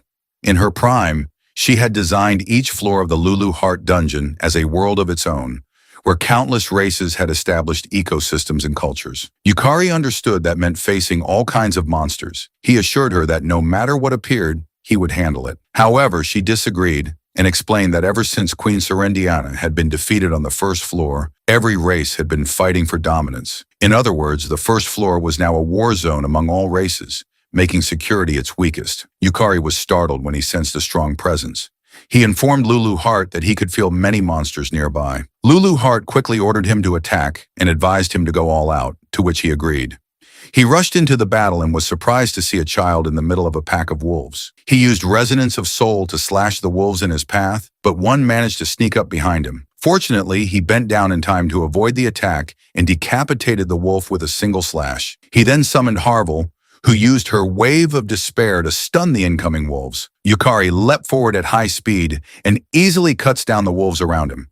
He slowly approached the child and extended his hand, asking if she was all right. The child simply asked who he was. He introduced himself. The child glanced at his system and guessed he was the one who defeated Serendiana, though she sensed no malice in him. She smiled after examining him and thanked him for saving her. Then she stood up and introduced herself as Cecilia, the leader of the elves. He was surprised that she shared the same status as Serendiana. Unfortunately for him, Cecilia already knew that he was the player who had defeated Serendiana, and the reason their world was now falling into ruin. She then smiled eerily and told him to take responsibility. Suddenly, 2 more elves appeared behind him. However, Cecilia pleaded with him not just to become the king of the elves, but the ruler of the first floor itself, and save their world. Yukari recalled that Luluart had told him to become king, but she had never explained the details. Yet he knew that since it was Lulu Heart, there must be meaning behind it. Cecilia assured him that she wouldn't harm him and asked him to listen to her for a bit. Yukari didn't sense any hostility from her, but he glanced at Lulu Heart, wondering if he could trust them. Lulu Heart told him to answer and explain that the path to saving Sarah lay in Cecilia's hands. She assured him that she had secured Ring de la Ringba, a special ring that allowed communication beyond language. He nodded in agreement and extended his hand to Cecilia, asking her to tell her story. Cecilia called him bold for seeking friendship from an unfamiliar race and placing trust without hesitation, but said it gave her hope. She accepted his hand. Cecilia wanted to show him something and asked if he would allow it. He agreed. A moment later, they arrived at a sunflower field, but Cecilia informed him that it was not really a sunflower field. She explained that the sunflowers were once elves, confusing him further. She clarified that the flowers were actually elves transformed into sunflowers. He asked why something like that had happened, but was startled when Lucelle shouted at him in anger, accusing him of being the cause by defeating Serendiana. Cecilia ordered Lucelle to calm himself and reminded him that talking about it wouldn't change anything. She then calmly said they should return to the important matter and explained that the first floor had been constructed by Lulu Heart using Yggdrasil, a massive magical circulative device. The one appointed to manage Yggdrasil was Serendiana, queen of the first floor. This makes Lulu Heart beside him nod proudly. Cecilia added that Serendiana had been slain by his hand, and because of that, Yggdrasil was deprived of its ruling queen and spiraled out of control. It began absorbing magical power from the monsters of their world, and the result was the sunflower field they now saw. However, the problem didn't end there. Various other races used the chaos as an excuse to rise in rebellion against the elves, who had managed for generations. She reminded him that the wolf pack he had fought earlier was one such group. Cecilia assured him that she didn't condemn him for slaying Serendiana. After all, the strong preying on the weak was the law of nature. Yukari then asked if this was the true meaning behind her plea for him to become king. He understood now that Lulu Heart wanted him to resolve the situation, and beyond lifting Sierra's curse, he would have to reach Drasil regardless. The more allies he had, the better. He immediately agreed to become king of the Lulu Heart dungeon. Cecilia was surprised. She had thought it would take more convincing. She warned him that there would be consequences reaching outside the dungeon, but he assured her that he already had business with Yggdrasil and couldn't turn his back on people in need. Cecilia was surprised that he was such a soft-hearted fool and was about to grant him the throne. However, Lucelle stopped them and aimed his arrow at Yukari. Lucelle couldn't believe Yukari was serious and didn't want to entrust the world's fate to a mere human. Yukari assured him that he had no intention of fighting, but Lulu Heart reminded him that sometimes the fastest way to put an impotent brat in his place was with force. This situation couldn't be solved through discussion.